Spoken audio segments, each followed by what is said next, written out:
My unique skill makes me OP, even at level 1 volume 4. Nazuna Miki. 92. Welcome to the Room of Death. I went into B1 of Aurum alone, where I wandered and mowed down little demons. Once I'd traced the unfamiliar passages back to the entrance, I spotted Alice standing out front. Sorry for the wait, I said.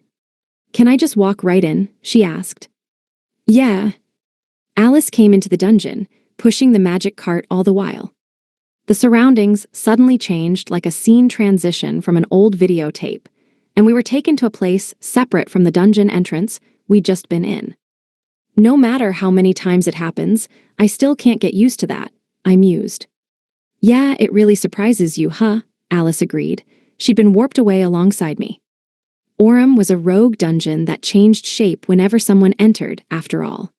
If you wanted to fight through it as a party, you had to either all go in and meet up, or go in alone, return to the entrance, and be warped again alongside the next person. It was a pretty annoying dungeon, in my opinion. So do you feel it? I asked as I took the magic cart. Alice confidently pointed and declared, yeah, this way.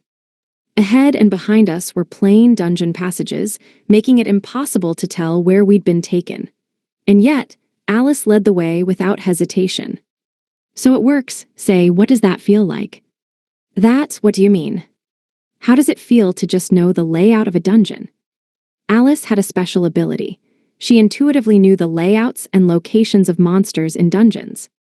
My hypothesis was that it was caused by her being born inside a dungeon, but at this point, I had no evidence. All we knew was that she could do it.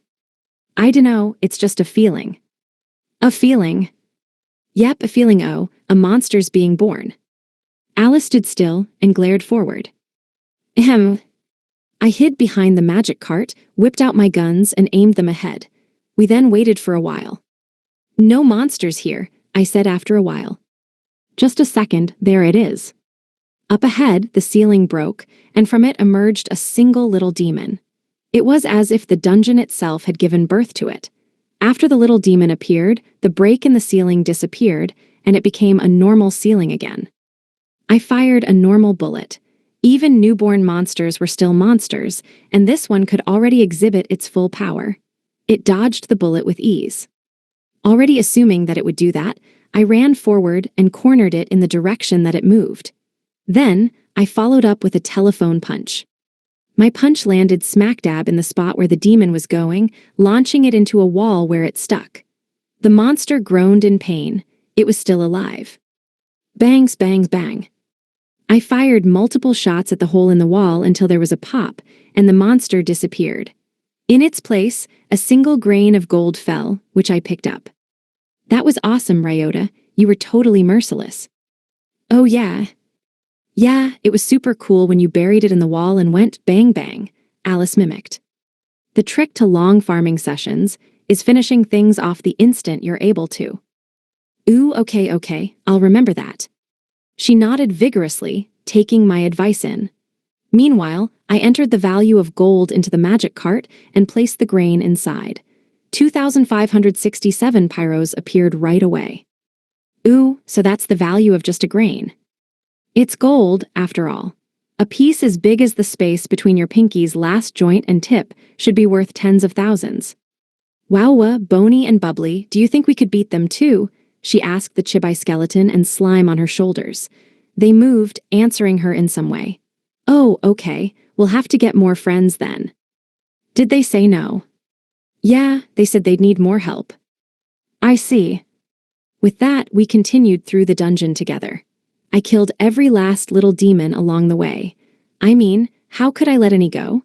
Each gram of gold drops was worth about 3,500 pyros.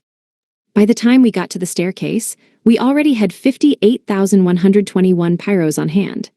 That alone was worth more than a full cart of bean sprouts, yet when I looked into the cart, there was only a tiny little pile inside. Image summary: a manga-style illustration shows a girl in a hooded uniform with a small skeleton figure on her shoulder. This is awesome. How much do you think we'd make if we filled the whole cart with gold? Hundreds of millions, billions even. It's a lot more per gram than veggies, and since they're just grains, we can put a lot more in. Wyatt, is it really that much? Sure is. It would be worth that much if we could gather enough, but of course, that was unlikely. Even I would need a full month of mad grinding to get a full cart at this pace, since it takes time to fill a big box when you're going 1 grain at a time. Still, the value was insane even without filling the cart, so there wasn't any need to fill it all the way. So on to the next floor, I suggested. Sure, oh, but there's a monster right next to the bottom of the stairs. I'll go down first then. When it's dead, I'll give the signal. Okay. I loaded all kinds of bullets to be prepared for any situation, gripped my guns tight, and walked down the stairs to B2 of Orem. The moment I stepped inside, the environment blurred. Does it change shape when you move floors, too? Before I knew it, I was in a big chamber. It was like a gymnasium full of monsters. The monsters themselves were little demons like those on B1, but they had different coloring. Like a second-player color scheme, almost. And the place was teeming with them. Just one glance told me they numbered in the 3 digits. The phrase Monster House came to mind. A fist-sized orb of light flew at me. I guarded right away, but it felt as though I'd been hit by a dodgeball all over. It didn't stop there, though. All of the monsters attacked at once. In the open gymnasium-like space, orbs of light flew from all directions. Similar impacts struck me over and over, filling my vision with light. I ended up curling into a turtle-like stance. Since I couldn't see and there were too many of them to dodge, I decided that weathering the storm was my only option. Fortunately, each strike wasn't too bad. Being hit by dodgeballs over and over might sting and make you go numb, but they wouldn't lead to major injuries. I guarded and occasionally fired recovery rounds into myself, just in case, withstanding the onslaught of light orbs. After a while, who knows how long, since my sense of the passage of time was paralyzed by the bizarreness of it, all the number of light orbs decreased. I looked up and held my guns out. There was a little demon nearby who swung its arm down and attacked with an orb of light. I guarded and tried to counterattack, but for some reason, the little demon fell and died before I could. There was an explosive sound, as if it had hit something in midair, and it fell to the ground. What's going on here? Another orb of light came from my side.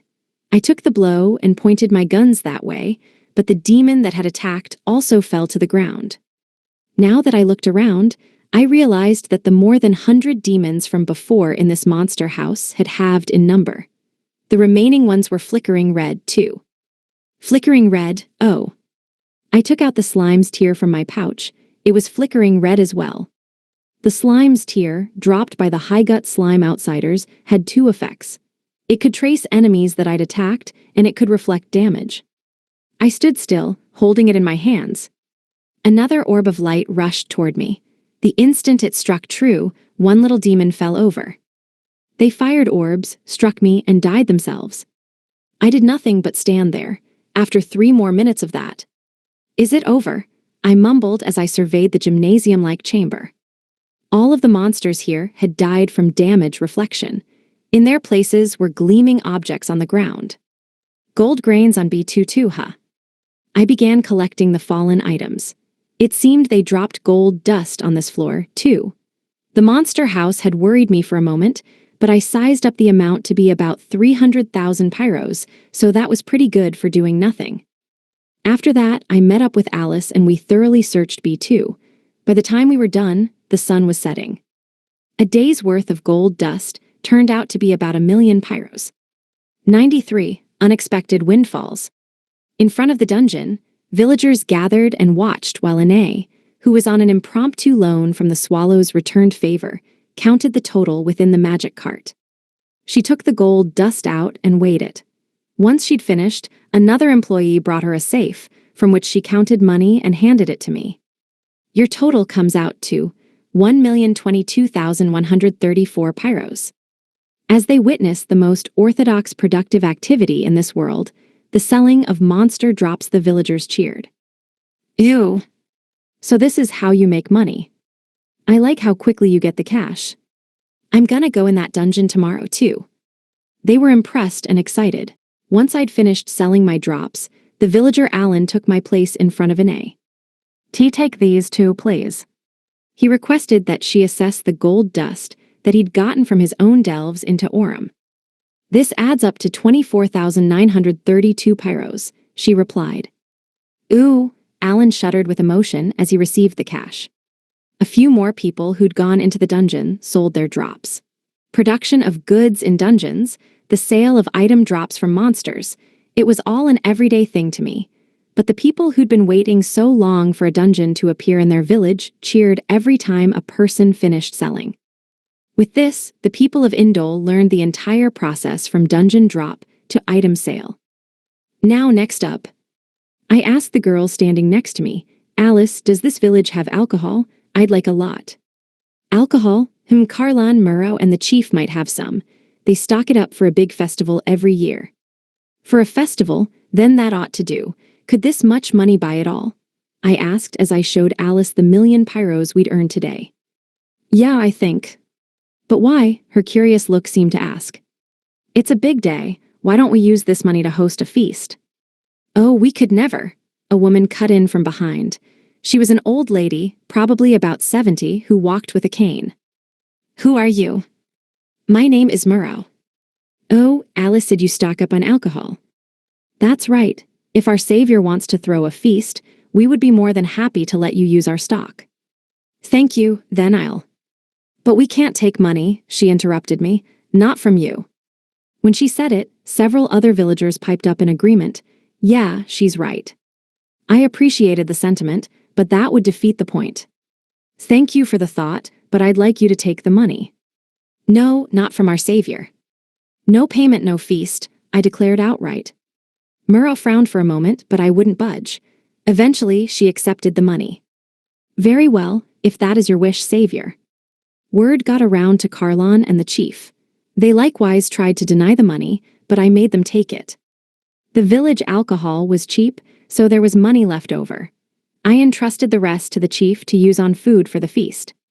While villagers began working to prepare for the feast, Alice came to my side and asked, Hey, Ryota, why were you so stubborn about paying them?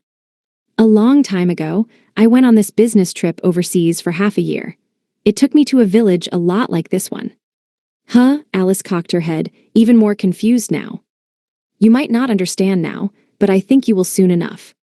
While the banquet in the village plaza raged on and Ryota drank alongside the villagers, Murrow summoned a villager named Ray and spoke to him in the corner of the plaza. Yes, old lady Murrow, Ray asked. Ray, your carpentry skills are still up to snuff, aren't they? Of course, need house repairs. Oh, nobody cares about a house inhabited by an old hag like me. I want to build a new home behind mine. When my son heard a dungeon had formed here, he said he'd come home. Hey, that's great news. Thanks to our savior's big spending on the alcohol, I presume this will be enough. Murrow handed Ray a paper bill. Just so you know, this'll only pay for my labor. I know that. I have the material cost ready, and I'll order it tomorrow. Job accepted. Leave it to me. I'll build something nice for your son. Ray put the money in his pocket, and Murrow trudged back to the party with her cane. Ray. Whoa, geez, Licia, don't scare me like that. Ahem. The middle-aged woman, named Licia, held out her hand to Ray. What?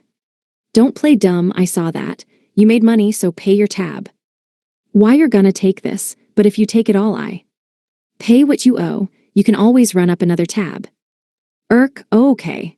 Ray sniffled sadly as he took the money he'd just received and handed it to Licia. 1, 2, 3, 4, 5, here's your change. Change? Why bother? It's not even 500 pyros. I said you can run up another tab, you just have to pay what you owe when you have the money. Any objections? No, ma'am. Good. Licia left the sad Ray behind and walked into the crowd. There, she found a particular young man. He was Guinness, Licia's younger brother by blood. Licia plopped down in a seat next to him as he slowly sipped at his drink.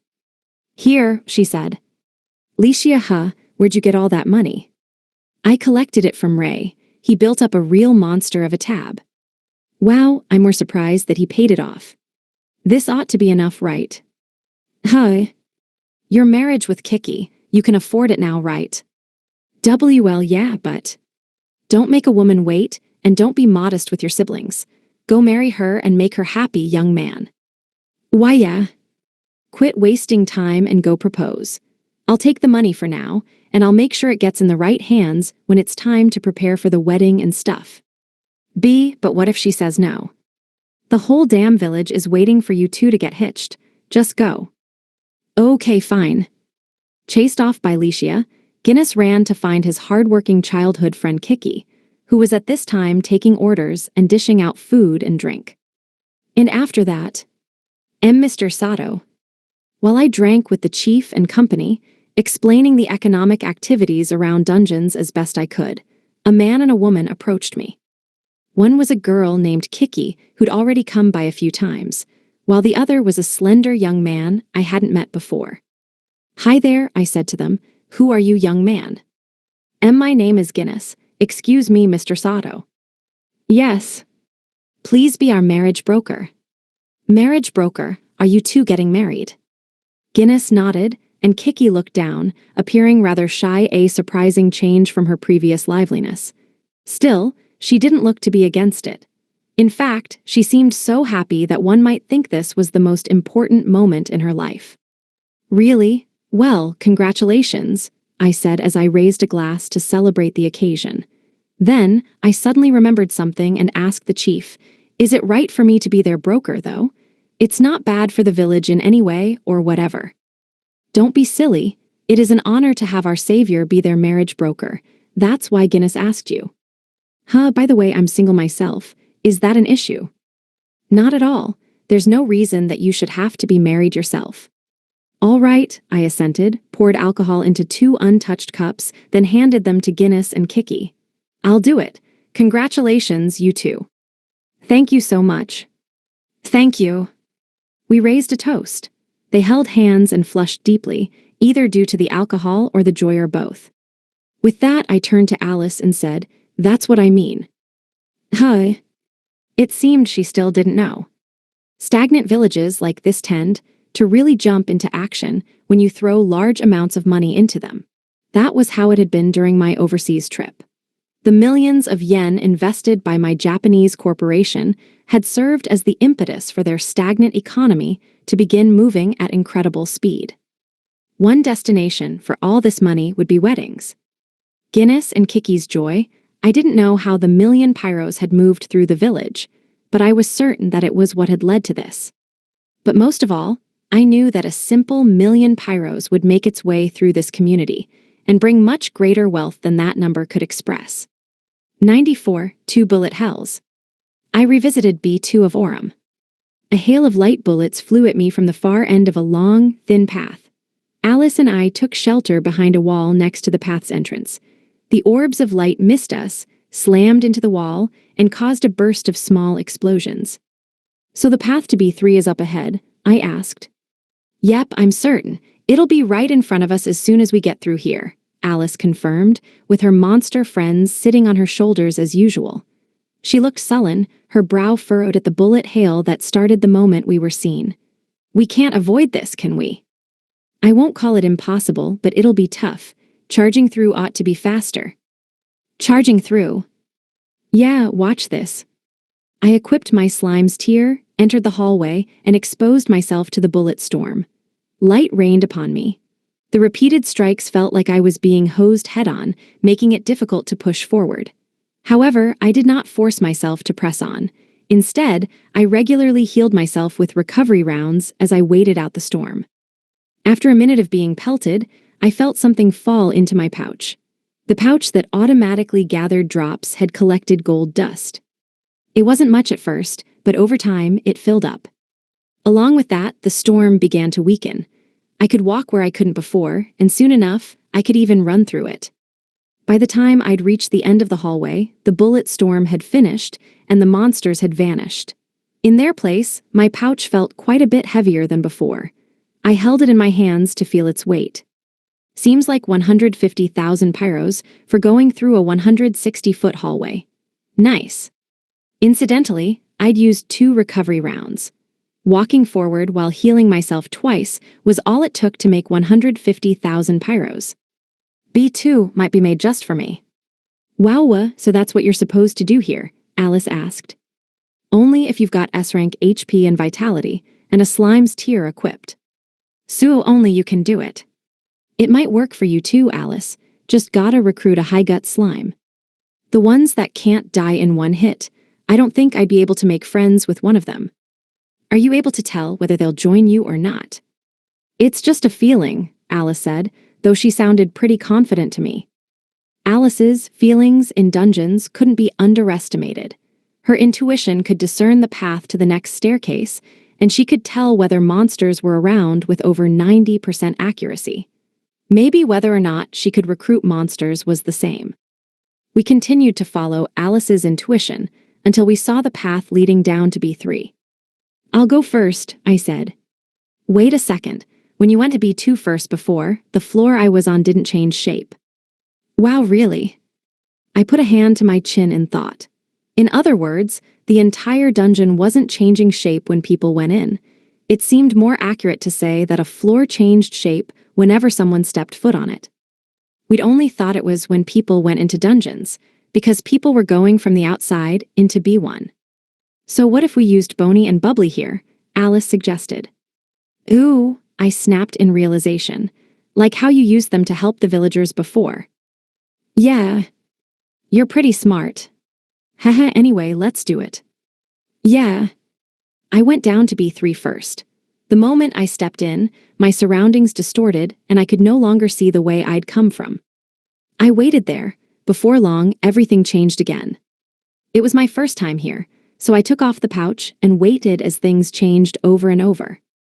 Alice was repeatedly sending her monster buddies down to this floor. After one came in and the floor changed structure, she'd return that monster to Chibi size and call it back. She did this to change the floor's structure. After a few dozen tries, I saw a staircase leading up to Alice. Thanks for waiting, she said. Good job. Alice proudly stepped down to B3. Everything changed again, and we were both warped to a different place. Monsters appeared. Whoa, that's a whole ton of baddies. Another monster house, huh? We were taken to a gymnasium-like chamber. Little demons, just like the ones on B1 and B2, mobbed us. One of them swung its hand down, throwing an orb at me. Unlike the bright ones of B2, though, it was surprisingly dark.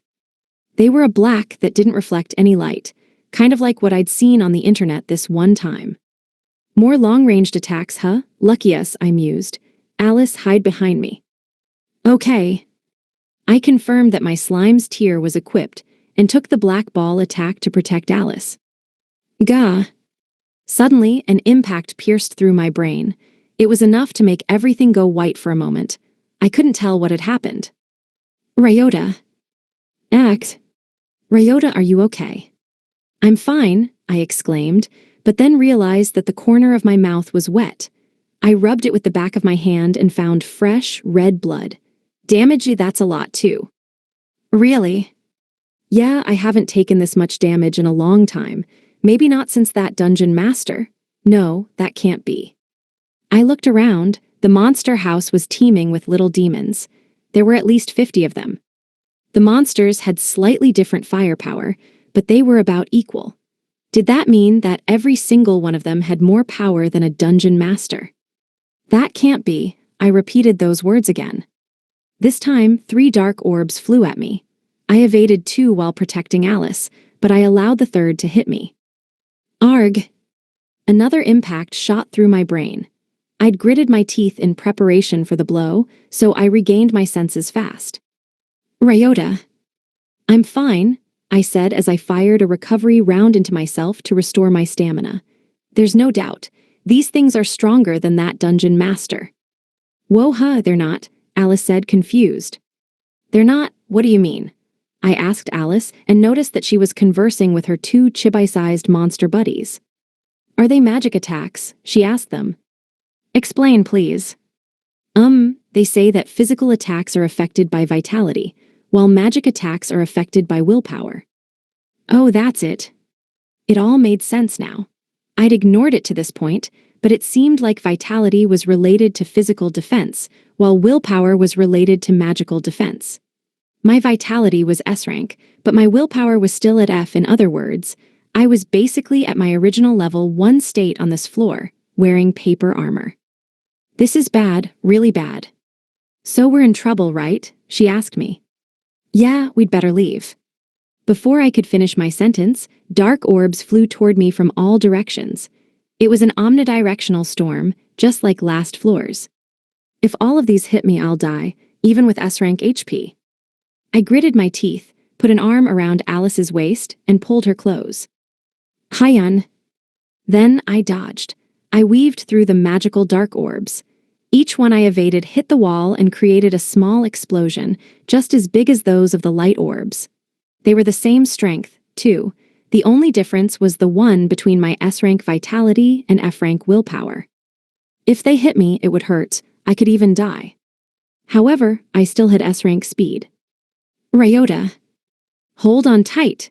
I roared as I held Alice under one arm and made my way through the bullet hell, weaving through the dense torrent of orbs with as much speed as I could muster. Wow. Alice was astounded as I dodged each orb by a hair's breadth. Of course, I wasn't just evading. Whenever I found an opening, I would counterattack with one gun. With my concentration heightened through my evasive maneuvers, I fired off headshot after headshot at the attacking little demons. Their heads blew off, and they disappeared and dropped gold dust. Eventually, my focus rose to its maximum. I was in the zone. Everything I saw, everything I heard, and everything I felt were enemies. Monsters. Dodge fire. Dodge fire. I repeated that sequence single-mindedly. Wow, it's like a dance. In the midst of that bullet hell, I annihilated all the enemies without taking any further damage. But once it was over, I was more fatigued than ever before I was spent. Image summary. A manga panel shows a man running while carrying a girl to evade projectiles. Due to that stress, we didn't make much. We closed the day at only 300,000 pyros, just a third of the prior day's earnings. 95, to go even further beyond. Today, I decided to explore B3 of Aurum alone. I proceeded down the narrow, twisting paths until an open chamber came into view. Despite being an underground dungeon, it had these spaces as big as gymnasiums. The inside teemed with little demons. I loaded normal rounds and set my sights on my goal. But instead of going into the monster house, I stayed in the tunnel. This reduced my visibility, but it also made it so they had to enter a set area to see me, forcing them into my line of fire. One shot, one kill. I aimed carefully, firing off headshots one after another. When struck, the little demons fell to the ground and disappeared, dropping gold dust that was sucked into my pouch. Little demons crowded into the tunnel and fired dark orbs. I fired back, undaunted. Some of them shot dark orbs like machine guns, but I evaded them and countered with regular bullets. It was like a gunfight in a movie. I'd be in bad shape if they hit me due to my F-rank willpower, so I prioritized evasion in this fight. Evade fire. Fire evade. After repeating this for a while, I'd mopped up all of the little demons. I pinched the bottom of my heavy pouch and estimated the weight. 57 in total, about 200,000 pyros. That was the approximate worth of one monster house. I'd made 200,000 pyros from that alone, but I wasn't after money today. I went into the open gymnasium, put my guns away, and waited a while. After 3 minutes, another little demon appeared. As usual, it looked like the dungeon itself had given birth to it. It didn't approach me, however. Instead, it fired dark orbs from afar. This monster fought from long range after all. I evaded the orbs with ease. It fired another, but once again it was an easy dodge. It was just one, and they weren't very fast, so it wasn't all that difficult. I kept on evading without countering until another little demon appeared. This time, it popped out of the ceiling like eggs out of an animal. It fired dark orbs as well. I had 2 enemies on my hands now. I continued dodging double the orbs, never counterattacking. This was still just playtime to me. While I kept running around, a 3rd, 4th, and 5th appeared. Little demons continued to be born, increasing the number of orbs being shot at me. Of course, I kept going and collecting enemies without counterattacking. Little demons continued to accumulate until it became a real bullet hell, heightening my concentration over time. In a corner of the village was the Swallows' returned favors planned lot for an Indole branch. They'd gotten right to work building their new office, but until its completion, they had to operate out of a tent. Inside the tent, Ine treated my wounds. There was another female employee in the tent who sat at the counter and ran the shop. It threw me for a loop to see you injured when you came to sell your gold dust, Ine said. I mean, I've never seen you like that before. Really? I bet you saw me like that a few times when I first started out, back when I only had bean sprouts. In the earliest days, back when I'd farmed 20,000 pyros to rent a room for Emily, I remembered being tattered and beaten every single time I brought back more bean sprouts to sell. I didn't have guns back then. Likewise, I was out of recovery rounds this time, which was why I'd come back so beaten up. So, is Orem really that dangerous of a place? It must be, if it beat you up so badly. B1 isn't that bad, you can solo it without too much difficulty. B2 and B3, you'd better have a party. You end up fighting a lot of enemies at once. Really? Yeah, if you went alone. I had an A pause her treatment, picked up a pebble at my feet and tossed it up ahead. Then, I whipped out my guns. Bang, bang, bang, bang, bang, bang. I fired 12 bullets total from my 2 guns in random directions. Then, I reloaded quickly and fired 12 more. After that, I once again reloaded and fired 12 more. Reloaded yet again, fired 12 more.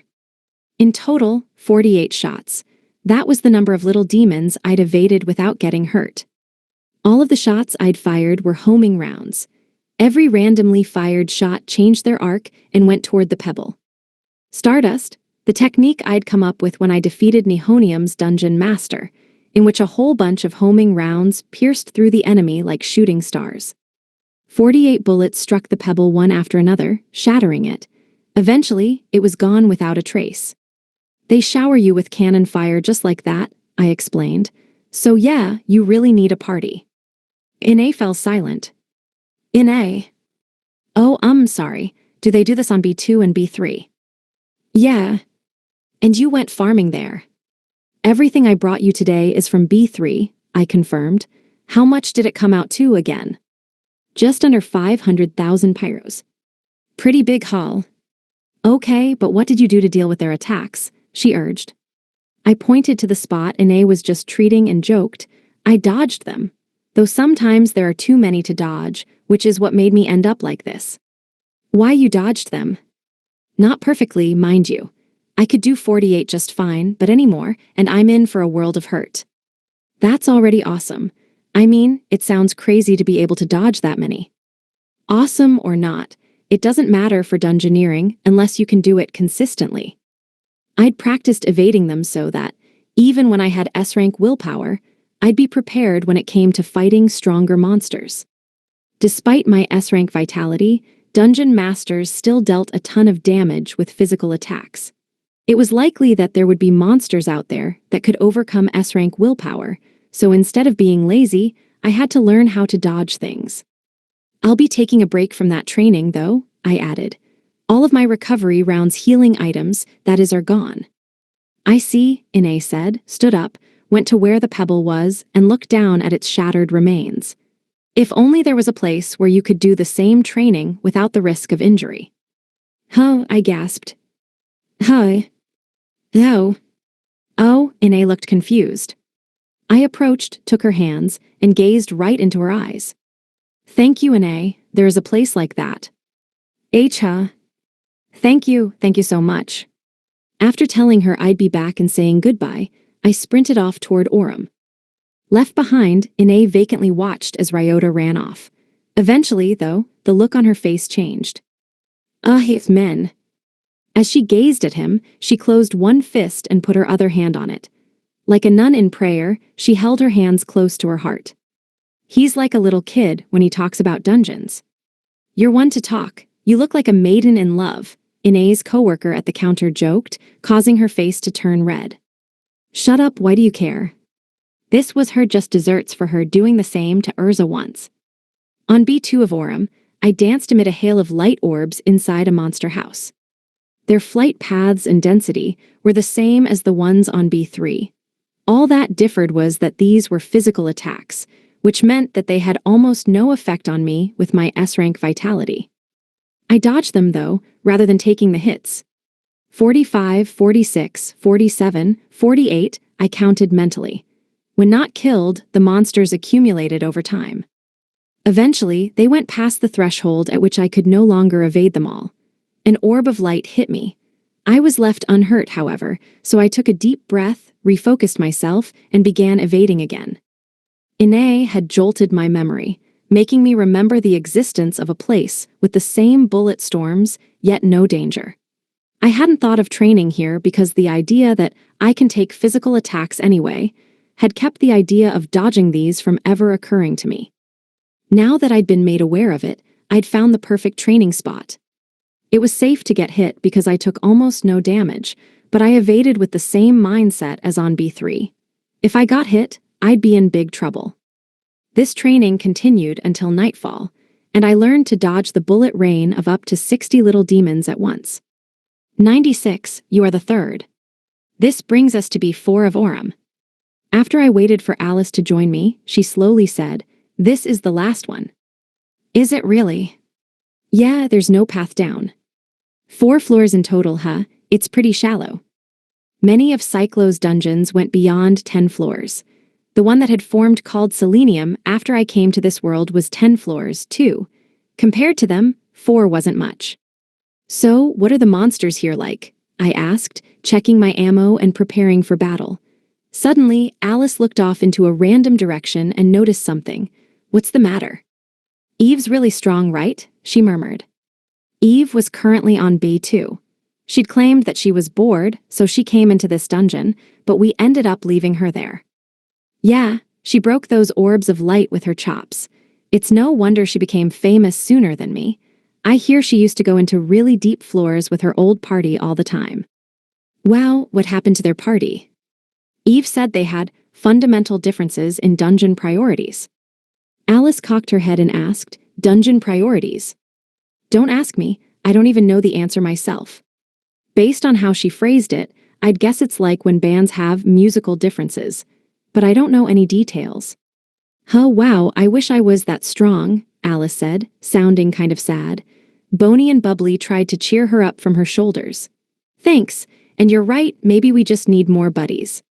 She looked sad at first, but she was right back to normal in no time. Alice had already reached her level cap of 2, and her stats were painfully average. She would need more buddy monsters if she wanted to get stronger. Skeleton Boney and Slime Bubbly were already by her side, but there were only 2 of them, and they weren't very strong. Even when they visited dungeons with her, she couldn't offer much help in a battle. We walked around for a while until we ran into a monster. Just like on the previous floors, it was a slightly recolored little demon. As soon as it saw us, it swung its arm down. Its hand shone. "Is that a light orb?" I prepared to evade it, but poof, the light in its hand disappeared. "Nothing happened. What's going on?" Alice asked. "I dunno." The little demon swung its arm again. This time, its hand turned black. In fact, it was so black that it looked as though there was nothing there, only sucking in light. "Is it going to use a magical dark orb?" I tensed up, but it once again made an airy poof that resulted in nothing. "Nothing happened," I noted. "It's flustered, it's kinda cute." I had to agree with Alice. It was a monster, but it looked at its own hands and swung them around frantically. It looked like a kid panicking, which was just adorable. "What should we do with it?" I asked Alice. "I dunno, what do you think?" "I'd feel a little bad killing it." "Do we let it go?" "Maybe." I held my chin in thought. Just then, the little demon started acting differently. Its eyes began to spin from its futile efforts, and steam started blowing from its head. In midair, it pretended to stamp on the ground. Right after that, it clenched its fists and thrust them upward. After striking this fist-clenched banzai pose, light emitted from its body. And not just from its body, from within its body. It cracked, and light began to leak out. "This is bad." I ran in front to protect Alice. A magic circle spread around the little demon's feet and then burst. The monster itself had burst. A suicide bomber. While I covered Alice, powerful explosive winds struck me. I gritted my teeth to withstand it. In what felt like both an instant and forever, a torrent of light and sound swallowed me whole. After some time, the light and sound faded. I breathed a sigh of relief. My body stung all over and my ears were ringing, but the damage itself wasn't that bad. Phew. Ryota, are you okay? I'm just fine. How about you, Alice? You covered me, so I'm okay, thank you. I'm just glad you're safe. So that was like a suicide explosion, right? Yeah, it seemed like it. We'd better tighten our defenses. Okay. I protected Alice as we proceeded onward. Using her monster sensing guidance, we approached the closest group of monsters. This time there were 3. They all looked the same. They swung down shining hands and misfired. They swung down dark hands and misfired. Then they exploded. 3 explosions assailed us at once. As I covered Alice, I realized something. Before they exploded, I'd witnessed only one of them pretending to stomp on the ground. The other 2 were in the black hand stage. And yet, the magic circle had made them explode too. So one of them served as the trigger for the other 2 to explode, I hypothesized. Ois, Alice groaned. Are you okay? Yeah, it's not too bad. This floor is really rough, though. They don't even drop anything when they explode, right? They sure don't. Do we have to beat them before they explode? She suggested. Let's try it. Then let's go this way. There's one all alone here. Alice guided me to a single little demon. It swung its arm, which emitted light, and misfired, but I fired a regular bullet that was powered up by buffing rounds. We couldn't have it exploding on us, so I wanted to kill it in one hit. It was a headshot, knocking the little demon's head clean off. So, she urged. I didn't have my pouch equipped, since this was a new floor, so I went to where the little demon had fallen and disappeared. There, I confirmed that gold dust had fallen to the floor. We have ourselves a drop, I announced. We found another and let this one explode. This time, though, I used a full-powered freeze round to create a wall of ice that protected us. This one dropped nothing. Seems like a no, Alice said. Yeah, I have a good idea how this works now. The little demons on this floor follow a set action routine. They fail to use a light orb, fail to use a dark orb, stomp, create a magic circle, and explode. And then they blow up any friends alongside them. Yeah, it seems like any monsters inside the magic circle explode, and the power scales linearly per monster. What would happen in a monster house, you think? Stop scaring me. Just imagining it made me shudder. A whole crowd of little demons in that big, open space. I imagined the sight of just one of them finishing their misfires and creating a chain reaction. So this floor is special too, Alice mused.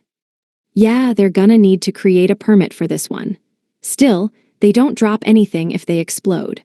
Once word of that gets around, the only adventurers coming here will be the ones confident that they can take them down fast. True.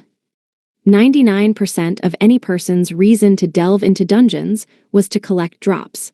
If they couldn't obtain this monster's drops, then there was no point in coming this way. I figured they ought to limit it to adventurers with permits, though it would effectively be the same with or without. Oh, Alice gasped. What's up? Someone's calling me. Calling you? Hey, wait. Alice ran off. I scrambled after her. Through the slim passages of the dungeon, we rounded multiple corners until we found a single little demon. It swung its arm down, which glowed white and misfired. Wait, hold it, listen to me. And yet, Alice tried to speak to it, for some reason. The little demon swung once more. This was the second part of its routine, 2 parts before the explosion. Bony, bubbly, stop boomy. The skeleton and slime turned to their normal monster, normal size, yet still chibi appearance. Alice and her buddies charged toward the little demon. It began to stomp. This is bad.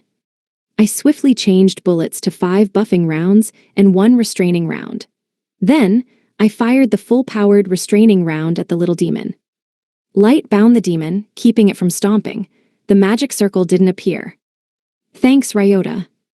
With the little demon restrained, Alice went to face it. All three of them attacked the little demon, Alice, Boney, and Bubbly. One was only level 2, and the others were first-floor monsters. It took them a full minute to defeat the restrained little demon. After a while, the ropes of light disappeared, and the little demon fell to the floor. Before it disappeared, Alice cradled the monster in her arms. It disappeared with a pop and then became a new being. Like Boney and Bubbly, it became a palm-sized, chibified little demon. Its name was probably Boomy, given what she'd been saying earlier. "Nice to meet you, Boomy." Alice squinted happily at her new companion. With their job done, Boney and Bubbly returned to their usual size and sat on her shoulders once more. "I'm Alice, my friends here are Boney and Bubbly. We're so happy to have you." The monster buddies introduced themselves through Alice's speech and their own body language. The sight was kind of cute, but for some reason, Boney and Bubbly hid behind her back. "What's the matter?" I wondered. However, the reason became clear soon enough. "Huh, will the explosions get you too? It'll force you to explode if you're in the circle." "Oh. This is funny and terrifying." 97. Bomber Demon. We encountered a single, exploding little demon on B4. The moment we got there, Alice held her hand out and sent her new buddy into battle. "Go Boomy." It returned from plushy size to regular size, though our little demon continued to be in a cute chibi form despite being the same size as the enemy. The opposing little demon swung its hand twice, misfiring both times as usual.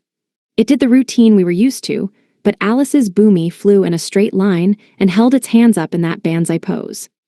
A magic circle spread under it, and light leaked from within Boomy. A second later, it blew up. That explosion was just as powerful as the original. Once the explosive storm calmed, nothing remained there. "Wow, Boomy, that was so cool." "So when it blows up, it doesn't die along with the enemy," I muttered, gazing at Boomy. It had returned to plushy size and gone back to Alice's shoulder and was now frolicking happily.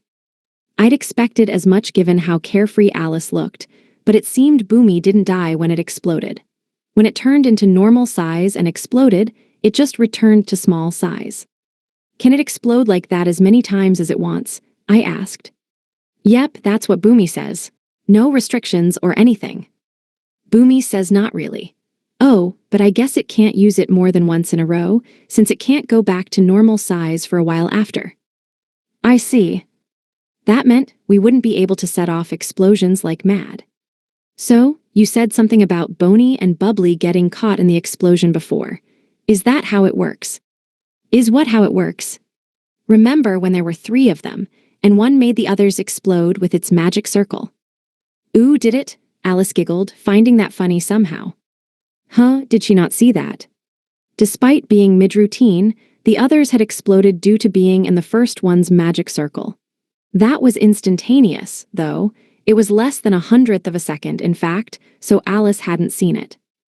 "But it sounds like you're right. Let's try it," Alice suggested.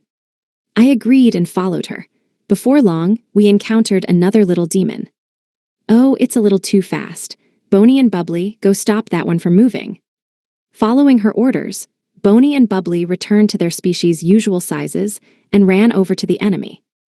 The little demon swung a hand down, but they stopped it. Boney grabbed its arm, while Bubbly used its flexibility to stick to the enemy's face. It almost looked like the little demon had a slime for a head now. It reminded me of a certain card game character. Bubbly, the Slime Menace. 3, 2, 1, go Boomy. She counted down and sent Boomy out again. Boomy flew forth, banzai posed, and created a magic circle. Right after, there was a flash of light and explosive winds ruled the area. Eep. Whoa. I'd expected this to an extent, so I grabbed Alice's hand just as she started to lose her balance from the thrice as strong explosion. Then, I yanked her back and hid her behind me. The wind was ultimately just wind. It made my jacket and pants flap around, but it didn't deal any damage to me. Finally, the storm calmed. Thanks, Ryota. No prob.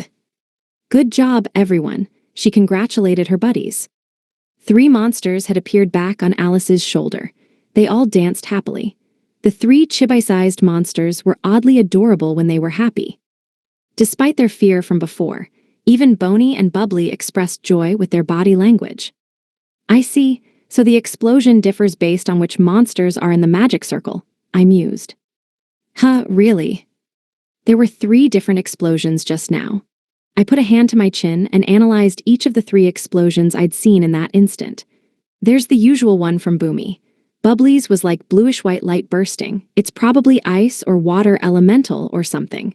Bony's was black. Rather than an explosion, it seemed more like it was sucking in and swallowing its surroundings.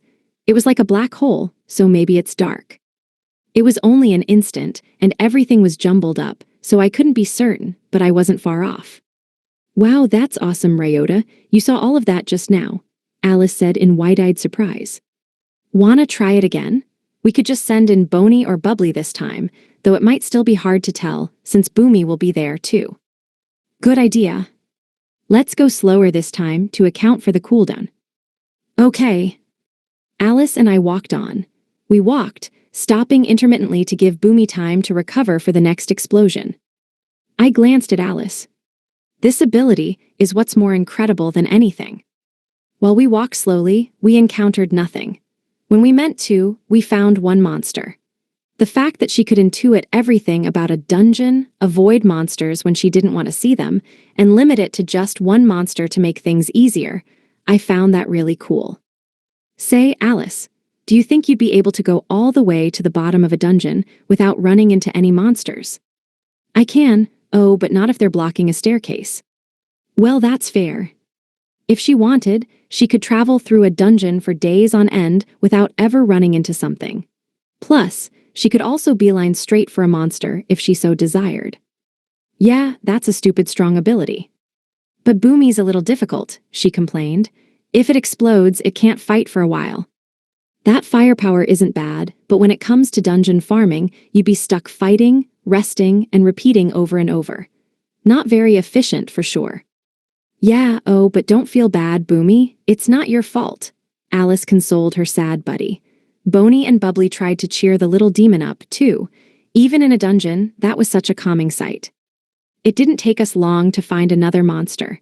This one was a single exploding little demon, too. Alice sent Bony out alone. The skeleton went to stop the little demon from doing its routine. Next, she sent Boomy. Do the thing, Boomy. The chibified little demon nodded vigorously. While I wondered what the thing was, Boomy flew past Bony and the enemy. Now on the opposite side of them, it struck the Banzai pose. A magic circle spread out, just barely encompassing Bony and Bubbly as well. Then, boom, 3 explosions. Alice and I got away from them to escape the violent winds. In the midst of the powerful gust, I said to Alice, impressed, "Oh, I get it.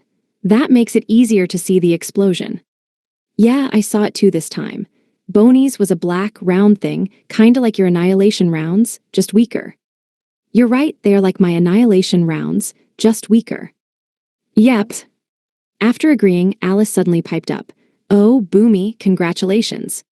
What's going on? I asked. Boomy leveled up from that.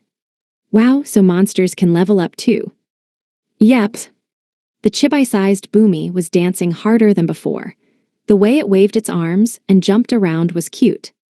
What happens when they level up? I asked her. Well, before Alice could answer, Boomy stopped dancing, turned to me and swung an arm down. Is it trying to? Yep, it can toss out orbs of light now. Very cool. After waving its hand, the chibi-sized Boomy put that same hand on its hip with a proud look on its face. So when monsters level up, they gain new abilities. If it levels up more, do you think it'll be able to use the black ones too? Maybe. Let's do our best to find out, Boomy. Alice cheered on the monster standing in her hand. Boomy pumped a fist into the air. Dark orbs, huh? I recalled the second step of this enemy's routine, the arm swing. It was the same motion as the second and third floor monsters when they shot orbs at us. I had a feeling Boomy would be able to do it. If it can do that, it should be able to both farm and fight strong enemies. Yeah. With her 3 buddies by her side, Alice flashed a big smile. 98, an unusual drop. On B4 of Aurum, I crossed my arms and watched a battle unfold. Alice was fighting now, or more accurately, her buddy monsters were. The skeleton Bony was using its femur as a stick to hit enemies. The slime Bubbly bounced around and tackled foes, and our new friend Boomy used orbs of light as backup fire instead of exploding. They weren't all that strong, but they were able to gang up on a single little demon and defeat it 3-1. It dropped a speck of gold dust, which Bubbly picked up in its mouth and brought to Alice. She accepted it and hugged Bubbly tight. "Good job, Bubbly, and you too, Bony and Boomy. Looks like you can fight from a safe distance now." "Yeah. If you can fight here, then you'll do just fine in Cyclo."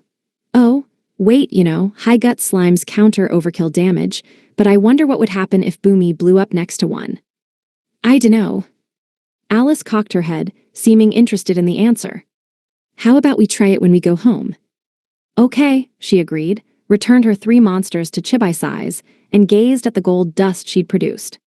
That was our 5th grain of the day. Unlike the gold dust from my old world, the monsters here dropped pure gold, making the price of it very high. The grain in her hand alone was worth 10,000 pyros.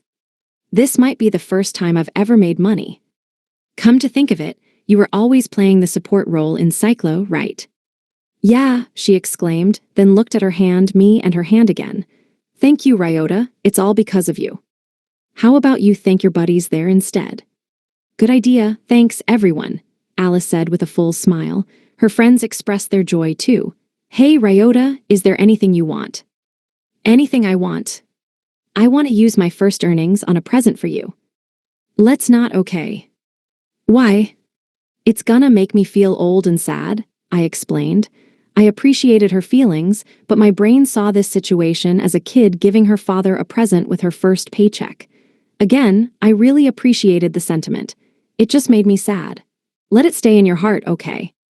"In my heart," Alice thought for a moment. Then she slowly approached me, stood on her tiptoes, and kissed me on the cheek. "Alice, that's what's in my heart." "Oh well, that's not. I love you, Ryota." "Okay then," I grinned sheepishly. What was in her heart was pure, innocent gratitude. It felt nice to be on the receiving end of that. "Is that a problem?" "No, I'm glad you feel that way." "Oh well, thank you." For some reason, she thanked me again. The warmth left on my cheek, the faint scent, with that lingering joy, Alice and I returned to the surface. Along the way, I decided to strike up a conversation by summarizing my thoughts on Aurum. So Aurum is 4 floors in total. All floors drop gold dust, so all of the rares probably drop gold chunks. It's a full-on mining dungeon. What's that mean? As far as I can tell, different dungeons have their own drop patterns. Aurum seems to be more like selenium than tellurium in this regard. Instead of being usable items, the rare monsters drop more of what the rest of the dungeon produces. I see. I'd say we can wrap up our investigation here, I decided. We should head back to Cyclo soon. Okay, I miss Emily's meals and my bed too. I've been a little sleep deprived. But this is your village, right? Isn't it your home too? Yeah, but Emily's something else. Gotta agree with you there. Whether it was a 3-story detached home, a new 2-bedroom apartment, or a crappy 20,000 Pero apartment, Emily's work had turned all 3 of our rentals into bright, warm, lovely homes. I knew I would have trouble adjusting to Indole, but even former resident Alice was having trouble sleeping in her own house. Next time we go somewhere, we should bring Emily. Agreed. We chatted while we returned the way we came. The thin dungeon path split into a Y shape. Alice stood in front of it and compared the 2 paths. "The right one has monsters," she said. "It's not a monster house though, I think they're just normal ones. Left, I don't think anything's there." "Then let's go right, might as well make some money on the way back." "Okay," Alice agreed. We moved to take the right path, but just as I took that first step, suddenly I froze up. "Ryota, what's wrong?" "This way," I mumbled. "You mean left, but there's nothing there." "No, something's there." "Huh. I feel something here," I claimed. I gazed down the left fork of the tunnel, which curved and made it impossible to see further. For some reason that I didn't know, I sensed something there. "I'll go see if it's actually empty." Huh, okay, I'll go with you. No, it's fine. You go right. Level up your buddies, especially Boomy. You'll be better off once it can shoot those dark orbs. Okay, see you later. Yeahs later. I split from Alice and took the left path. Just as she'd intuited due to her being born in a dungeon, there were no monsters this way. The tunnel was so peaceful, so devoid of monsters, that it was easy to forget I was in a dungeon. Was I just imagining it? I started to feel like the sensation from before was mistaken, and yet I pressed on. If there was nothing there, then fine, I'd confirm that and go home. Eventually, I got through the thin tunnel and arrived at a somewhat open chamber. It wasn't too big, perhaps the size of a garage, able to fit a few cars. There was nothing inside, however. It was a dead end. Guess it was nothing after all, I chuckled dryly to myself. I should have trusted Alice. She was the one who was born in a dungeon and could intuit anything about them, after all. I turned around to leave, but... NGH. Suddenly, pure instinct made me react. I jumped as hard as I could to the side, and something gouged a chunk out of the ground where I just stood. I spun around in midair and landed, whipping out my guns in the process. But I saw nothing. It was just an empty dungeon. No, something's here. Unlike when I'd arrived, I definitely felt something now. Not because of the traces of the enemy's attack, but purely because I sensed a hostile presence. To kick things off, I emptied both revolver cylinders, loaded them full of homing rounds, and fired madly. The bullets flew forward, but suddenly, they did a 180 and rushed right back at me. I leaned back to evade the 12 approaching homing rounds. A second later, I heard a monster scream behind me. Ugraeggs. I righted my posture and jumped away from it. The 12 bullets seemed to float in one location. If the enemy was human, that would be about where its head was. Space around the bullets was distorted. It was as if it was transparent, but not fully. It was a demon's head. This one had the same appearance as the first floor's rare monster, but it was transparent. I knew something was here. I got a little excited. After all, if my estimations were correct, this one would become a gold chunk worth a few million pyros. It couldn't go fully invisible anymore. Thanks to my homing rounds hitting it and staying lodged in its head, it was unable to conceal itself from my gaze. It swung its hand down, but nothing happened. No. Remembering Boomy and the little demons of this floor, I jumped to the side. The ground where I'd stood exploded. It swung another hand down, and something invisible flew my way, gouging out the floor. He had at least 2 invisible projectiles, and worse. You can explode too. I couldn't waste my time here, I had to finish this quick. The invisible demon swung its arm down again. I dodged sideways. NRGH. There was a hefty impact to my belly, as if I'd been hit by a hammer. I saw the demon's not quite invisible mouth curl into a grin. Its invisible projectile had hit not where I'd stood, but where I'd tried to dodge to. You little, that actually hurt.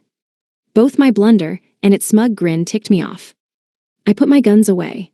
Then I dropped my stance, planted my feet firmly into the ground, braced myself, and jumped with all my strength. Using my S-rank speed to the fullest, I charged in. I saw surprise on its face. At the same time, the demon swung one arm down. I stopped it before it could finish, startling it once more. It swung its other arm, which I also caught. I couldn't see it well, but I knew I was clenching both of the invisible demon's wrists. You can't fire off anymore now. It's my turn, I shouted, front kicking it. I felt a solid hit, and the demon's not quite invisible head slumped forward. That kick must have bent it in two. I kicked again and again, mercilessly pummeling away. When I kicked one last time, I pushed my foot in and pulled hard on its arms. Kriek snap. There was a snapping noise, and the transparent demon's face disappeared. My hands still held its arms, however, and the areas around its shoulders grew visible. Its arms had snapped off from its shoulders. The demon's face, still not quite invisible, was dyed with shock and rage. Then, it tried to stomp on the ground. Not happening. I rushed forward and seized the demon's windpipe this time. Then, I pushed it into the wall, pulled out my gun, and shoved the barrel right into its mouth. I pulled the trigger over and over, using up every last loaded bullet. They pierced through its throat and medulla oblongata, blowing its head half off. I let go, and there was a thud as it fell to the ground.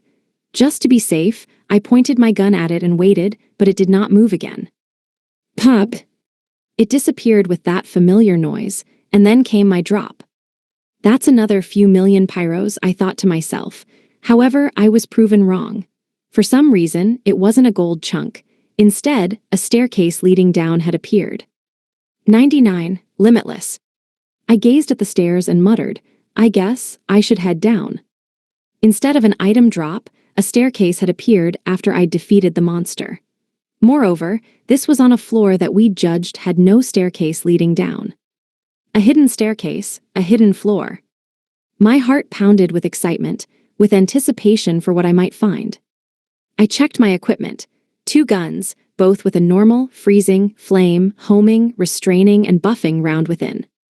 Normally, I would have loaded recovery rounds instead of buffing rounds to be ready for most situations. But due to our long stay in Indole, I was out of those. Still, I knew I could handle most of what might come. Preparing myself to dodge instead of relying on recovery, I descended the stairs. The moment I reached the bottom, the staircase disappeared. So you have to clear some condition to leave, huh? Or else. Either way, the challenge wasn't over, so I decided to remain cautious.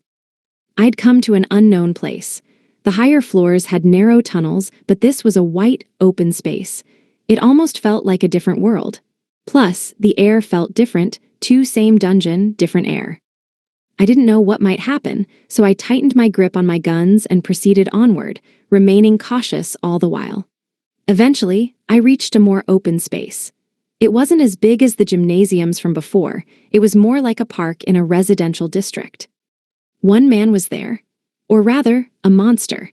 Silver hair and a beard, wearing a black cloakie, looked like a noble with bat-like wings on his back and horns on his head. The word demon came to mind. Unlike the little demons and half-naked, goat-headed rarer demons from above, this was more like a greater demon.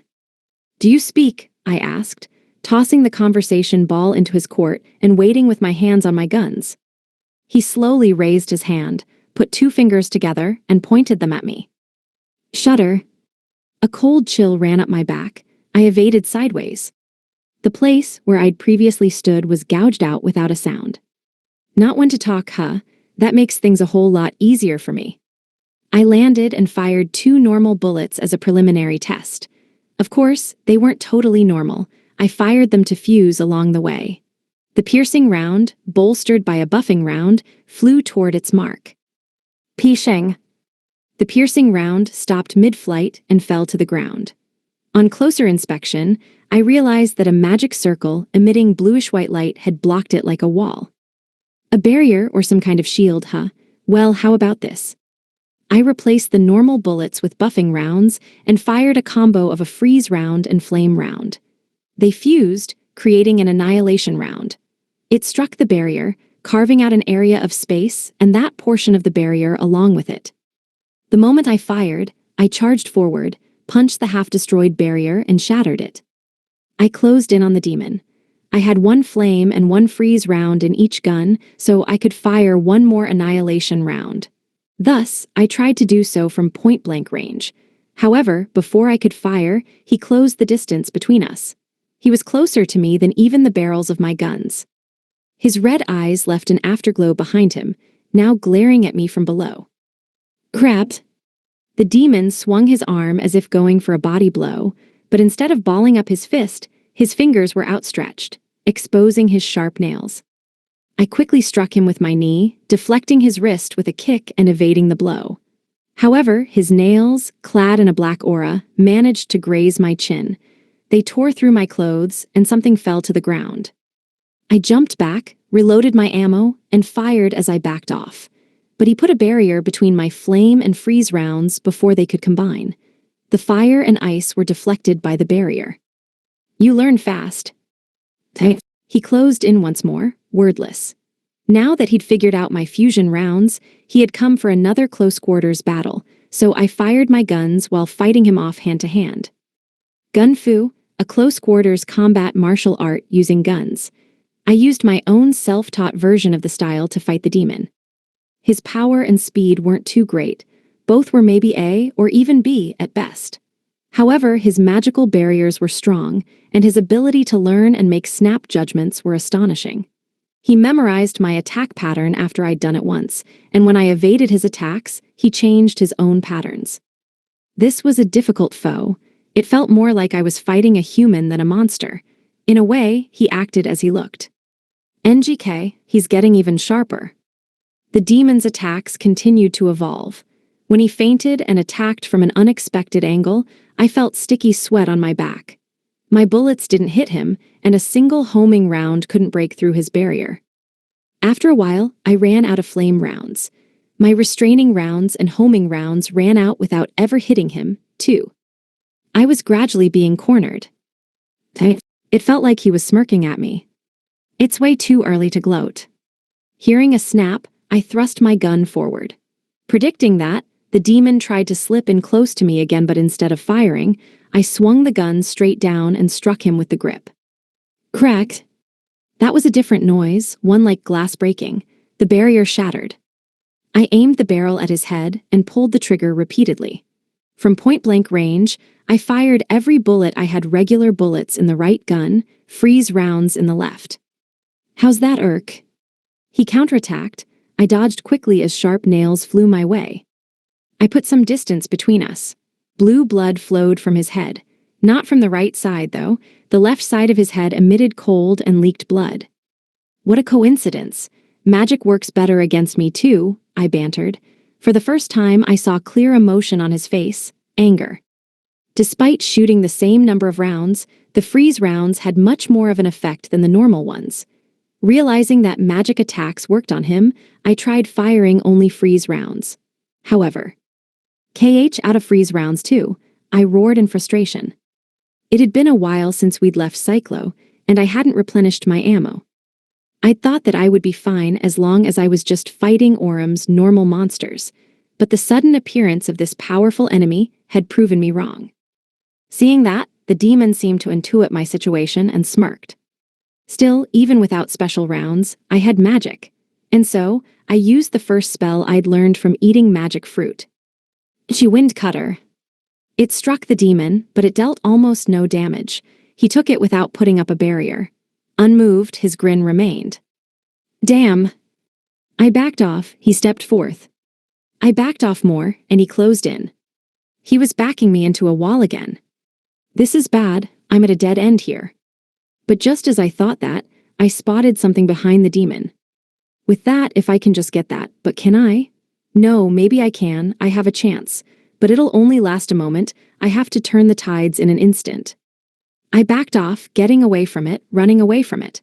The demon chased me, closing in to corner me against the wall, that grin remaining on his face the whole time. I was chased into the corner of the room. With a wickedly maniacal, toothy smirk, he swung his nails at me. Now. I raised my gun. He smirked derisively at me like a human. His attack stopped. It was as if he was challenging me to use whatever bullets I had left, and so I obliged, firing behind the demon. This was the first time he seemed actually shocked, but when he whipped around to look, he was even more surprised. There was a little demon there, just for an instant. It was an outsider made from the gold dust that had fallen out of my clothes when I'd taken that first hit. I'd shot the little demon with a normal bullet. The demon seemed confused as to why I'd done that. Not that I'd explain it to him. My plan was to finish this in one blow, after all. I retrieved the lightning round dropped by the outsider from my pouch, loaded it, and added 5 buffing rounds. I then shoved it into the demon's solar plexus. You'll regret looking down on me, I muttered as I pulled the trigger. The point-blank shot hit him, and electricity enveloped the demon. Electric discharge crackled around him as he groaned. Finally, he was charred black all over, and he fell to his knees before dying. Then, a single bullet dropped. It shone all the colors of the rainbow. I picked it up, anticipation swelling. A drop from an enemy this strong, possibly even stronger than some dungeon masters, had to be powerful. The voice I heard, was enough for me to tell just how incredible it was. Please choose one limitless bullet.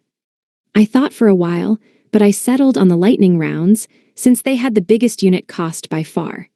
The bullet shone brighter for a moment before changing appearance to look like a lightning round. It was just a lightning round, but you knew it wasn't just a lightning round. I loaded it into my gun and fired. Lightning struck the floor of the empty room. I fired again. Lightning struck once more. No matter how many times I fired, it never ran out. No actual ammo was consumed. I now had unlimited lightning rounds. Maybe limitless recovery rounds would have been the better choice, I mused. That thought might have been proof of how I was growing to know this world. Safety always came first. If farming was my top priority, then maybe limitless recovery rounds were the way to go. Not that lightning rounds were bad, of course. Better get going. Suddenly, I heard a voice. Congratulations. Hi. I whipped around in surprise. A girl I'd never seen before stood there. She was about 46, wore a gothic Lolita sort of outfit, and had bat wings and horns like the demon from before. A monster, I exclaimed as I readied my guns. Nope, I'm no monster. Then what are you? I demanded, suspicious. Based on her response, she didn't seem to be a monster. But why was she here? And why did she look like the monster from before? Many questions came to mind, but her next few words answered the majority of them. My name is Aurum. I am Aurum. Image summary. A manga-style drawing depicts Aurum, who has pointed ears, horns, and wings. 100. My unique skill makes dungeons grow even at level 1. The girl in front of me introduced herself, sounding equal parts arrogant and amiable. Aurum, your name is the same as the dungeons. Not just the same, this place is me. Are you the spirit of the dungeon, then? That describes it, yes, Aurum replied with a grin. Her beauty and mysterious aura were enough to make me believe her claim with ease. Though by human standards, you might consider this form a monster. Wanna beat me up? If you win, you'll get a huge chunk of gold. If she was a monster, sure.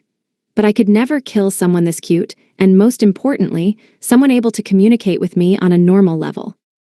I'll pass, I answered and shrugged. "'Kay, so what's your name?" Ryota Sato. Ryota Sato, weird name. That would be because this world doesn't have names like mine. Aurum then said, how many hundreds of years has it been, though, since someone last came here? Conquering the whole dungeon and defeating the monster on the last floor only presents a 0.000000001% chance of opening this door. Guess I can't blame 'em. Hundreds of years, didn't Aurum just form? I asked. Huh, you really don't know a thing, do you? Aurum's eyes opened wide. We're always here, becoming dungeons, not becoming dungeons, even moving around sometimes. Really? Also we. Yep, Aurum replied sincerely. Aurum Tellurium Nihonium. We? Are there 118 of you in total? I hypothesized. Sounds to me like you do know about us. I don't, I just remember my HHE. LIB, BCNOF. You're what? You wouldn't get it, sorry. Well, okay. I only meet people every 300 years or so if you're not busy, how about we chat for a bit? Not for free, of course. How about I give you this? Aurum raised a hand. She snapped her fingers, which were extending from the end of one lacy bell sleeve, prompting a mountain of gold to appear in the room. Literally, a mountain of it. Gold chunks were piled up like cardboard boxes in a storehouse. The gold reflected the light around us. It was dazzling, and in more ways than one that pile could be valued in the trillions. Everybody loves money. Usually the more the better, but this put me off a bit. Keep it, I declined. What, is it not enough? Fine. More importantly, are you okay? I urged. Huh. My question took Aurum by surprise. She froze up, eyes wide. Me, okay. Yeah. What's okay? I mean, of course I'm okay. Look at me, Aurum declared with her usual arrogance. But at the same time, that sociability from before was still there. This made me even more cert. What I saw, felt, in her wasn't just my imagination. Emily, Celeste, Alice, Margaret, the people of Indole, All of their faces and all of their auras ran through my mind like a kaleidoscope. All of them were just like how I used to be, just like the corporate slaves of my world. It was the aura given off by the unfortunate. People who weren't blessed by their circumstances, with things forced upon them instead of living as they please. Orem had that very aura. It's hard to perceive sometimes, but I knew it was there. What's with that look on your face? She demanded. What is it that you desire? Huh? I said nothing, waiting for her response. Finally, she caved and said, guess my poker face isn't as good as I thought. Well, can you blame me? It's been 300 years, so yeah, I get lonely. Orem heaved a sigh, plastered a weak grin on her face, and answered my question. I want to see the outside. Outside? Yep, outside the dungeon. It's long slipped away from my memories, but it seems like I've been in this dungeon ever since I was born. All the time. Remember how I said this body is like a monster? Monsters can't leave dungeons. Heck, I can't even leave this room. Wow. Now I knew exactly what she wanted. It was so normal, so easy to understand. She'd never been outside since the day she was born, so she wanted to leave just once. It was rare to see such simple dreams. Well, not that it'll ever come true, she sighed. Since you're here, why don't you stay a few days? Tell me about the outside world, and I'll give you all the gold you want, Kay. Her arrogance was concealed this time, while her sociability came out in full force. At the same time, something else peeked out, resignation. Since you're here, why don't you stay a few days?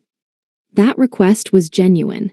If she couldn't go outside to see others, then she hoped that I could bring the outside world to her by staying here. However, that was a product of her resignation. I can't leave, so at least tell me about stuff. It was sad to see, so I put my gun to her head and pulled the trigger. Wait, what are?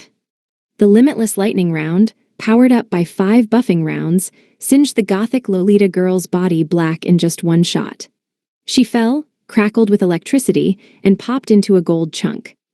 It was a cube-shaped chunk of gold, about 3 feet long on each side. This sure is a hell of a lot of gold, I said to myself as I cradled the former girl in my arms.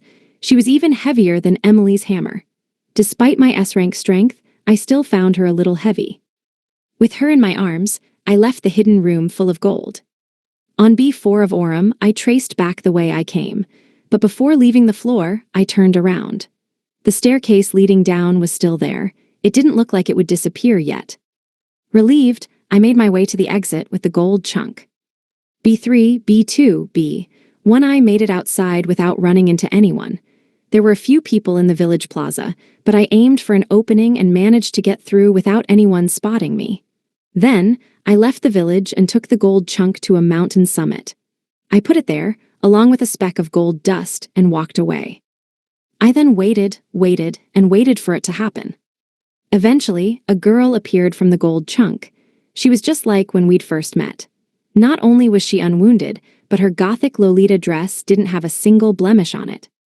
Huh? Her voice rushed out in surprise. Orem looked around, confused as to what had happened. Where am I? Outside the dungeon. Outside? Yeah, the idea came to me when you said you were like a monster. I figured if I turned you into an outsider, I could bring you outside. I mean, that works, but that was a stupid move, she warned me. Hi. I can come outside as an outsider, but that means I can't go back. I can only exist on that floor. If I tried to go back, I'd disappear on some floor along the way, and if I'm gone, there won't be any more drops. No worries there either, I assured her. What? Watch this, I said as I pointed at the ground by her feet. The speck of gold dust I'd left there with her had also turned into an outsider little demon that resembled Boomy, to be exact. This is Haya. Deciding it'd be easier to show rather than tell, I shot the little demon. A single limitless lightning round burned it black in no time.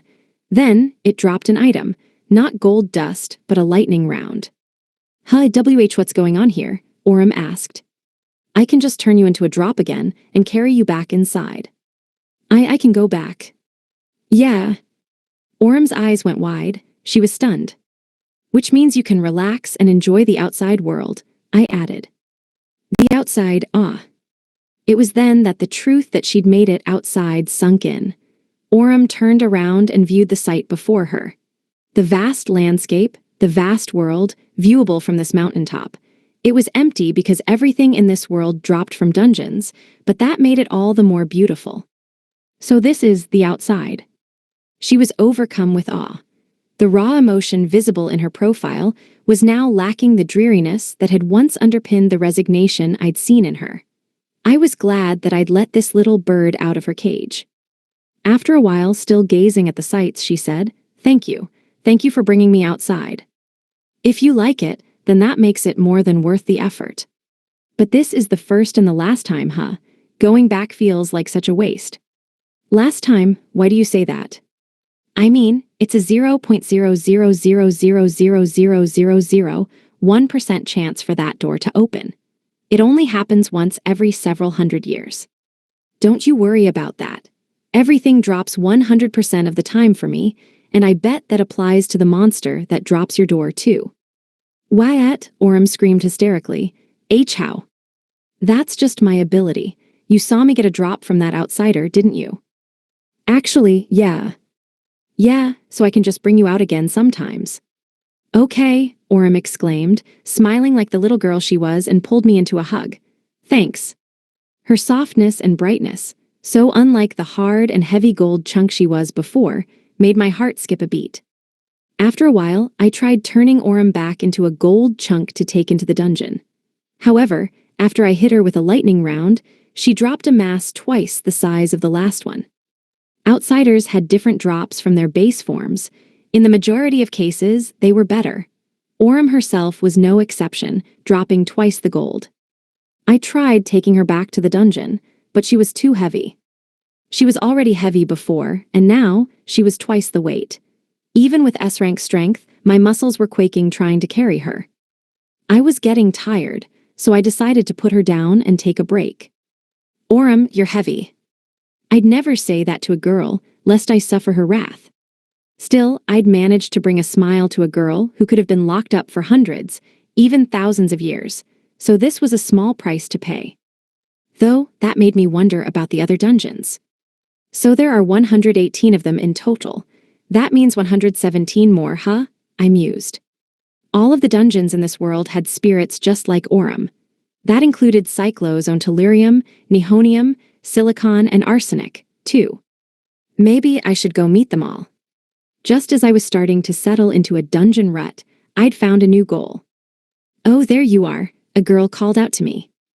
"Alice, what's up?" Alice ran over from the village. "Hey, Ryota."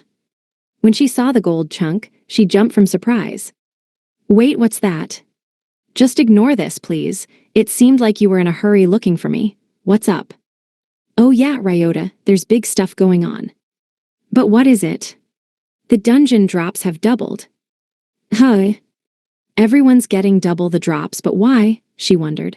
"It's so sudden that a lot of people are worried. Do you think it's gonna be okay?" "The drops have doubled." A realization hit me. I looked down at the gold chunk that was Orem at my feet. Double the gold, or Orem moved by the sight of the outside world. "Wonder which one it is," I mumbled. "Huh? Oh, sorry, ignore that." I didn't know which was the cause, but I decided to assume the latter was. That made me feel better for having done all this.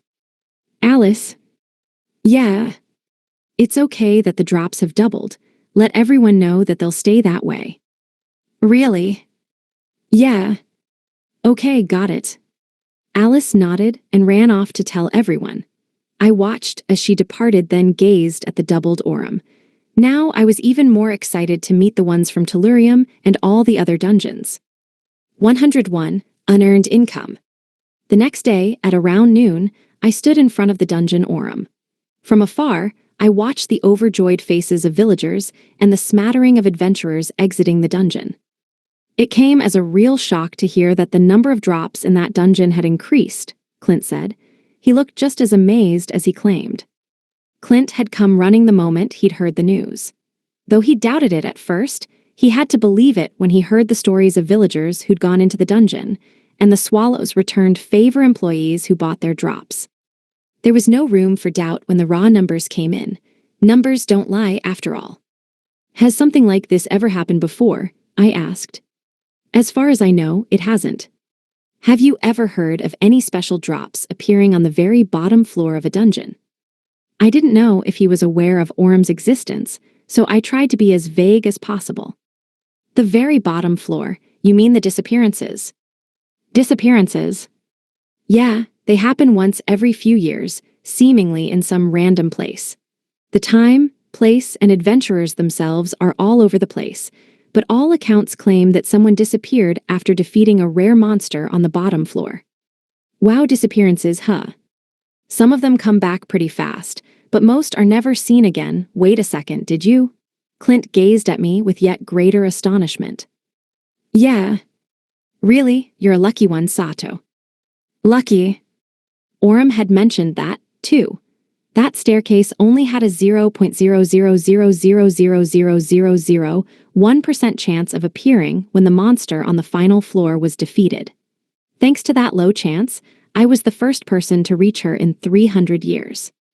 I'd met with her one more time yesterday, too, by once again defeating the rare monster to create the staircase. Orm was surprised that I'd managed to get through the 0.000000001% door a second time in one day, but I wasn't. I was the only person in the world with S-rank drops. My drop rates were 100%. I got better quality drops than anyone else, and I could even get special drops from things that dropped nothing. Even 0.000000001% could become 100% thanks to my S-ranks. So I wasn't lucky, it was normal. Clint gazed at the villagers, who were all excited and vigorous thanks to the doubled drops, and said emotionally, "Just goes to show, you never know where you might find unexpected fortune." Hi. I only sent you here to help the people of Indole. Never did I imagine things would turn out like this. Sounds like you got lucky, I chuckled. Yeah, lucky. We watched the village folk together. Suddenly, Clint held something out to his side so it was in front of me. It was paper rolled up into a tube shape. What's this? Another stroke of luck. The methylene issue was settled yesterday. I accepted the roll of paper and opened it. The complex words there seemed to be a contract, and there were 2 signatures at the bottom. Indole has cut all ties with methylene, Clint explained. If the news of the doubled drops got to them before we signed this, that would have been a hassle. I see, yeah, that is lucky. I rolled the paper back up and returned it to Clint. We stood side by side and watched the villagers working with smiles toward a better future. Some of them were adventurers from elsewhere. Economic activity was starting to heat up around this dungeon. Indole was on track to become a gold mining village. That was the moment I knew my job here was done. I split up with Clint and went to the chief's house. The chief brewed tea and welcomed me courteously. What brings you here, Savior? I'm thinking it's about time for me to head home. Head home, B, but where is that? He began to panic a little. Cyclo, I realized I've been away from home for a pretty long while now. Then why don't you make Indole your home? We were just discussing building a mansion for our savior. A mansion? Why bother discussing that? Come on, you don't have to do that. But savior, our village considers you. As the chief tried desperately to make excuses, the door flew open. Eve entered and declared, "This low level cannot be detained." Natural bunny ears, sexy bunny suit. She ran over to my side and looked down upon the sitting chief. Detained, what could you mean? Dungeons await this low level, other dungeons. Other dungeons? One dungeon and a village's selfishness aren't enough to justify detaining the low level. MGH. The chief glared at Eve and faltered. Her eyes were unusually sincere. I suppose you're right. We shouldn't force our savior to stay. I'm glad you understand. Just as he started to back off, the chief suddenly shouted, "Then please, at least accept our feelings." Feelings? I asked. Our feelings of gratitude. Everyone in the village wants you to. Feelings of gratitude, huh? I didn't do this because I wanted anyone's gratitude, but that doesn't mean I should outright refuse. Okay, I'll accept your feelings. Ooh, thank you. I'd better let everyone know right away. We must at least give you the first portion of it before you leave, Savior." The chief stood up and dashed outside.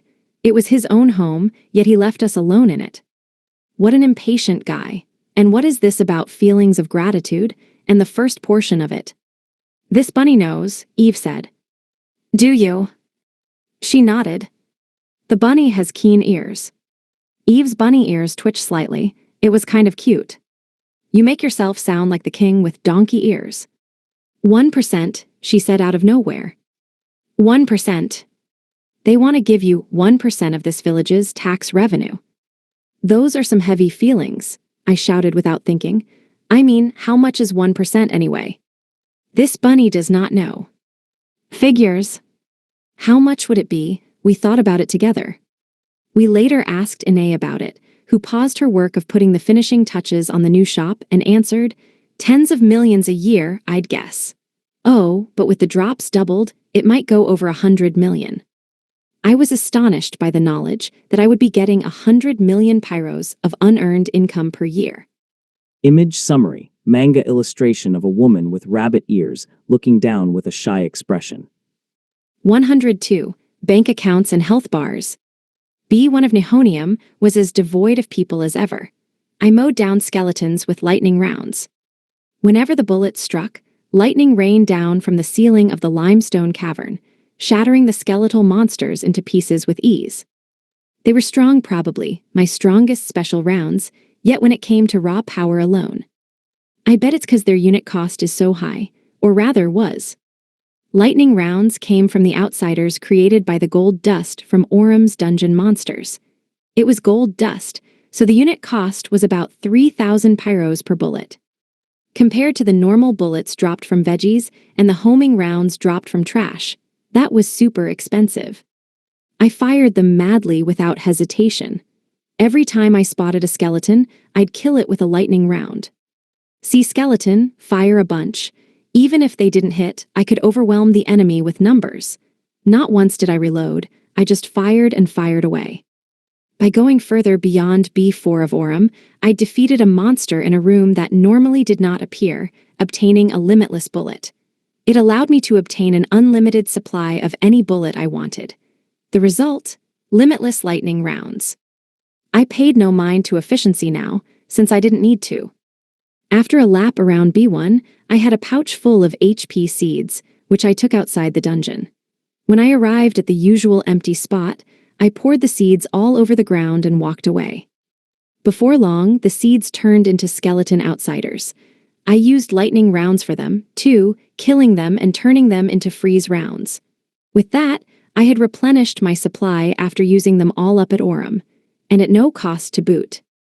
I had to replenish bullets by fighting outsiders. Before this, my options were to either sacrifice time to save money by fighting them hand-to-hand, or sacrifice money to save time by defeating them with bullets. Now I've got the best of both worlds. I gazed at the gun I'd loaded my limitless lightning round into. Thanks to it, I could optimize both the time it took and the cost to replenish ammo. Things were getting more and more convenient. I recovered the freeze rounds and went down to B2 this time. The monsters were zombies, almost exactly as strong as skeletons. I used limitless lightning rounds to fill my pouch with seeds, went outside, and converted them to flame rounds. Same with B3. I obtained loads of recovery rounds from the mummies there. I'd started early in the morning, and it wasn't even noon yet. It had only been 2, maybe 3, hours so far. I began to feel like I could do anything with these limitless lightning rounds. Oh yeah, things can't be that easy. B4 of Nihonium greeted me with mummies, who dropped vitality seeds and restraining rounds. They looked just like the B3 mummies, but there was one decisive difference between them. In order to get their drops, I had to finish them off with recovery rounds. When I encountered a mummy, I fired a limitless lightning round. The mummy fell, and its flesh disappeared, but the bandages remained. I fired a limitless lightning round at the bandages. Since it was infinite, I went ahead and pulled the trigger a few dozen more times. Repeated lightning strikes dug into the ground, changing its shape. And yet, the bandages still remained, as fresh and unblemished as before. I took out my other gun, loaded one of the recovery rounds I just gathered, and fired. The bandages, which had withstood 100 lightning strikes with ease, disappeared in no time. This monster couldn't be finished off without a specific attack. Next time, I'm getting limitless recovery rounds.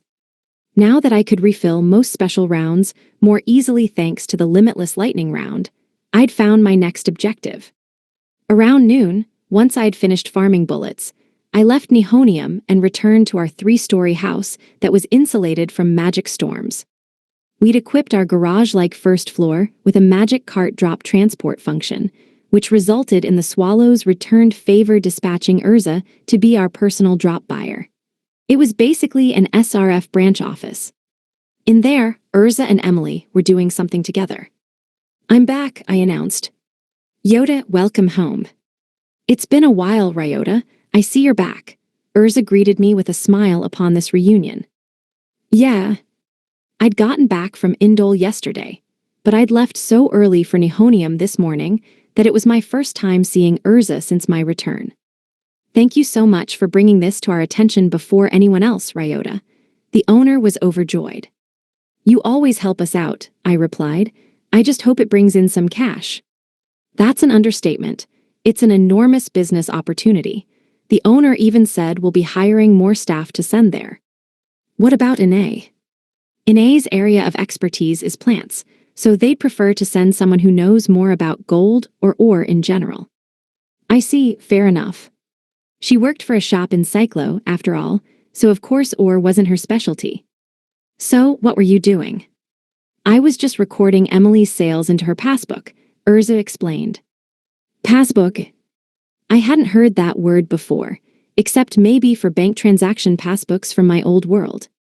I looked at Emily. Indeed, our resident shorty was holding what looked to be a passbook. She looked like an elementary schooler on her way home with a piggy bank. Noticing my gaze, Emily explained the situation to me. "Urza may be working with us now, but we can't have too much cash building up here. That's why we've set up a direct bank transfer." "Direct bank transfers and passbooks, huh?" It's just like my world. Her explanation leaves no room for me to imagine anything else. "So there's a banking system here, too, huh?" Yoda, Emily called out to me. Her eyes sparkled as she looked up. "Yeah. Look at this." "At the passbook, you mean? Oh, you've got over 1 million pyros now, eh?" "Yes, this morning's drops tipped the scales." "That's awesome. I've never seen a savings account with this many digits." "Really? I've never seen anyone's passbook but my own, and my take-home pay never went over 120,000 per month. Not enough to save up much, you know? I always felt like I was close to death. Remembering my past made me both sad and mad. Working free overtime for a crappy company every day, constantly being exploited, having my HP constantly in the red. Low HP, and I still couldn't use my super special moves. "So sad," I muttered. Emily cocked her head, confused, and asked, "Why don't we make a passbook for you too, Yoda?" "Make? I bet you could get 100 million in no time. Yours could be even bigger than mine." "You're right. I'd used money as soon as I'd gotten it to this point, but upon Emily's recommendation, I realized that maybe enjoying the taste of savings could be fun." 103, half the usual. The next morning, in the living room of our 3-floor home, I ate Emily's delicious breakfast and gazed at the passbook made for me. Celeste peeked over and asked, "What are you looking at?" "It's my passbook, Celeste. Urza made it for me yesterday." "You didn't have one before? Wait, why does it only have 12 pyros in it? Don't people normally deposit easier, rounder amounts like 1,000 or 10,000? That was true. When you make a bank account, you'd normally deposit a single bill for convenience unless you had a special reason. Sometimes, people would deposit just 1 yen pyros for particular reasons, too. It was unusual to see weird amounts like mine, but I did it for a reason. This was my leftover balance back then, I explained. Back then, it was the end of the month. I had 912 yen in my account, so I deposited 100 yen to withdraw a 1,000 yen note from the ATM that was the last of my money. I had 3 days until my next paycheck, but having that much left was a luxury for me. 1,000 yen for 3 days? You mean pyros? Is that what you were living on? Yeah. Pyros and yen were almost the same, after all. Does that count as luxury?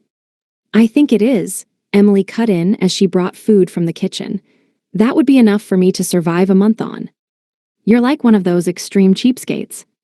As someone who'd roughed it in dungeons, that amount of money seemed like a luxury to her. Emily, would you cook lasagna in the dishwasher? Lasagna, dishwasher. Yeah, I bet you could. A look of confusion appeared on her face, same with Celeste's. I looked at the passbook again. 12 pyros, my final remaining funds back in my old world, numbers that would have my HP bar flashing red. Purposefully matching that amount was my way of marking my new start in this world. Today, I'm going to make as much money as I can, I announced. Getting an early start, Emily asked. That's the plan. Okay, I'll make and bring lunch for you. It might not be a good day for it, though, Celeste said cryptically, gazing out the window. How so? Today's the day of the binary suns. Binary suns? Yep, binary suns. Celeste nodded to me and looked back out the window again. What's going on? I wondered, stood up, opened the window, and looked outside. Cyclo was pretty lively most mornings, but this was excessive. Is it just me, or is it busier than usual?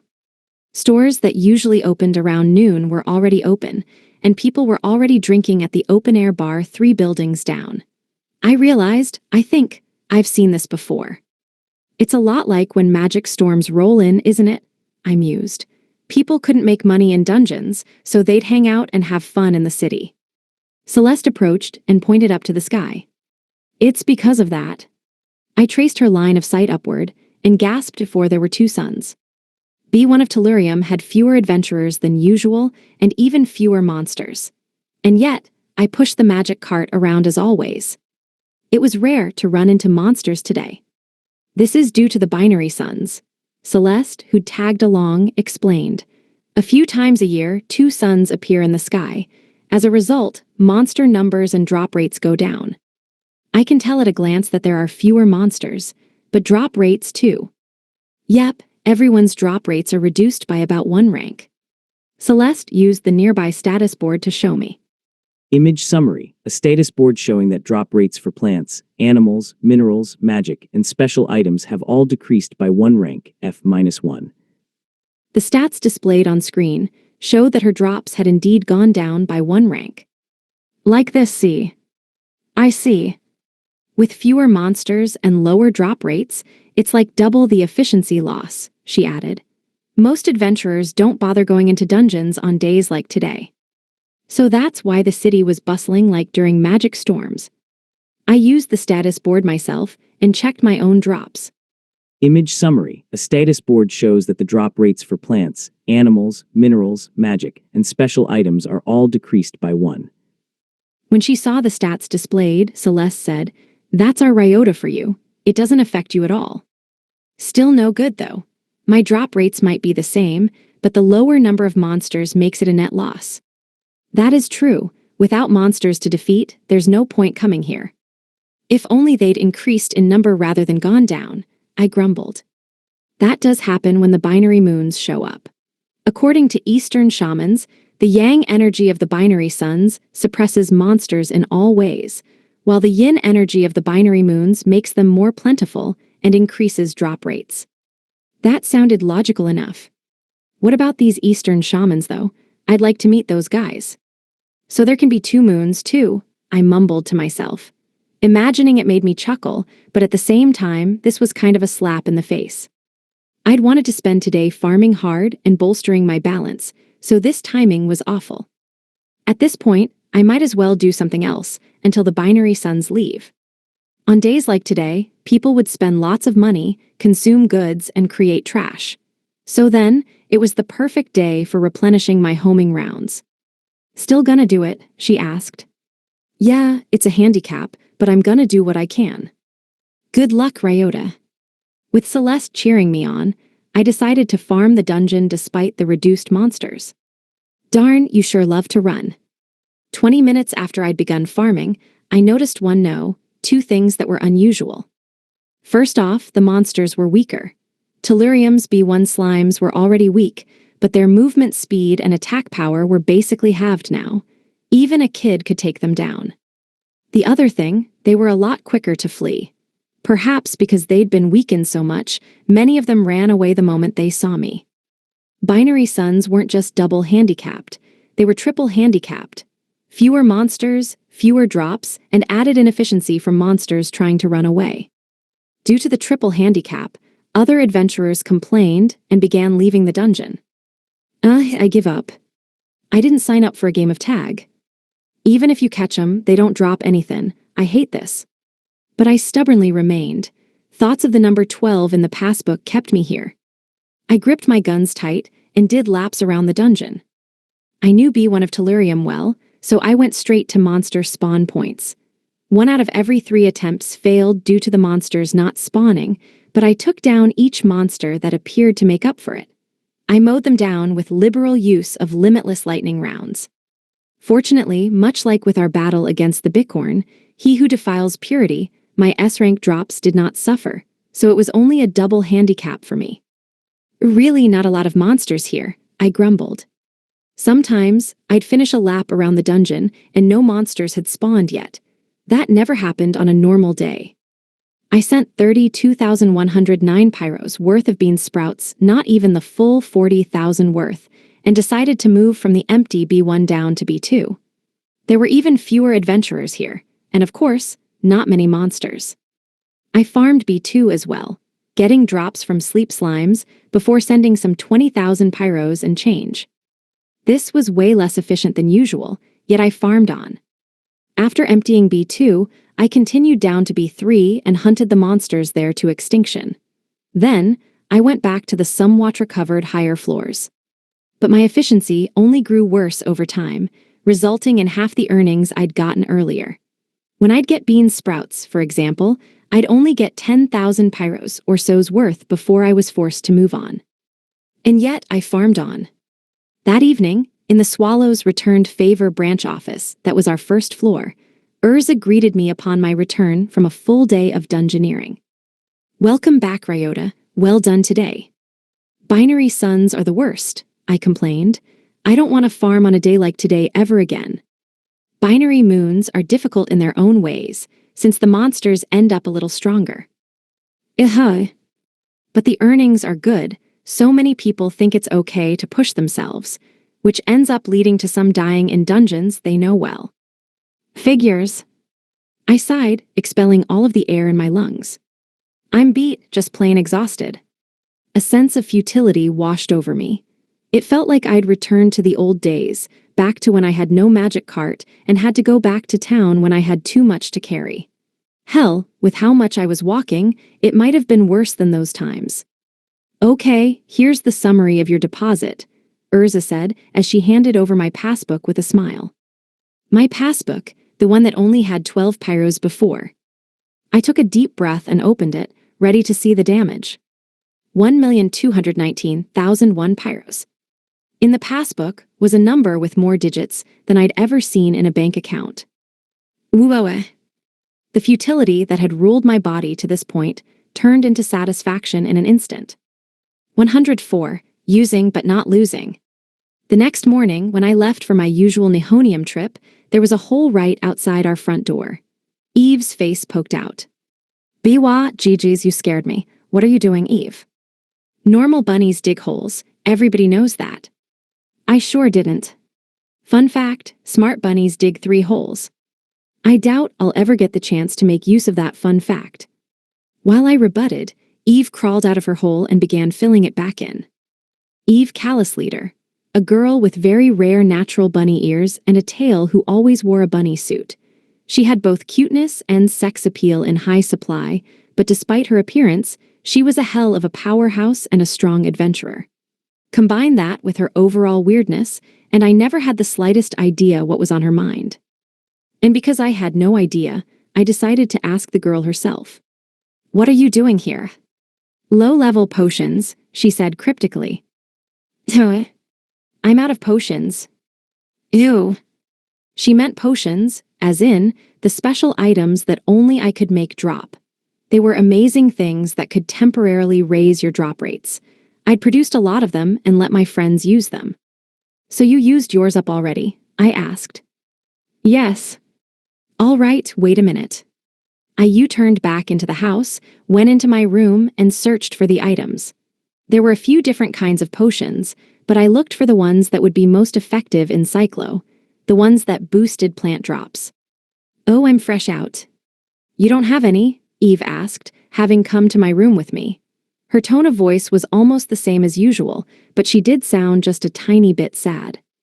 I didn't get to make any during my time at Indole. Wait here while I make some more. Okay.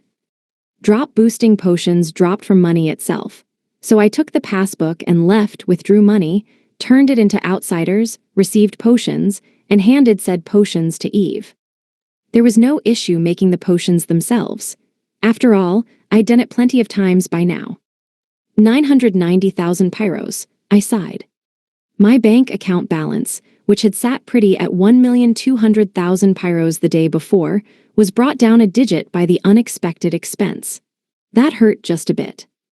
I left Eve and spent the morning in Nihonium, where I raised my neglected D rank MP to C rank. In the afternoon, I went to Tellurium as usual. If I had less savings now, then I'd just have to earn more, so I did my best to earn money. By the way, I made more potions after satisfying Eve. The potions were mostly there to help my friends make more money, but to Eve, they were a necessary prerequisite for getting her delicious carrots. I knew that blissful look on her face as she gnawed away at a carrot. Even if it meant losing a whole digit of my savings, I could never refuse her that. In making those potions, my savings went down fast, and when I ran out of money, I just had to make even more, and that brought me to B1 of Tellurium. With the binary suns gone, the dungeons were back to normal. There, I braced myself and mowed down enemies. I killed slimes on sight, piling up bean sprout drops. Just half a lap, and I'd filled my magic cart to the brim. I flipped the switch and sent the drops back home. Why was I so efficient today? Well, 2 reasons. First was, of course, that the binary suns had left and brought the number of monsters back to usual. But also, there were fewer adventurers than usual, just like with the magic storm and the dungeon master's appearance. Did it apply to the whole world or just this city? Either way, when going into dungeons wouldn't yield much money, adventurers would distract themselves by going into town and splurging like mad. And perhaps because it took a certain kind of person to become an adventurer, many of them ended up going to bars. And what happens once the magic storm has ended, the dungeon master is defeated, or the binary suns disappear? Well, despite the dungeon's yield going back to normal, many adventurers were hungover or still sleeping from overdrinking. The next day, dungeons would be just as empty as the day before. Some would even drink to dull the pain of their hangovers. That would only drag them into a negative feedback loop, but we could leave those alcoholics aside. It was my first time being here the day after the appearance of the binary suns, but I managed to get serious and rampage through the dungeon while the other adventurers were absent. Another half lap around B1 and my magic cart was full again. I sent the drops back home once more. Now I had 2 sets of 40,000 pyros, making 80,000 total. I went down to B2, where Eve gnawed on a carrot drop. It was pretty adorable how she looked like a small animal. Like a squirrel almost. Well, I guess rabbits are small animals too. Ooh, hard at work I see, I said in greeting. Low level, you can't have my carrots. I wasn't planning on taking them. In fact, a sleep slime appeared just in time, so I killed it with a limitless lightning round. Then, I took the S-rank Ryota carrot it dropped and gave it to Eve. Wanna eat this too? Low level, I love you, you're perfect. You can do anything you want to me. Oh please, I chuckled. Afterward, I did a lap around B2, which was just as devoid of adventurers. But due to Eve's massacring of sleep slimes, my magic cart only ended up getting full after 2/3 of a lap instead of just half. I sent that home, 120,000 pyros total now. It would hurt Eve's yields if I went too hard here, though, so I went straight down to B3 after that. There, I defeated the C-word slimes, turned them into pumpkins, and sent them back one at a time. As such, I farmed on without rest. I wanted to get my bank account balance into the 7-digit range again, so I grinded the dungeon with all I had. Thank you very much. I will see to it that we take direct withdrawals from this point on. Yeah, thanks. Earlier that evening, I worked in Cyclo instead of Tellurium. On the way home, our realtor Antonio happened to catch me. He'd come to collect rent that I'd left unpaid during my trip to Indole. Seeing that I had my passbook, he suggested they withdraw my rent automatically. I agreed to that. I knew it'd be more convenient, so I figured why not. You could have come and collected it sooner, though. Emily and Celeste were home. Oh no, I knew you were away on a request from the Dungeon Association. Besides, Mr. Sato, you have my full faith. Thanks.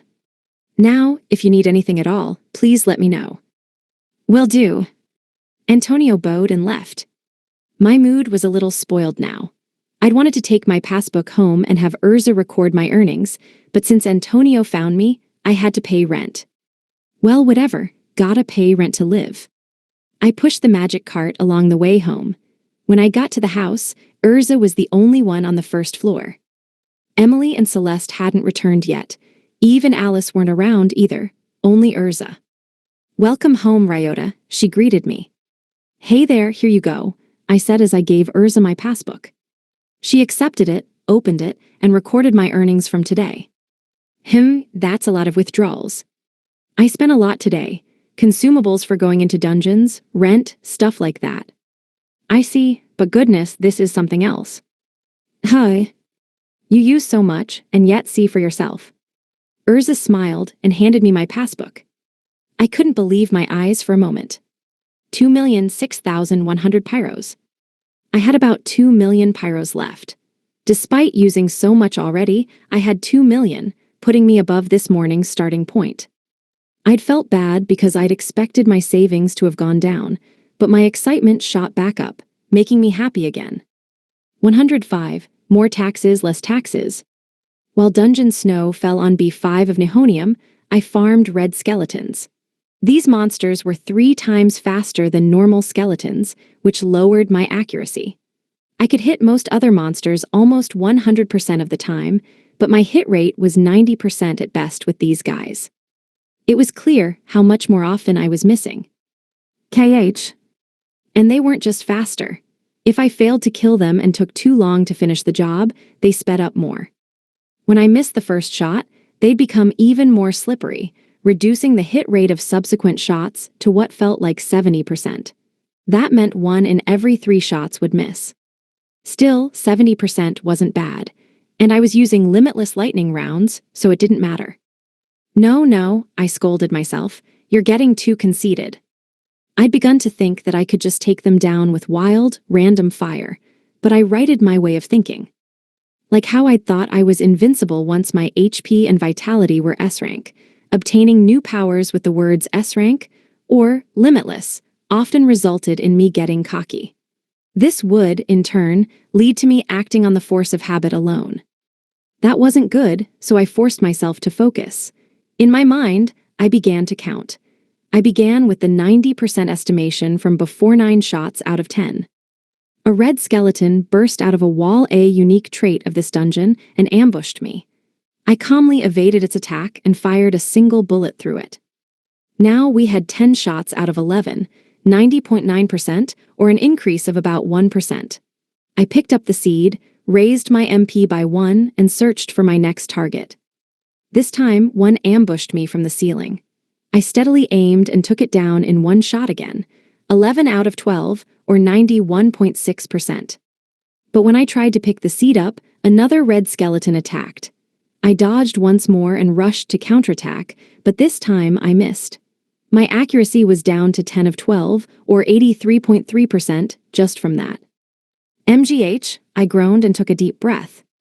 My hit percentage may have fallen sharply from that, but if I got flustered now, it would spiral lower and lower. I stopped in place, took deep breaths to calm myself, and focused more. I then killed everything that attacked, aiming until the last moment each time to take them down. Constantly calculating my accuracy, putting my all into raising it. Oddly enough, focusing on the numbers had a clear improvement on my concentration. That wasn't all. My motivation was higher than usual, too. Concentration, motivation with those on top of my high stats. I cleaved a path of destruction through B5 of Nihonium. By the time noon arrived, I'd raised my MP from C to B. My accuracy went over 98% in the process, as well. I left Nihonium and returned home first. Urza and Emily were in the first floor garage, so they greeted me as I entered. Good work out there. Welcome home. They sat on opposite sides of a table, drinking black tea. Sandwiches and bite-sized sweets sat atop the table as well. Despite it being noon, this looked more like tea time than lunch. Ryota, would you like one? Urza offered. I'll brew more tea, Emily said and ran up to the second floor. I stood next to Urza, stooped down a bit, and took a sandwich in hand. It was a strawberry jam sandwich with just the right amount of sweetness. The food re-energized me, shooing away my exhaustion. How is it? She asked. How's what? The sandwich. It tastes good. Hits the spot, since I'm already pretty tired from this morning's work. Yay. For some reason, Urza pumped a fist in front of her chest. Why did you just pump your fist? Oh, that was, she stammered. Emily answered for her, saying, Urza made that sandwich. Her smile was even brighter than usual, as she came down the stairs with my tea in hand. Oh, so you didn't make that one, Emily. Right, Urza and I made them together, but the one you just ate is 100% Urza produced. I picked up another strawberry jam sandwich and chowed down. Yeah, that's good. I just assumed it was yours since it tasted good, but it looks like Urza's a great chef too. Image summary, an illustration of Urza, blushing and smiling, seated at a table with a basket of sandwiches. Thank you, Urza mumbled, blushing as she looked down. May I make food for you again? Would you really? I'd appreciate it. I will, I'll make so much good food for you, Urza exclaimed eagerly. I was excited by her enthusiasm, wondering what she might make. I drank Emily's black tea and snacked on another sandwich, replenishing my energy. Oh yeah, just in case, could you record my transactions so far? I asked, handing Urza my passbook. Record them now. Yeah, I'd like to do this afternoon's farming with proper numbers in mind. This morning, I'd calculated my accuracy while I farmed. Seeing that number go up with each kill was satisfying. It felt like I was accomplishing something. This was reflected in my concentration, giving me the motivation to keep on raising it. As a result, I'd made every shot from that point on, resulting in a 98% hit rate. I wanted to try doing something similar this afternoon, keeping numbers in mind to see what would happen if I gave myself little victories. Until yesterday, I'd preferred building up to a big accomplishment. Recording it all at once and seeing the huge growth in number was really satisfying. However, the strategy also resulted in me slowing down toward the end.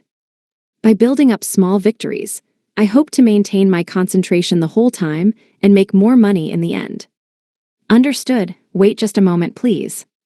Urza took my passbook and recorded the transactions. Thank you for waiting. Your balance is building up. Really, it didn't go down. It went up by about 500,000 peros. Biwa. For a moment, I wondered why. I shouldn't have made any money since last night. The only reason I'd come here to have my passbook updated was because I'd gone and reported to everyone I could remember having business with. Because of that, I figured some money might have been withdrawn this morning. I expected it to go down, not up. How is that possible? You're not kidding, I said as I read it. That's almost 500,000, and the name is Indol. That's the name of a city. Ooh, taxes, I realized. Right, Indol had promised to give me a portion of their tax revenue. It seemed they'd already made good on that promise. Taxes, Urza cocked her head. I described the gist of what had happened in Indol. I see, so that's why they share taxes with you, she mused. That is amazing, though. It's essentially passive income. Yeah, I guess you're right. Passive income, I like the sound of that. It was a reasonable reward for clearing Indol's dungeon and outright doubling their drops, but it was still true that I was getting paid without doing any labor. Even if I did nothing from this point on, Indol would send me money. From winning the lottery and living off interest, to building apartments and renting them out, and even to buying tons of stock and living off of dividends, everyone dreams of living on unearned income. My heart jumped for joy upon seeing that dream manifest as a real number in my bank account. Whoa, you're making money even like this. That's Yoda for you, all right. I'll still go to dungeons, with or without this. That's even more incredible. La. Suddenly, Urza seemed to recall something and clapped her hands once. What's the matter? You've received another deposit. Wow, this is something else. What's that mean? It's your refund, Urza explained. You've sold over 30 million pyros worth of goods this year, which reduces your taxes a little. It began applying yesterday, so they've refunded the difference. Reduces my taxes, they don't go up. I returned my passbook to Urza, and she quickly recorded the new deposit. The deposit itself wasn't too huge, it was just 20,000 pyros. Yes, they go down, Urza answered. Did they go up in your previous city, Ryota? Not really city, but yeah, kinda. Due to how progressive taxes worked, there were points where you lost money by making more. That was especially true when I was a student. They didn't tax you until you made 1 million yen a year from your job, but if you crossed into the next bracket, they started taking taxes and you lost money as a result. And so, I'd carefully adjusted my hours to avoid making that much. In Cyclo, your taxes go down as you sell more items. That incentivizes adventurers to put their backs into dungeoneering. I see. I could understand that sentiment, though I didn't know what the side effects of that system might be. A line item of 20,000 pyros was recorded in my passbook now. Alone, that was a small number. However, the refund I'd earned due to my tireless efforts filled me with a sense of accomplishment. 106. Time for a career chain. I spent another morning grinding on B5 of Nihonium, killing hordes of red skeletons. As a result of me keeping my concentration at the max from the outset, I'd managed to maintain a 100% hit rate. That tired me out, but I felt satisfied too. By the way, my MP was up to now. With 2 accomplishments in perfect accuracy and boosted stats, I returned to Cyclo. The city was as bustling as ever today. No magic storm, no binary suns or moons. No dungeon master, either. Adventurers were earning money, and the city was profiting from the booming economy. My legs carried me toward my house on their own, but I soon remembered something and stopped. Emily had said something before I left this morning. I'm going in for hammer maintenance today. Weapon seller Smith had provided her the Emily hammer, which was customized to suit her needs, for free. Like athletes, famous adventurers could be sponsored by people who provided them gear. The better they performed, the more that same gear would sell. They were basically advertisers. As a result, Emily was putting in some real work lately. Her level was capped, and she was kicking butt in Cyclo's dungeons, especially Arsenic, which was full of nothing but rocks. Thanks to those exploits, almost 90% of the adventurers in Arsenic used Emily model hammers now. They're like Air Jordans. It reminded me of some famous basketball shoes from when I was in school. Anyway, Emily was out for hammer maintenance today, so there wouldn't be any hot food waiting for me. Might as well eat out, I guess. I marched around the city, picking out the best place to eat at. It was then that I found a place serving something akin to ramen. Based on the smell, it was probably tonkatsu or Ike ramen. The smell of that delicious, greasy goodness was so nostalgic that it drew me to the restaurant. Pow! Before I could enter, someone bumped into me from the side. Hey, sorry, I tried to apologize, but I recognized him. Huh. I'm sorry. It was the man that a certain old man had been slave driving, along with a woman who was currently not with him.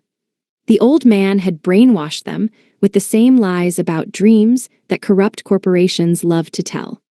The person here was one such sacrifice. He looked even more haggard than the last time we'd met. My bad, I was just spacing out a little, he apologized. It's fine, really, but are you okay? Hey. Huh, sorry, I wasn't listening. He looked distracted. You might think his mind was elsewhere, but that wasn't it. He was so exhausted that he was going to a bad place. I could tell by the look on his face. Bye. Wait, I stopped him as he tried to leave. Seeing my past self in him, I knew I couldn't let him keep going like this. In the ramen shop, the man wolfed down food shockingly fast. He'd had 3 large helpings of ramen already, and the side of fried rice he'd ordered was long gone. Seconds, please. Oh, I'm sorry, It's cool, I told you it was my treat, so go for it. Excuse me, seconds for him, please. Thinking he'd be too modest to order more, I ordered extra for him. I'd pulled him into the ramen shop and promised to treat him because he looked ready to collapse. He tried to refuse at first, but when he smelled the delicious scent of his food, he fell to temptation fast. You sure can eat, huh? Geez, slow down a little. By the way, I couldn't eat anything at the place. The flavoring didn't really suit my palate. Not to say that the flavor itself was bad. The place was full of people all enjoying their food, so the shop was doing something right. So why me? I wondered. It didn't take long for me to realize why. It was probably Emily's fault, or rather, thanks to her. Emily's meals were just so ridiculously delicious that she'd trained my palate. While I thought about it, the man cleared his 4th bowl of ramen. Thank you so much for the food, he said. No worries. I realized that we didn't know each other's names, so I introduced myself. By the way, I'm Ryota Sato. Call me Ryota or Sato, doesn't matter to me. I'm Cliff, thanks Ryota. Are you done already? If that wasn't enough, go on and order more. I'm fine now, really, thank you. Okay, so what's the deal? Have you not been eating? I could imagine why, but I played dumb and asked anyway. I'm short on cash. It's been 3 days without meals now. 3 days, but you should be making a lot of money on dungeon trips, right? Well, I have a partner, and we formed a party alongside our captain. The captain manages our finances, and we receive our pay from him. And what is your pay? Well, not quite enough. Not enough, how much are we talking? Last month was 30,000 pyros, I think. That's literally pocket money, I yelled without thinking. Huh? Cliff looked suspicious for a moment. Sorry, forget that. Hey, you're the weird one for looking at me like that. As a reminder, the common currency of this world, pyros, was about equal to yen. For example, the ramen he was eating now was 700 pyros per bowl, with an extra 100 pyros on top for the large serving. And he was living on only 30,000 pyros a month. How the hell do you live like that? Seeing the look on Cliff's face, I stopped myself and apologized. Sorry. He couldn't live like that. That was how he'd ended up like this. What can I do differently? It's because we earn so little. Is it going that badly? We get injured sometimes, and our weapons and gear all fall apart constantly. He takes that out of our cut. MGH. He takes consumable and equipment expenses out too. It might seem logical at a glance, but it was messed up. I mean, his take-home pay was 30,000 for a whole month. That was unthinkable. Cliff looked extremely dejected. Sometimes, I get to thinking that maybe I'm not cut out for this work. Really? Maybe there's a place where I'm better suited to work. The captain says I'm being naive when I bring it up, though. That's not true. You're not wrong for thinking that at all. But it's the truth, Cliff complained. When the captain picked me up, my stats were in awful shape. My combat stats were low, and my drops were all F except for plants, which were at E. I see. That sounded like how Emily was when we'd first met. In that case, maybe, he isn't cut out for this after all. And your drops haven't improved at all, I asked. Hi. Cliff seemed surprised. Hi. So was I. What does he mean, huh? What do you mean by that? He asked. Exactly what I said. Can drops get better? Well, yeah, they can, when you level up. Cliff froze, gazing wide-eyed at me with his mouth wide open. He forgot to even blink. So this is what it would look like if they put a picture of astonishment in the dictionary. I remembered the last time I saw him in a dungeon. I remembered the man he called Captain, the older guy who screamed about dreams. Did he tell you that drop rates could never go up? I asked him. Cliff nodded slowly and replied, Is that not true? Some people's drop rates never go up, but there's no telling in advance. At the very least, my friends had their drop rates go up before they capped their levels. Cliff was astounded. I paid the bill, and we left the restaurant together, walking through the bustling city. Why didn't you ever check for yourself? I asked. The captain always told me not to. He said that looking at your stats would set your limits, and that stats don't tell the entire story, that humans can overcome them. That's insane. My anger left my mouth before I could stop it. There was some logic there, but that didn't mean you could go on ignoring your stats forever. That man had probably kept him from seeing his stats so that he could control Cliff, who thought himself inferior for having nothing but E-rank plant drops. I was growing angrier and angrier by the second. I took Cliff to an item shop in town. There, I bought a portable status board, a consumable item that lets you check your stats, and gave it to him. As the name implied, it was a status board that you could carry. Its effect was the same as the one in Dungeons. Try using it, I ordered him. Okay. As directed, Cliff used the portable status board to display his stats. Image summary. A status board displays level 66 out of 66, HP and MP at C, strength and vitality at D, intelligence and willpower at B, speed and luck at F, and dexterity at C. Look, you've capped your level. How much of a slave driver is that guy? So these are mine. You're pretty strong too. Better suited to magic maybe, but strong. Think so. More importantly, go to the next page. That's the one that matters. Okay. I heard him gulp nervously. Then, he steeled himself and displayed his drop stats. Image summary. The image shows a table of stats. Minerals are rated C, plants E, and animals, magic, and special are all rated F. He gasped. Feeling exasperation toward Cliff and rage toward his boss, I declared, let's be clear here, stats tell no lies. Your strengths aren't meant to blossom here in Cyclo. You need to be in a place like Indole. But there, I'm certain that you could make at least 1 million pyres a month. Cliff was even more astonished now. 107, part-timer at heart. What's Indole? Cliff asked me. It's a village where a new dungeon was just born. It drops gold dust. Since it's an ore drop, it's perfect for you. Cliff was surprised. Why does he keep getting surprised like this? Dungeons can be born. What? I've never heard of that happening. But Nihonium was just born here in Cyclo, wasn't it? And then there's Selenium, which ended up under Cyclo's ownership. Is that true? Cliff looked half surprised and half confused. It was common knowledge that dungeons could be born, and Nihonium and Selenium were old news, yet he didn't know either of those. He'd been exploited all this time, not allowed to know a thing. It made me angry. I was ready to snap, to put it mildly. Let me say this one more time. No, I'll say it as many times as it takes. You're better off in Indole. But. It seemed like it'd take too long to convince him, so I whipped out my guns and fired off combined recovery rounds, creating a sleep round at Cliff. When it struck him, he fainted and drifted off into the world of dreams. While Cliff slept, I carried him off to Indole. In only a few days, Indole had become a place bursting with life.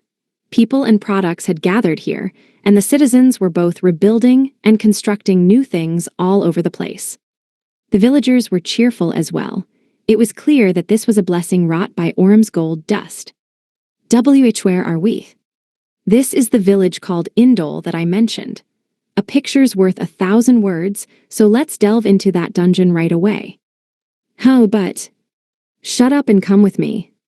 Cliff hesitated, but I pulled him toward Orm with me. Just going toward the dungeon was enough to get the villagers to gather one after another and speak to me. Oh, our savior.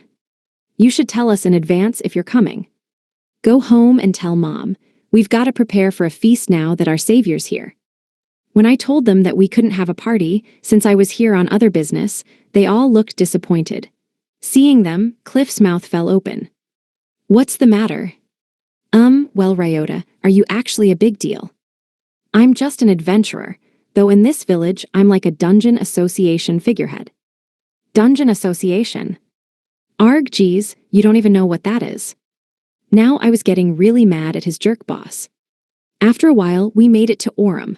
Adventurers and villagers alike had gathered outside the dungeon. There, I found Alan and called out to him. "Hey, Alan. Savior. What's going on?" "Oh, you mean all this?" Everyone's waiting for the next dungeon entry. Everyone enters together at set times, and we keep people from going in and changing the dungeon layout at all other times. I see. Orem was a rogue dungeon, so it changed shape each time someone stepped inside. This rule was a way of keeping the dungeon from changing suddenly when people were inside. That meant I'd be waiting for a while. I decided to leave Cliff for the moment and spoke to Alan. "How's the village doing?" I asked. "Wonderful, thanks to you, Savior. Everyone who lived here before is remodeling their homes, and the younger folk who'd been putting off their marriages are finally tying the knot. All of this is because of you. I'm just glad things are going well. By the way, Savior, my son leveled up, but only his plant drops went up, so we're wondering what to do. It's such a shame that this happened right after he awakened to the joys of dungeoneering. Have him come to Cyclo. Hell, I could even help him get his bearings a little." "Goodness, I could never ask that of you." "Don't worry about it. He's better off in a place where he can use his strengths." "Thank you, Savior." Other villagers came to speak to me afterward. Given their expressions and tones of voice, it was clear that this village was filled with new vigor and hope. Once I'd finished chatting with them, I went back to Cliff. For some reason, his mouth was agape. "What's the matter? How are you so close with everyone here?" "Hi. Adventurers are rivals. We watch each other with eagle eyes, always thinking of how we can snatch each other's prey. Never open your heart to anyone but your closest comrades, and be wary of anyone who tries to get too close. I'm guessing your captain taught you that." Cliff nodded. Man, he really filled this guy with BS. I'd heard that cutting off people's connections with others was ideal for brainwashing, but it was even worse to hear it firsthand. The old man really just thought of his partners as slaves. Everything Cliff said about his so-called captain, and the environment he fostered only further, fueled my righteous fury. Once it was time to enter the dungeon, Cliff and I stepped in to be one of Orem last. "Whoa," he panicked, "everything changed. It's called a rogue dungeon. Every single time someone comes in, the dungeon changes shape." I see. "Anyway, look, there's a monster. Go kill it."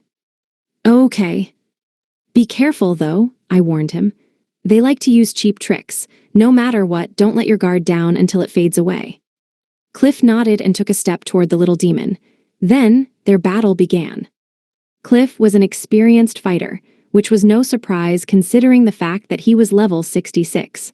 From start to finish, he kept control of the pace of battle versus this little demon. But just before it was time to finish the monster off, he returned to me. "Ryota," he called to me. "What?" Well. Why did he come to me before killing it? I wondered. But a few seconds later, I remembered why. That was how he'd always done things with his boss. Cliff and that woman would join forces to weaken a monster, and then the guy they called Captain would finish it off. He was just doing this out of force of habit. "Not me," I refuted. "You kill it." "Me?" "Yeah, go finish that thing off." Cliff was hesitant. Despite how well he'd fought so far, how he'd overwhelmed the little demon, it began to counterattack. "What's the problem?" I asked. I've never finished an enemy off." "You just try." "I can't. I can prepare the final blow, but then." Cliff was at his wit's end. He was so physically accustomed to holding back and not killing monsters that he couldn't force himself to do it now. Cliff could handle a monster he'd never seen before and bring it near death, but he couldn't deliver that final blow. The word spellbound came to mind. I thought for a moment and fired a recovery round at the little demon. It struck, healing it. Cliff was able to move again now, so he attacked the healthy little demon once more. Then, just before killing it, he stopped again. What should I do?" Cliff was at a loss, too. He really could attack just fine until it came to the finishing blow. In that case, I fired another recovery round at the little demon. It healed, and Cliff resumed his attacks. If I'm right, It took him 3 attacks before he held back after that last recovery round. I focused and counted his attacks. 1, 2, and 3. I stepped in and fired a normal round between his second and third attacks. My bullet struck first, reducing the little demon's health. Cliff seemed to notice that, but it was too sudden for him to stop. His third hit overkilled the little demon. I killed it. More importantly, look. As he gazed in astonishment at his hands, I handed Cliff the gold dust that had fallen. What's this? You killed it, so it's your earnings. Mine. He looked too taken aback to speak, as he looked back and forth between me and the gold. The Indole branch of the Swallow's returned favor had finished construction, so I brought Cliff to the new shop. There, I had him call an employee and sell his gold dust. After that first little demon, I'd continued his rehabilitation by supporting him and making him finish enemies off. In the process, he got more gold dust drops. He had C-rank ore drops, so they didn't drop that often, but he'd still made some money. Here, he sold them. A familiar employee, Ine, finished weighing it and returned.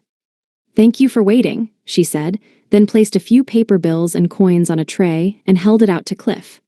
After taking taxes out, your total is 7,320 pyros.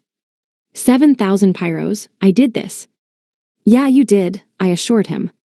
Several emotions passed over Cliff's face: shock, confusion, excitement. I made all of this in just one day. The fact that he thought it was so much was sad in itself. 7,000 pyros was basically a daily wage from a part-time job. It wasn't something that a grown man, with a capped level and C-rank drops, should have to be emotional about. And yet, to Cliff, a man who'd lived on 30,000 pyros a month, it was an unbelievable number. Eventually, his mind caught up.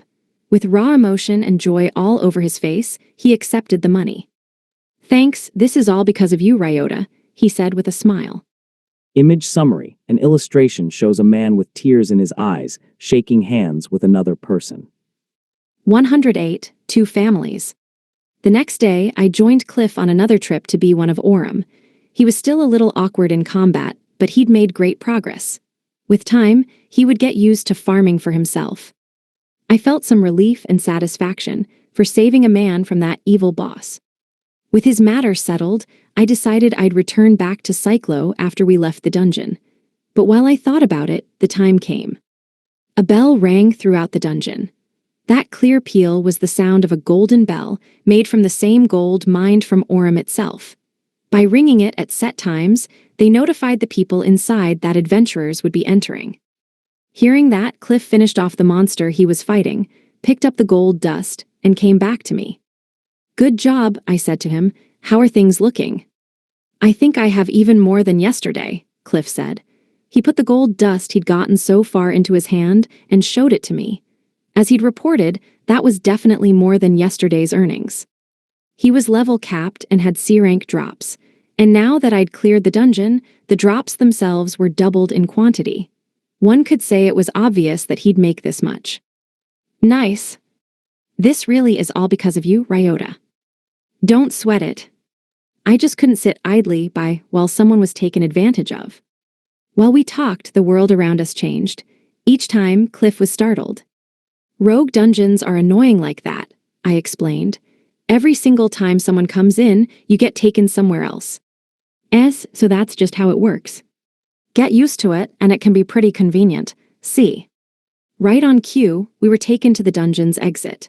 Up ahead, we saw adventurers lined up and waiting to enter. If you're lucky and have the right timing, you can walk right out. That is convenient. Ryota. Suddenly, someone called my name and hugged me.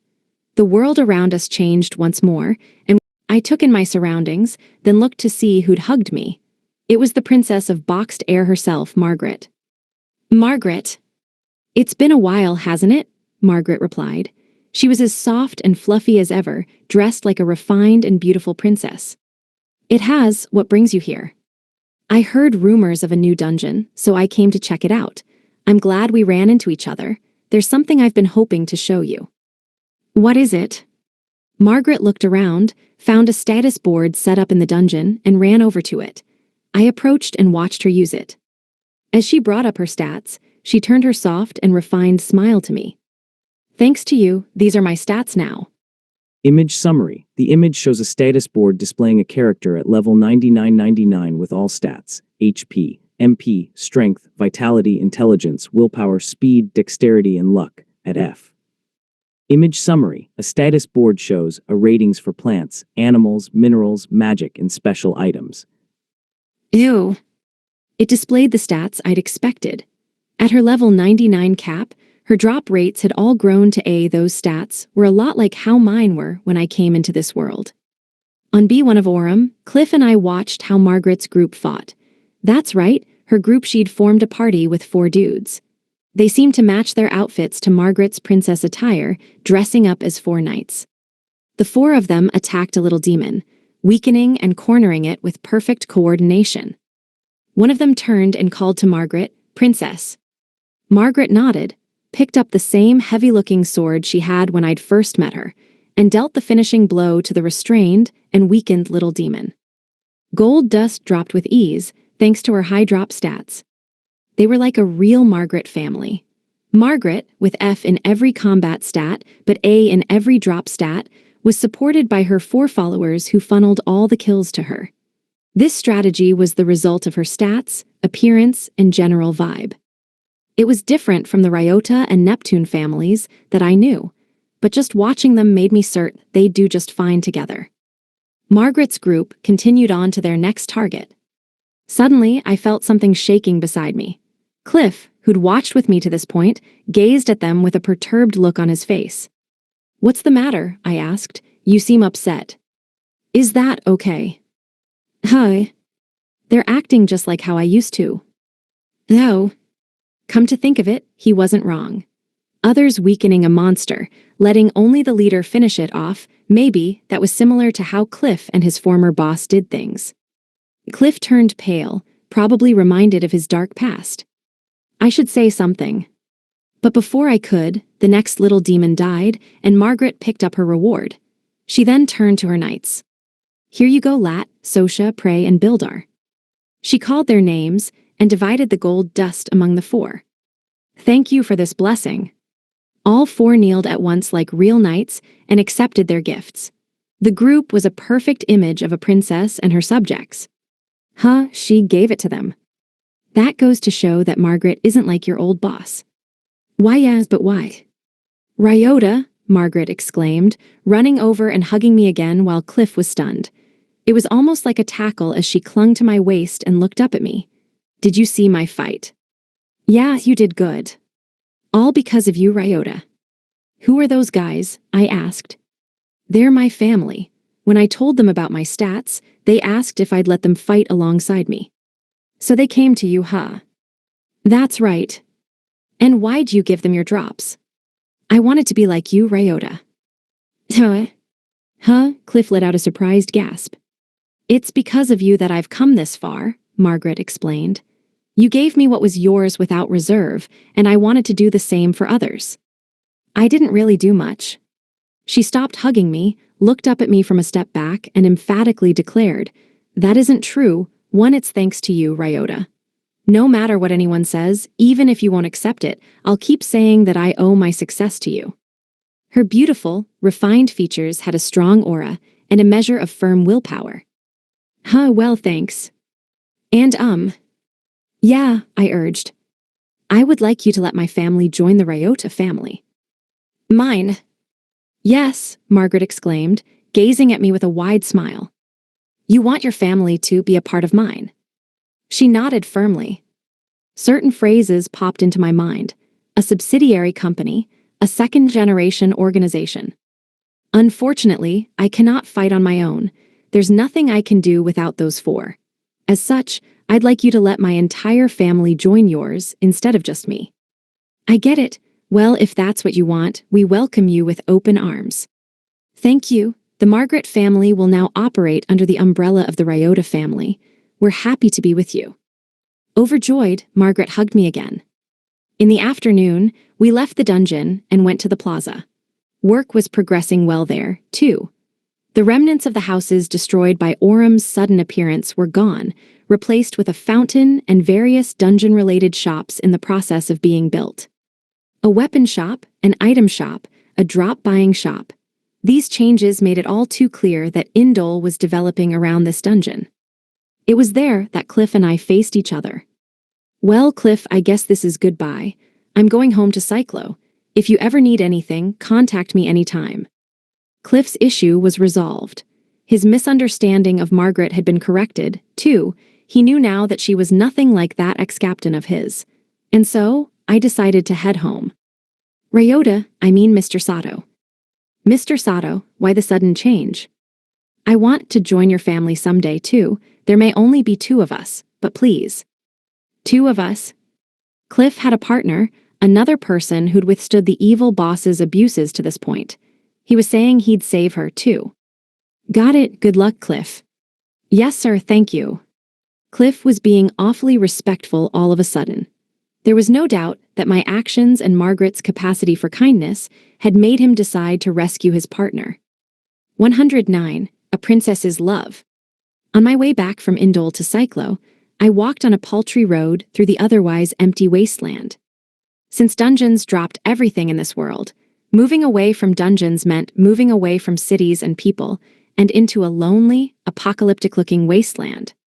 Margaret and I walked through the emptiness together. Unlike me in my adventure gear, she was dressed very much like a princess, clean, prim, and proper. It made for quite the mismatch with our surroundings. "So, Ryota, does this mean you're the chief of Indole?" "There's an actual chief, so no. I'm just the Dungeon Association head and a figurehead at that." "That puts you way above the chief. No city or village can survive without dungeons, after all." "True, I guess." Unlike Cliff, Margaret knew the ways of this world well, so her claim made sense. Cities and villages couldn't survive without dungeons. As such, the leader of the Dungeon Association was much higher in status than a village chief. I could understand that, but I just couldn't think of myself that way. Back in my old world, I was just a regular employee, and my company was so corrupt that new employees never stuck in the past few years, leaving me with no juniors. I wasn't used to people looking up to me. "That means you've saved all of them too," she added. "I guess so. I rescued them and inspected the dungeon after all. And doubled the drops, though I won't mention that. I wanted to keep the existence of Aurum quiet, whether she was the dungeon's spirit, god, or whatever. I'd expect no less of Ryota. More importantly," I trailed off, looked around us, confirmed that nobody was nearby, and asked, "Are those 4 guys not coming?" "You mean Lat, Sosha, Prey, and Bildar?" "Yeah, I think those were their names, probably." "They're coming." Where are they then?" "Lat," she called. When Margaret called his name, one of the 4 knights suddenly appeared diagonally behind me. "Yes, ma'am." "Whoa," I jumped. He appeared out of nowhere like a ghost, without a sound. He then positioned himself a step behind us, truly playing the part of one who waits upon a princess. Where were you?" Lat remained silent, not answering my question. Good question, I wonder. Margaret didn't seem to know the answer, either. Lat showed no willingness to answer me, but he did answer Margaret's idle musing. "We remain far out of the way so as not to disturb you, yet close enough that we may come whenever you need us, princess." Well, there you have it," Margaret said sheepishly. That didn't explain anything." "Thank you, Lat, that will be all." "Yes, ma'am." Lat bowed and disappeared. I had my eyes on him, but the moment I blinked, he was gone. It was as if he'd never been there at all. Whoa, he didn't even leave footprints. Only mine and Margaret's were present here. Lat, who'd walked behind us for at least 30 feet, had left no footprints behind. It's almost like summoning magic. Hell, even better. "Do you think so?" "And the way he treats you. I haven't seen someone like that since my older co-worker's gopher." "What is a gopher?" "She doesn't know gophers. I guess that's fair, since she's a princess and all. They're underlings who you can order to bring you yakisoba dogs, drinks, and the like." "Then I think all 4 of them are gophers." "Biwa." "Sosha, cold tea, please." "Here you are, milady." This time, another guy appeared diagonally behind Margaret, offering her a glass of tea with ice in it. It was anyone's guess where he'd brought it from. The condensation on the glass was proof of how cold it was, making it look even tastier. Whoa, I yelped, reeling back in surprise. Thank you very much. My pleasure, milady. The moment Margaret took it, Sosha disappeared without a sound. They were dressed like knights, but were these guys actually ninjas? That's incredible, I said. Makes me wonder just how much they can do. Do you really want to know? Yeah, a little. If you say so, Margaret mumbled, then came to a stop. Lat, Sosha, Prey, Bildar. When she called their names, perhaps because she'd stopped, they all appeared in a line in front of her. They then kneeled and bowed deeply. Ninja background, knightly behavior. The incongruity there was kind of funny. How far would you forego to help me? Margaret asked. In almost no time, yet also unhurriedly, they gave their unfaltering answer. We live for Princess Margaret. We die for Princess Margaret. Princess Margaret's joy is everything. All in this world exists for Princess Margaret. They're fanatics, I shouted. They're religious fanatics. Thank you all, she said to them. With that, the four once again disappeared. There you go, is that enough? Yeah, I'm more than convinced now. Oh, but didn't they accept gold dust from you before? Wouldn't guys like them be too modest to accept it or something? Anyone who refuses a gift from Princess Margaret is worthy of 1,000 deaths. Warg, I was so shocked that I jumped. What's the matter? Margaret asked, looking at me in confusion. I looked around. Someone had definitely just whispered into my ear, but when I looked, nobody was there. And that voice seemed different from normal voices, too. This is wild, like really wild. But as my shock subsided and I calmed down, I found myself accepting it. They're real fanatics, I mused. But you know, I figured you were kind of like an idol when we first met. You even sold boxed air. What is an idol? Yeah, the kind of person everyone likes, I guess. I answered with my own lazy interpretation. Everyone likes. Yeah. Even you, Ryota. Hi. Do you like me too, Ryota? Margaret asked, looking straight up into my eyes. My heart skipped a beat. Her flushed cheeks, teary eyes, it was almost as if. Wait, no. Idols can't fall in love or get married. I like you, Ryota, but do you like me?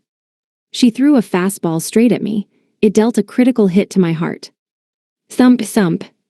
My heart rate spiked. With tears in her eyes, Margaret gazed at me. While I panicked and my heart throbbed, her expression turned to confusion, then sadness. It looked like she was about to cry. That's a no, I take it. No, that's not it. Really? Yeah, I think I like you, but... There was the whole kiss with Urza. And hell, I barely had any experience with this stuff to begin with. I didn't know what to do, and while I wavered, my field of vision darkened, and I felt a soft touch on my lips. It lasted only 1/10 of a second, like a baby bird's peck, but it was clearly a kiss. My mind went blank. What have I done? Margaret blushed even more. She was practically steaming red. Lat Sosha Prey Bildar, hide my face. Yes, ma'am. The 4 ninja knights appeared out of nowhere and surrounded Margaret. Uruk, I am so sorry. Still embarrassed, she ran off with her hands covering her face, still surrounded by her knights. I just stood there, mouth agape. Sir Sato. One of the knights who'd been guarding her was suddenly next to me. Whoa. I think this guy was Lat, but wait, didn't he just leave with Margaret? Why is he right next to me? I panicked again, but Lat remained calm. He gazed directly at me, looking mighty serious. The very image of sobriety and earnestness, he said, I have never seen Princess Margaret so happy. Yeah. Image summary. A girl in a dress looks surprised and is blushing. I'd expected him to tell me off like, how dare you do this to our princess, you brazen fool. But he did the exact opposite. Please continue as you are. Lat saluted me and disappeared. Continue as I am. I recalled the sensation of the kiss. Imagining the feeling sent my heart rate skyrocketing. 110, new personal best. On B5 Nihonium, amidst the falling dungeon snow, another of my limitless lightning rounds missed the red skeleton, struck the wall, and burst. Another miss, I'm below 50% now. I'd been doing badly all day today. My accuracy rating against the red skeletons started at a sad 0%, and I was finally close to getting over 50%. I knew the reason well. Even now, I was nervous and distressed. The red skeleton circled around me and struck me with its bone. It was a clean hit on the back of my head. Its red bones rattled as it laughed at me. "Don't underestimate me," I roared, digging my heels into the ground, tensing up all of my muscles, and whipping around to strike with a backhand blow. The red skeleton backed off at incredible speed, but I stepped forth, unbothered, and hit my mark. Its skull went flying, smashing to bits against the dungeon wall. I picked up its seed drop, raised my MP by 1, and sighed to let out all of the air in my lungs. Then, in the dungeon snow, I clawed my hands through my hair and messed it up. Naturally, I was off my game because of what happened with Margaret. I still agonized over that sneak attack kiss from yesterday. Thus, in the absolute worst state, I took far longer than usual to farm my daily seeds in Nihonium. I ended up with a crappy 40% accuracy rate. The long war dragged on until lunchtime, and worse, I didn't even get my MP to the next rank. I trudged out of the dungeon, dejected.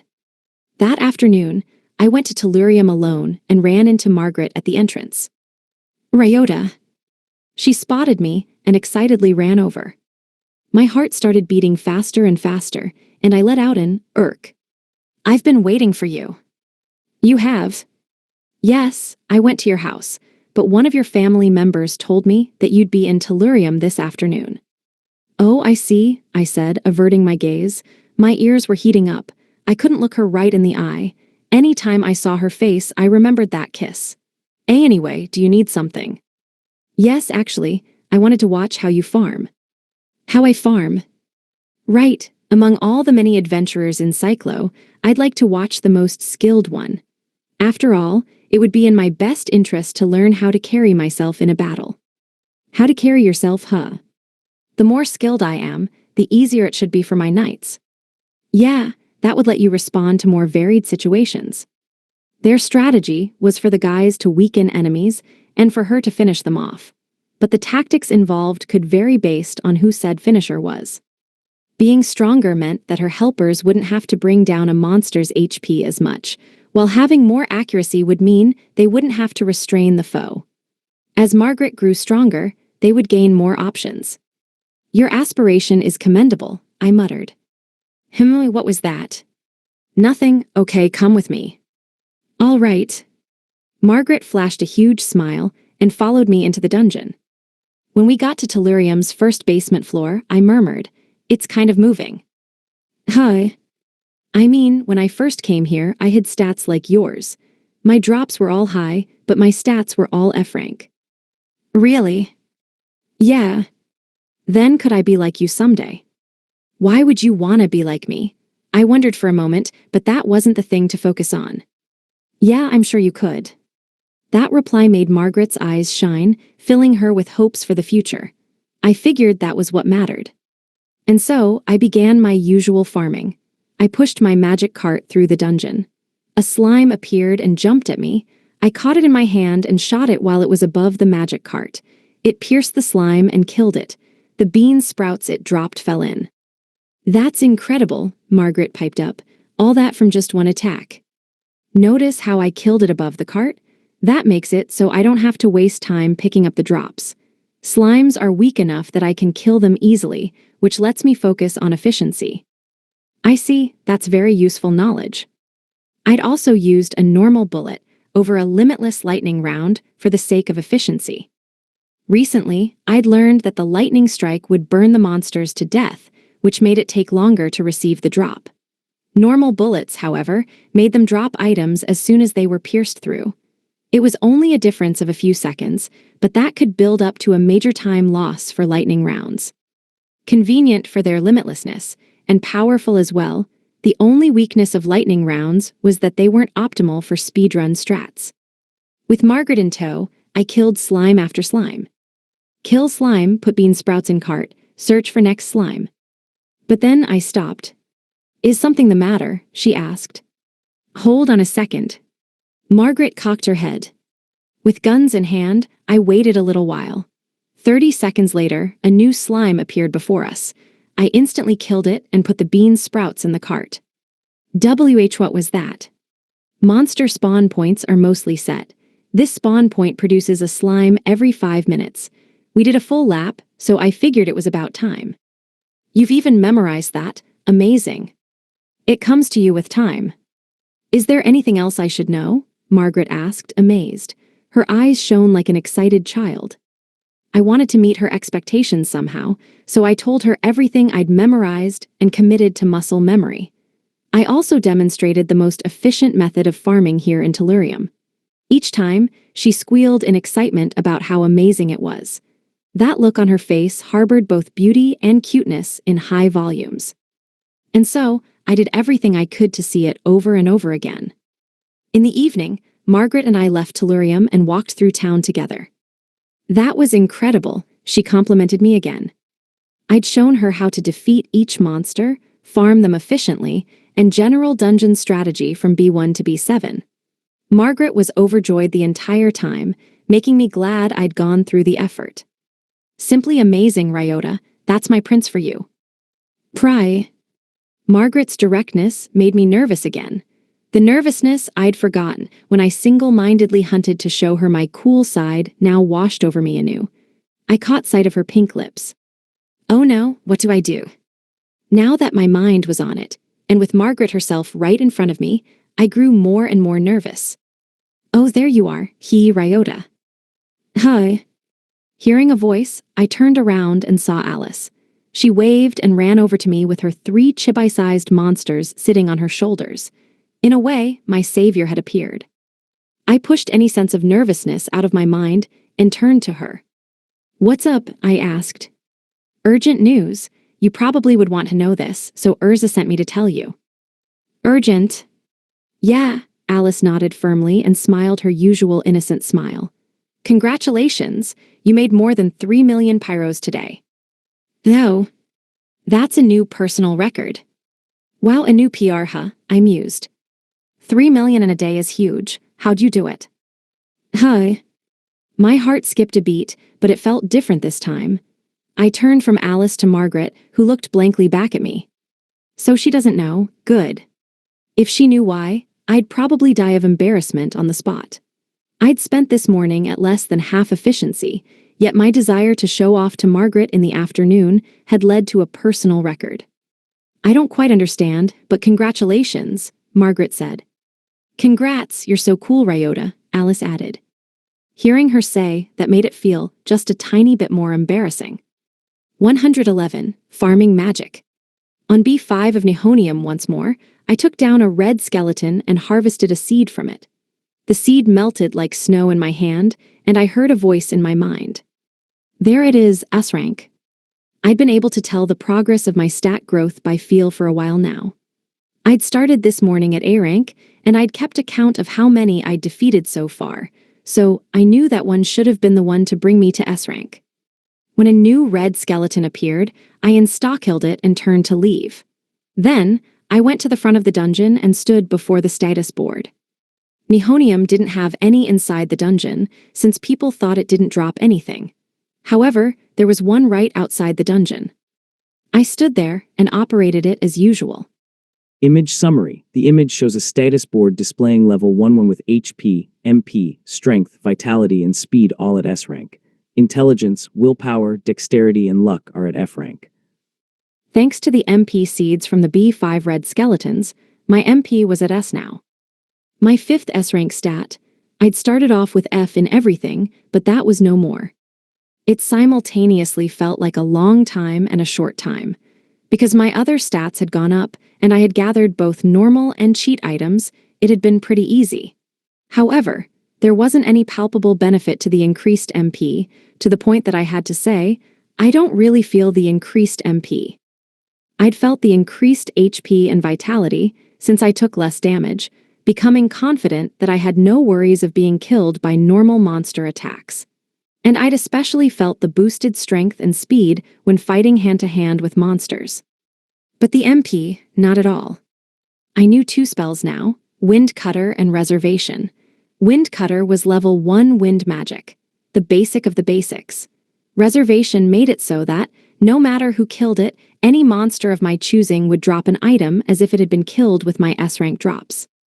I didn't use either much for different reasons. The former was weak, while I only used the latter against strong foes when in a party. Still, reservation was good. It was very effective when I did use it.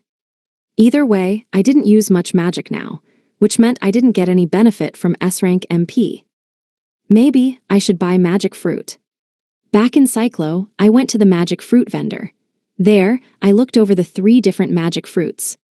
You know, maybe it's not my place to say this, the shopkeeper, Isaac, said with an affable grin, but you won't know no matter how long you stare at them. I understand your concern, but nobody can tell what spells will come from a magic fruit until they eat it. You might be right. Still, I gazed at them, searching for some sort of difference. I mean, they weren't cheap, everyday goods. A single one cost 3 million pyros. It wasn't something that I couldn't afford these days, but that didn't mean I could just throw out that much money on a whim. Basically, for 3 million pyros, I was going to buy one. I just wavered over which. Isaac shrugged in surrender and said, "Anyway, you're free to stare at them as long as it takes for you to be satisfied." He seemed used to this. A lot of customers were probably like me. I stared and stared at the magic fruit. From the front, from the back. From the sides, above and below. From every possible angle I could. Oh. Suddenly, when I backed off and gazed at them all at once, I saw something behind the leftmost magic fruit. Not believing my eyes, I rubbed them. "Is something wrong, sir?" Isaac asked. That, Isaac repeated as he looked at the magic fruit I'd pointed at. "Do you have some issue with this magic fruit?" I managed to stop myself from saying, "Don't you see it?" He probably couldn't. It seemed like only I could. A woman wearing a ceremonial kimono was standing behind the leftmost magic fruit. She was translucent and somewhat bigger than the fruit.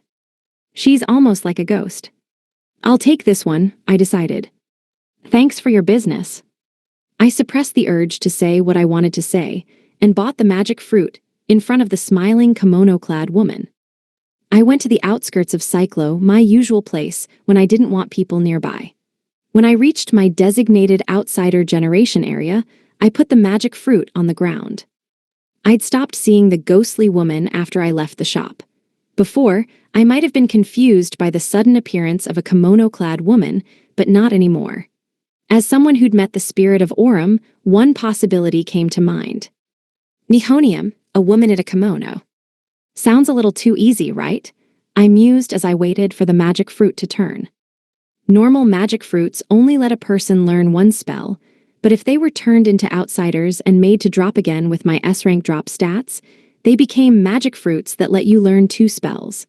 And so, I waited for it, like a chef cooking with high-quality ingredients. Before long, an outsider burst from the magic fruit. Like before, it was a monster akin to liquid metal that assumed my shape. This monster had 80% of the strength of the person it turned into. On Metal Ryota's shoulder, I saw the kimono-clad woman for a brief instant. There she is again. She stood on its shoulder like Alice's monster buddies. After smiling, she disappeared. Then, the monster attacked. Like the last time, I evaded and fired off a fully buffed restraining round before loading the enemy full of limitless lightning rounds. I was glad to have them. If not for them, it would have taken a whole ton of bullets to deal with this thing. There were always monsters out there that weren't made to be fought a second time, like this guy, rare monsters, dungeon masters, and the like. Not that I couldn't take them down again, but it was just such a hassle that I'd prefer not to. Part of why I wanted to get stronger was to fight monsters like them. While I thought about it, the fallen outsider became a magic fruit. The hexagram that had once been on it was no longer alone, as there were now 2 of them.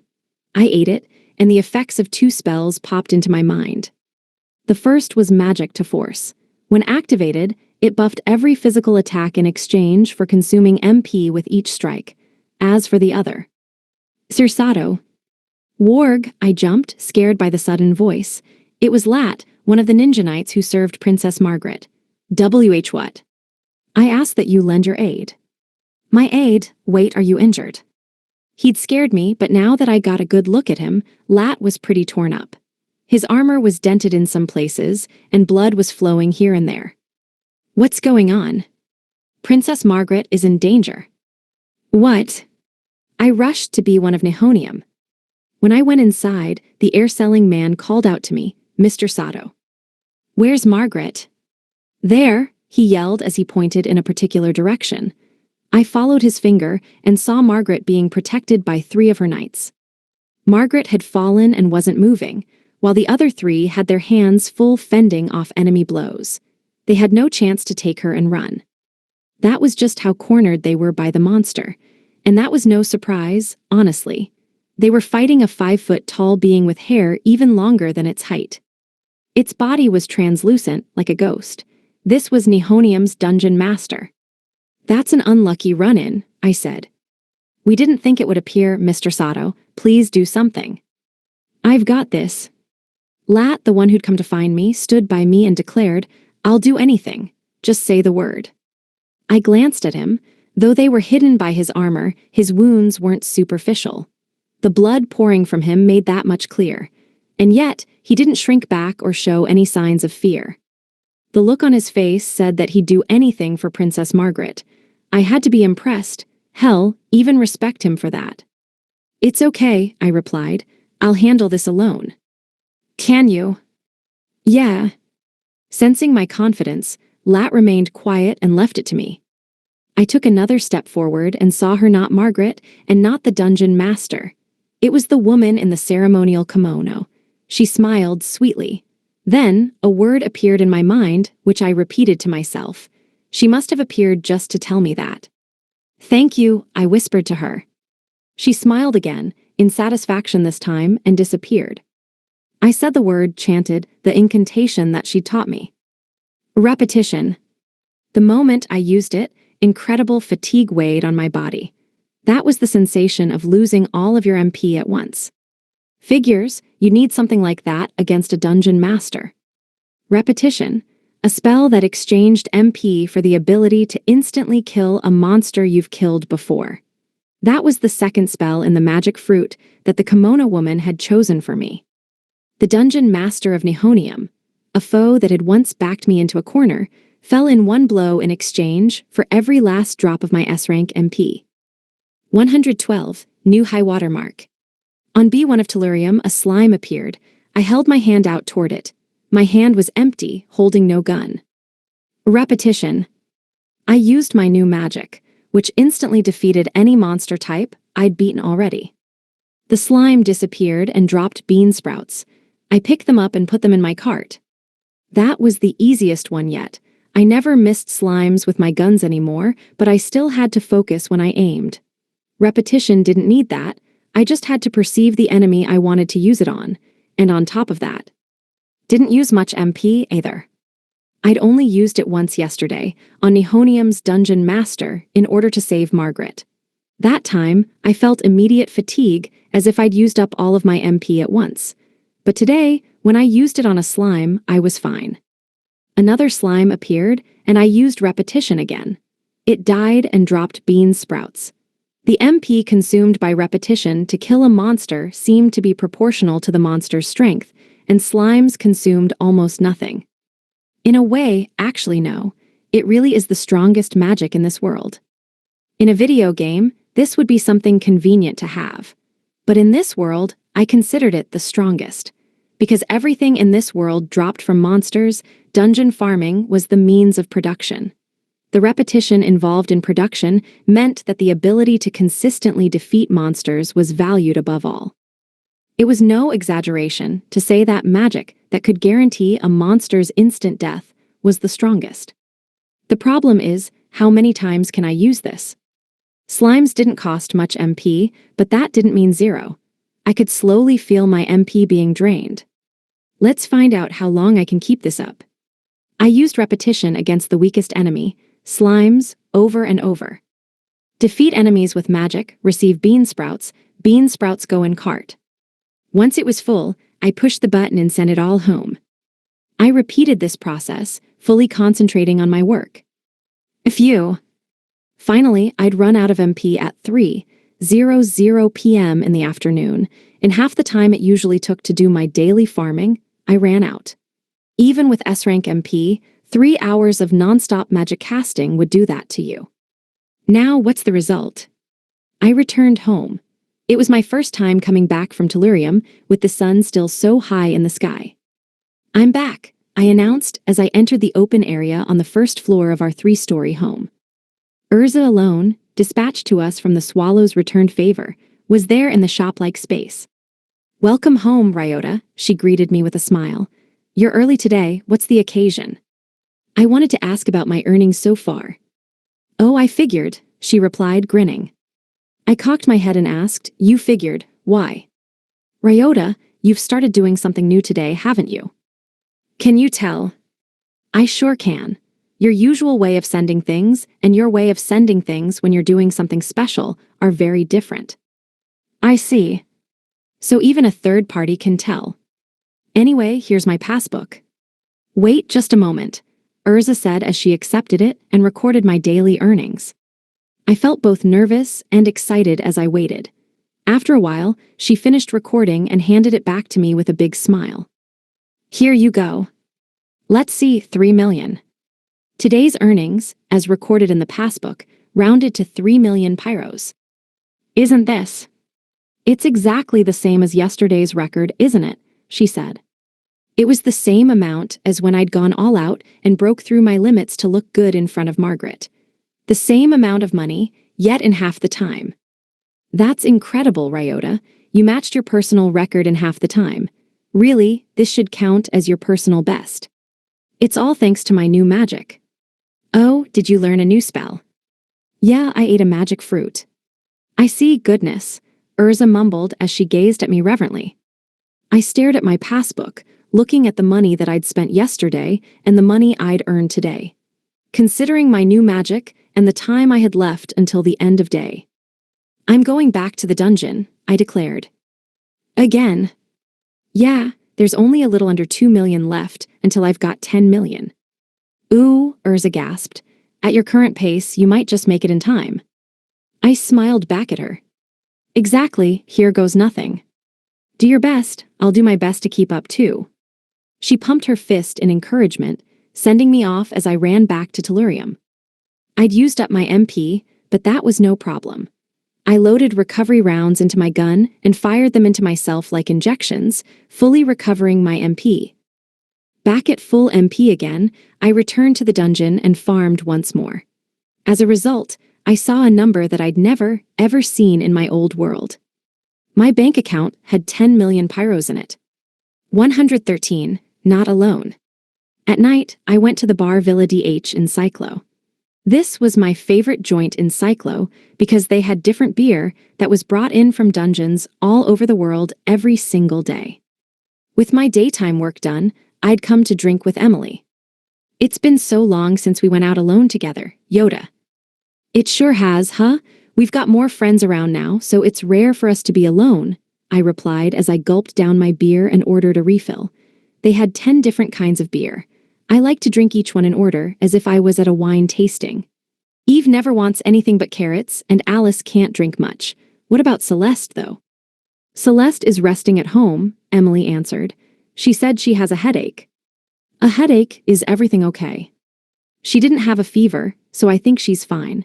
But I told her to let us know right away if anything happens." "All right." The short girl sitting across from me drank beer as well, though she sipped at it slowly. Despite her height, she was an adult, and a hell of a homemaker at that. If the family's de facto mother said Celeste was fine, then I believed her. "Ha ha ha," Emily laughed. Image summary. A manga-style drawing depicts a young woman with a flower in her hair, seated and drinking from a large mug. "What's so funny?" "Yoda, you haven't noticed." "What?" "Everyone's been staring at you for a while now." "At me?" I put down my glass of beer and looked all around the place. Now that she mentioned it, it did feel like I was getting a lot of attention. Men and women alike were shooting glances my way, though for some reason, the women looked away when I made eye contact. "You're famous now, Yoda." "Famous?" "Yeah, being with you makes me feel pretty smug." You know, they might be looking at you instead of me, I rebutted. Emily hammers have been flying off the shelves, right? Whenever I take a peek inside Arsenic, more than 9 out of 10 people have them. Oh, only because the hammer itself is so good. Emily suddenly grew embarrassed, looking down and blushing. I wasn't too used to fame, but Emily was even less hardened to being popular. It was cute when she got all shy, so I decided to be a little mean. Don't be modest. You're the number 2 of the Ryota family, you know. I said that loudly enough for the other people in the bar to hear. People began clamoring, all eyes gathered on Emily. That kid is their number 2, she doesn't look the type. Don't call her a kid, you idiot. That's Emily Brown. People call her the tiny giant, the muscular holy mother, and she who breaks rocks in one swing. Is she that big a deal? Guess you can't judge a book by its cover. Just goes to show how good an eye Ryota Sato has to pick her as his number 2. Or is it a sixth sense? Some still focused on me, but now everyone else was looking at Emily.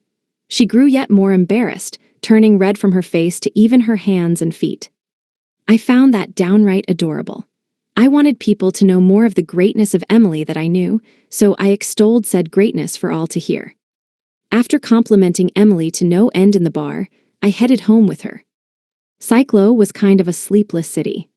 Thanks to monsters appearing at all hours of the day and night, adventurers frequented the dungeons even after sunset, and the shops of the busy streets stayed open to serve them. Even the place we passed through now boasted the same bustling brightness as modern Japan despite it being nighttime. The liveliness here was enough to make me confident that any place in the world could flourish as long as it had a dungeon. I mumbled as I came to a stop. What's wrong? Emily asked, looking up at me curiously. My eyes were glued to a certain open-air shop. Or, more precisely, they were glued to a particular adorned mirror among the goods there. Noticing this, Emily asked, did the mirror catch your eye? You can't see it, so then. Do you see something? Yeah, I confirmed, walked over to the shop and squatted down. I gazed at the mirror. There was no doubt about it. I rubbed my eyes, but it didn't seem I was just seeing things because of the beer. A person was sitting Seiza-style in front of the mirror, a tiny woman wearing a kimono. She was the same one who'd led me to the magic fruit with repetition. She didn't say anything, but it seemed like she was telling me to buy it. I believed she was Nihonium, which meant this mirror was related to it somehow, too. The woman also had a really concerned look on her face. Sir, would you like to buy this? Yeah, I replied. I didn't know why, but I figured I should buy it either way. How much is it? 15 million pyros. Come again, 15 million pyros. I couldn't believe what I was hearing. Yes, sir, this is a treasure from a certain noble's mansion. It has quite the distinguished pedigree. So it's an antique, huh? That's right. Still, 15 million, I mean. I guess that makes sense if it's an antique from a noble's mansion. A real rich person would probably buy antiques that are that expensive, or let them go, like they're nothing. Sure, I'll buy it. That's music to my ears. But can you hold it for a day? I'll bring the money around this time tomorrow. My bank account was only just over 10 million. If I used repetition at full speed, I could make the remaining 5 million in a bit over half a day. So though I didn't have the money now, I could make that much by this time tomorrow. Sure, the seller replied, but I'm leaving this city tomorrow, so I can't wait any longer. Got it, no problem. See you tomorrow. Yeah, I replied and looked at the girl in the ceremonial kimono again. She waved to me with a relieved smile. Based on her reaction, I knew I had to get my hands on it. The next morning, I woke up and stretched. The weather today was great. As usual, the home maintained by Emily was the very picture of comfort. I felt great, and it seemed like 2 sets of my S-rank MP would get me to 5 million. I left my room and went down to the second-floor living room. Hi. I spotted Celeste sitting, exhausted at the dining table. Good morning, what's up, Celeste? Ah, morning, Ryota. Seriously, are you okay? You're super pale. I'm fine, it's normal. Really? I mean, if you're not feeling well, don't push yourself. We're friends, so if you need anything, I'm more than glad to help out. Thanks, you're too nice, Ryota, but I'm fine. It's just a magic storm. Oh, okay. So that's why you're not feeling well and why you had that headache. Yeah, so I'm fine. All right. Hearing that put me at ease. Magic storms were a natural disaster of sorts that made it so mages like Celeste couldn't use their magic. They were kind of like atmospheric depressions in my old world. There was no helping that, so I had to agree with Celeste's assessment that she'd be fine as long as she got some rest. Alia. WHY are you screaming, Ryota? Magic storm. A magic storm. I met Urza on the first floor where she set up shop. Weather events like these directly correlated with adventurers' sales, so as an employee, she had an idea of the scale and duration of each magic storm. That was why I asked her about it, but she gave the most despair-inducing answer possible. I hear that the magic storm will last all day. This is so bad, I groaned. What's the problem? See, I need to make 5 million pyros by tonight. That should be easy for you, as you are now. If not for the magic storm, yeah. Though, it seemed she realized it now too. Indeed, making 5 million pyros in a day would have been child's play for me if only I could use repetition to instantly kill monsters. Normally, with my guns and hand-to-hand combat, I would make 2 million in half a day. Or 3 if I was trying hard to impress a girl. But in a magic storm, I couldn't make 5 million. That is bad, she agreed. I'll just have to do what I can. Guess I'll pass on my morning mehonium farming and head straight to Tellurium. Understood, I'll do my best to support you.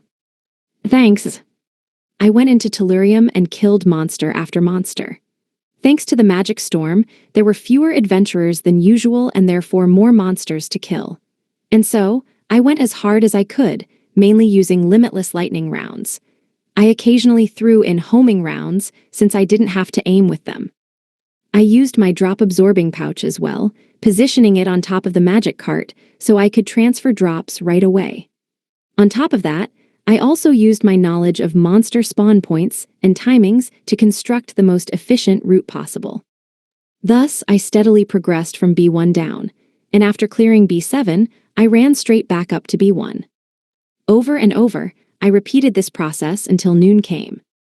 You made 2,003,000 pyros this morning. Urza mumbled apologetically. She was considerate enough to come to the dungeon and deliver the bad news herself. 2 million, that's not enough. One could call that my limit, 2 million pyros in half a day, without the use of magic. My current equipment, knowledge, and abilities could only earn that much. Normally, that was fine. I'd have been over the moon making 4 million pyros per day, but right now, that wasn't enough. I had to make 5 million by tonight. Phew, I sighed, exhausted. Are you okay, Ryota? Yeah, I'm fine, just getting pretty tired. I'm glad you're fine, but at this rate, exhausting myself in the morning would naturally mean that I'd slow down in the afternoon. What do I do? If you'd like. Before Urza could say something, 2 girls entered the dungeon behind her. They were Emily and Alice. Emily, Alice, what's up? I greeted them. We're here to help Yoda. Now that we're here, it's gonna be okay. You too. What's going on? I wondered to myself. Just then, Emily set down her giant rucksack, the same one she'd carried when we first met. She pulled a few things out and began setting them up in the dungeon. A table, a couch, various ingredients. Before long, she'd built a lounge in a corner of the dungeon. It was even equipped with the unique warmth of an Emily home. Thanks for waiting, she said. Take a short break here. A break? Take a break, and it'll give you the power you need to keep on running to the end. Emily. I was touched. Alice chimed in, leave the rest to me. Alice. Yep, with me here, it'll be easier to find monsters that aren't already in battle. Oh right, your skill from being born in a dungeon. Yep, even you can't tell for certain after all. Right. I judged monster spawns based on memory and experience, while Alice's unique skill could find them like a radar. With her support, my efficiency would be even higher. Emily, Alice. The tears can wait, for now rest. And hunt monsters. Yeah. Alice was right. Now wasn't the time to be moved. I needed to recover as best I could and then spend the afternoon farming my butt off. I sat on the couch and gazed at Emily and Alice as I relaxed. Thanks, I said to them. They smiled back. Not a problem. We're friends. Thus, with Emily and Alice's support, I raised my pace in the afternoon and made the remaining 3 million pyros. I had made it to 15 million right on time. 114, limit break. After successfully buying the mirror, I went with Emily and Alice to Nihonium. Thank you both so much. Don't mention it. This might be the first time I've helped you, Ryota. Alice exclaimed as she hopped around excitedly, and the 3 chibified monsters on her shoulders were just as happy. You seem so happy, Yoda. Did you want it that badly? Yeah, now that I have it, I can really tell. I raised the mirror aloft as I walked. Unexplainable feelings rose up from the depths of my heart. I was glad that I had this, even if it meant pushing myself. This was fate. If I'd let this pass me by, my fortunes would have changed. I couldn't explain it logically, but I was certain of that. So hey, what is that? Alice asked. I don't quite know myself. I just know it's related to Nihonium. How do you know? You might understand this, Alice. You know how Orum's drops doubled after I cleared it? Yeah, I remember. That was because I met a spirit named Orum who was living in the dungeon. When I saw this mirror, I saw the spirit of Nihonium, too. Alice's eyes opened wide and she asked, Is that for real? Yeah. Huh, so you really had to get it. Yeah, thanks so much, girls. You said that already. We're friends, so you don't have to keep saying it, Alice replied, though she put her hands to her cheeks and blushed happily. She's right. We're just happy that we could help you, Yoda, Emily added. I could hear the pitch of her voice creeping higher than usual at the end of that sentence, though. Either way, this was thanks to them. Holding the fruits of our efforts, we arrived at Nihonium. Adventurers already rarely came this way, but it seemed even lonelier at night. This place is really scary at night, Alice murmured as she held her arms and quivered. I wonder if something's gonna pop out. Pop out, I asked. Like a ghost or something. Ghosts? Heh, I guess it does kind of feel like that. There's no need to worry, Emily said. Hi. Emily slowly approached Alice and stood on her tiptoes, took the chibi skeleton off her shoulder, and showed it to the girl. You have Boney on your side, remember. Ew. True, Alice already has an undead monster with her. Ooh, so if something came out, it would just be like Boney anyway. The Boney in Emily's hand pumped a fist and showed off its eager side. I doubt that's quite right, but if it makes Alice feel better, then sure. That works for me. Before long, we entered the dungeon. The inside is the same as ever, I mused. It's as relaxing as home. Emily herself fit that description better in my opinion, but I didn't say anything. Now the mirror, what do we do with it? I tried to say, but it began glowing on its own. It was so bright that it lit up the dungeon as it rose out of my hands. Ryota. Let's see what comes out of this. I put my hands on both guns. If this was anything like Orum, I'd have to fight something big first. Emily and Alice prepared for battle, too. Emily readied her hammer, which was quite a bit bigger than herself, and Alice had her 3 buddies get into battle-ready mode. The 3 of us waited and waited, but nothing appeared. As the mirror floated midair, 2 items without physical form appeared next to it. That's a sword. And this one is a weird shape. A Magatama, I said. Magatama, Alice repeated, cocking her head in confusion. I nodded back. The physical mirror I'd previously held, along with the hologram-like sword and Magatama, reminded me of something. The phrase 3 sacred treasures popped into my mind perhaps because this dungeon was Nihonium, the element named after Japan. Kusanagi no Tsurugi, Yada no Kagami, Yasakani no Magatama. Any experienced gamer would have seen those names before since they were often super important items. The girl in the kimono appeared in the mirror. I was becoming more certain that she was the spirit of Nihonium by the second. Nihonium said nothing. She just offered a mature smile. The sword and Magatama, along with the mirror I'd brought, disappeared. They're gone, Alice shouted. They took the mirror with them, Emily added. It's fine, this is where it belongs. Seems to me like she's waiting for me to bring the other 2 items. Ew. That's a shame, so nothing happens unless we bring all 3. Not necessarily.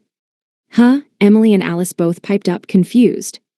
Alice, can you point us to a skeleton on this floor? I asked. I can, why?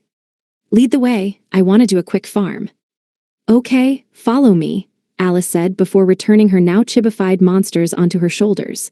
Then, she began walking. Yoda, what happened? You'll see. I grinned at Emily, loaded my limitless lightning round, and followed Alice. Outside of Nihonium that night, we 3 stood in front of the status board. All right, here goes, I announced. Yep. Okay. I reached for the status board and tapped on it. Image summary. The status board shows level 1 with HP at SS, MP, strength, vitality, and speed at S, and intelligence, willpower, dexterity, and luck at F. The stats that appeared were even more evolved than before. My HP was at SS rank. What the heck, what is this? Alice piped up. Your HP is SS. Did that skeleton raise it? Yeah. Wow, is that what the mirror does? I don't quite think so, I disagreed. Huh, what do you mean? There are 9 stats, right? And Nihonium asked for 3 items. In other words, Emily understood quicker than Alice because she'd known me the longest. Can 3 of your stats go to SS now? I nodded in response. Right, 3 per sacred treasure. 3 times 3 makes 9. As a result of giving Nihonium the mirror, 3 of the seed's stat caps H, P, strength, and speed, symbolizing the first 3 floors of the dungeon, had risen to SS. 115. Orange splitting. The next morning, I went down to B2 of Nihonium, where I mowed down zombies at lightning speed with repetition. By using this ultimate farming magic, I instantly killed each zombie that appeared, and their drops were sucked into my pouch. I raised my stat in half the time it normally took. Just in case, I went outside and checked the status board. Image summary. This image displays a character status screen at level 1, showing SS ratings for HP and strength, S for MP, vitality, and speed, and F for intelligence, willpower, dexterity, and luck. Indeed, my strength was now SS as well. When I went down to be one of Arsenic, I spotted Emily right away. She looked surprised when she saw me, but then she trotted over with her hammer slung over her shoulder. Did something happen? She asked. It's rare for you to go somewhere other than Nihonium in the mornings. My strength went up. I'd glanced around us and avoided saying it was SS now. It was a secret between my friends and I that my stats could go above A. In this world, most people had maximum stats of A rank. That was true of both combat and drop stats. I'd asked Emily first and confirmed with others after the fact, and it seemed certain now. I mean, everyone acted like it was common sense anyway. While people were around us here in Arsenic, I spoke vaguely to avoid letting anyone know that my stats could go to S, or rather, SS now. Almost all of the adventurers here were using Emily hammers, and now that Emily had come running over to greet me, some were glancing our way. They were probably all Emily's fans or something. As such, we had to pick our words more carefully. It went up, that was fast. Normally, it takes you all morning. Repetition and the pouch sped it up. It went a lot faster than usual, so now I'm here to test the change. I see. Arsenic was kind of a special dungeon. All of the monsters here were rocks. They were extremely tough, limiting the ways you could defeat them. But in return, they never attacked. It was paradise for hammer wielders like Emily. Other adventurers, young, old, man, and woman alike, were here as well, all those who trusted in their raw power and broke those rocks. It was the perfect place to test my strength. May I watch your test of strength, Yoda? Of course you can. Thank you, Emily exclaimed, sounding as happy as a kid with a new toy. She looked like a kid too, given her height, though the sight of her hopping around with that enormous hammer would make any man go pale. I stood with said girl in front of a monster. It was a giant rock, with eyes and a mouth in the center. This was the Dante Rock, Arsenic's B1 monster. Even when we stood right in front of it, it didn't attack, so I put a hand to my chin in thought. Now what to do? I wondered aloud. About what? Well, I was able to break these before. Seeing that there were plenty of other rocks around us, I casually smacked it. My fist flew through the air like the punch of a child lashing out, but I put some good force behind it. Crack! It broke and out dropped a dandelion. I can do this already, I explained. So unless I change my methods, I won't know how much I've grown. That makes sense. Can you shatter it? Shatter? Yes. Let's give it a try. After a moment of thought, Emily and I walked over to the next rock. As usual, it didn't move or attack. It just sat there, staring at us as we stopped in front of it. I took a deep breath. Then, I unleashed a flurry of punches upon the Dante rock, battering it much like I'd seen in a movie. I think there might have been some star or world punches. There were some imperfections in my unpracticed technique, but because I punched for 20 straight seconds. Wow, you've shattered the rock into tiny bits. It's like sand now. Emily hopped excitedly again. Before the rock could turn into a drop, my flurry of punches had blown it to smithereens. Still not feeling it, I said. Now that I think about it, I might have been able to do this before. Maybe you're right. Any other ideas? I wonder, Emily mumbled, crossing her arms and cocking her head. Sure, I'd smashed a rock with my bare hands, but that didn't tell us anything. S rank was already higher than any other adventurer in the world, and this went even further beyond. It'd be hard to test, but maybe that was to be expected.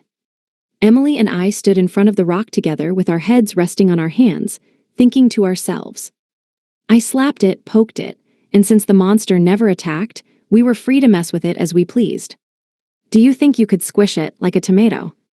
You really emphasize that weight, a tomato. Yes. That could work. You mean the tomato? No, not the tomato, just watch. I faced the rock once more, then I held out both hands and grabbed its sides. After that, I pressed down. With a hand on either side, I pressed my thumbs down from the top. Before long, crack, there was a satisfying sound as it broke clean in two. Wow, that was like a mandarin orange, Emily said, excited. Right. It had felt like peeling an orange. You put your thumb into the little hole and then break it right into two halves. I'd just done that with the rock. That was clever, Yoda. I wouldn't have thought of that. I thought of it because you mentioned tomatoes. Yeah, I doubt I would have been able to do this before. Emily picked up the dandelion it dropped and tossed it into the magic cart. Then, we moved to the next rock. Like the last one, I broke it by imagining breaking an orange in half. You did it again. I can definitely feel the increase in strength now. Thanks, Emily. I didn't do anything. You thought of the incredible feat on your own. Suddenly, she clapped her hands together. She must have had an idea. What's up? I asked. What about trying them? Them? Steel slimes. Ew. Emily and I went down to be8 of tellurium, which was crawling with metallic slimes. Now this is a worthy test. After all, when I'd first defeated one, I had to do it by using a freeze round followed by a flame round to create a stress fracture. This would be an even more difficult test of strength than the rocks. Okay, here goes nothing. Fight on, you can do it. Backed by Emily's cheers, I faced a single steel slime. It targeted me and jumped over for a tackle. It was pretty forceful, especially given its metallic form. Taking its attack head-on would be like getting hit with a metal ball. A formidable monster, indeed. I caught it with a single thrust-out hand and squeezed tight. I then clenched both hands on it despite it struggling and put both hands on the top of its head. Plink, there was a light, metallic noise as it cracked in half like an orange. I knew you could do it. You're incredible, Yoda. While Emily cheered once more, I caught a second steel slime mid-tackle and broke it the same way. Seeing its metal body in two halves, I began to recognize that I had SS strength now. 116, he who predicted SS speed. On B3 of the limestone cavern like Nihonium, I hunted mummies covered in bandages. When I first started out, I'd struggled against their toughness. I looked back nostalgically on when I had to use flame rounds to take advantage of their weakness when normal bullets failed me. Repetition. They were too easy now. Since I'd defeated them before, my ultimate farming magic killed them instantly. Repetition was easy to use. Pick a target, cast it, and they're dead. If I was in an action RPG to this point, then repetition made it a turn-based one. It was just that easy to farm now. A new mummy ambushed me from the wall. I readied my guns and charged in, strung a knee strike into a roundhouse kick, and then fired a volley of normal bullets to follow up. The charge, physical strikes, and following combo worked perfectly. I was worried that using repetition so much might have dulled my skills, but it seemed not. Yeah, can't get overconfident. Repetition could only defeat monsters I'd already defeated, after all. It was even more useless than Windcutter against enemies I'd never fought. Looking to my future, I knew I'd still encounter a lot of new enemies. Each floor's rare monster, each dungeon's dungeon master, the boss before each spirit, I'd have plenty of run-ins with them. Relying on repetition too much and letting my battle senses dull would be foolish. Don't be lazy. I put a light prohibition on repetition and used the rest of my time here to kill mummies with gunfu. I fought them as if training, refusing to use even my limitless lightning rounds. After a full morning of work, I managed to raise my speed from S to SS. As I walked through Cyclo with Emily, I held my gun out in front of me, pointing it to the side, and pulled the trigger. Bang FSSSH. It fired a normal bullet, which I caught with my free hand. I'd pinched it between my thumb and pointer finger, as if grabbing a bean. That's right, I'd caught a bullet in midair. Wow, how did you just catch that? Emily piped up. I just moved fast is all. The moment I fired, I moved my hand faster than the bullet. Geez, that's too fast. And catching such a speedy object with your hands, I hadn't thought of that. I saw something like it in a movie. Movie? You wouldn't get it. Movies aren't a thing in this world, huh? I pulled the trigger again and caught a second bullet. Bullets were really fast, but my SS rank speed was even faster. I also knew the timing, since I was firing them, making it even easier to catch the bullets. You're going to get even stronger, Yoda. That's incredible. Well, my intelligence, willpower, dexterity, and luck still have a ways to go, since I haven't raised them at all yet. Plus, I still have to find the sword and Magatama. That's okay, I know you can solve any problem, Yoda. Thanks. I didn't know whether I could or not, but if asked whether I'd try, the answer was a resounding yes. And so, I farmed small fry monsters by hand instead of relying on repetition to maintain my battle senses. Countless battles lay before me, between raising my remaining stats and solving all kinds of problems. Raising stats, receiving items. Those were important too, but I still needed to cultivate an aptitude for battle that didn't have anything to do with my stats. Emily smiled, looked up at me and said, "I'll do my best alongside you, Yoda." I was struck by her smile for a moment, but I managed to avert my eyes. We don't know what might happen and when. Let's both do our best. Okay. Still secretly soothed by Emily's smile, I walked alongside her through town until, suddenly, I stopped. Yoda, what's wrong? Look, I said as I raised a hand and pointed to a place nearby. Clint was there. He was sitting at a cafe terrace seat with sugar cubes piled on the table. The madman was eating them straight. Crunch, crunch, crunch. Clint sighed and muttered to himself, "Oh, I wish someone could do something." Emily and I looked at each other. That was theatrical, like too theatrical. How about we take a detour today? I suggested. I think that would be for the best, Emily agreed, and we turned around to go back the way we'd just come. We didn't know what might happen or when, so we prepared for that. Clint and I had a mutually advantageous relationship, so I was ready to help if he needed something, but only if he asked me.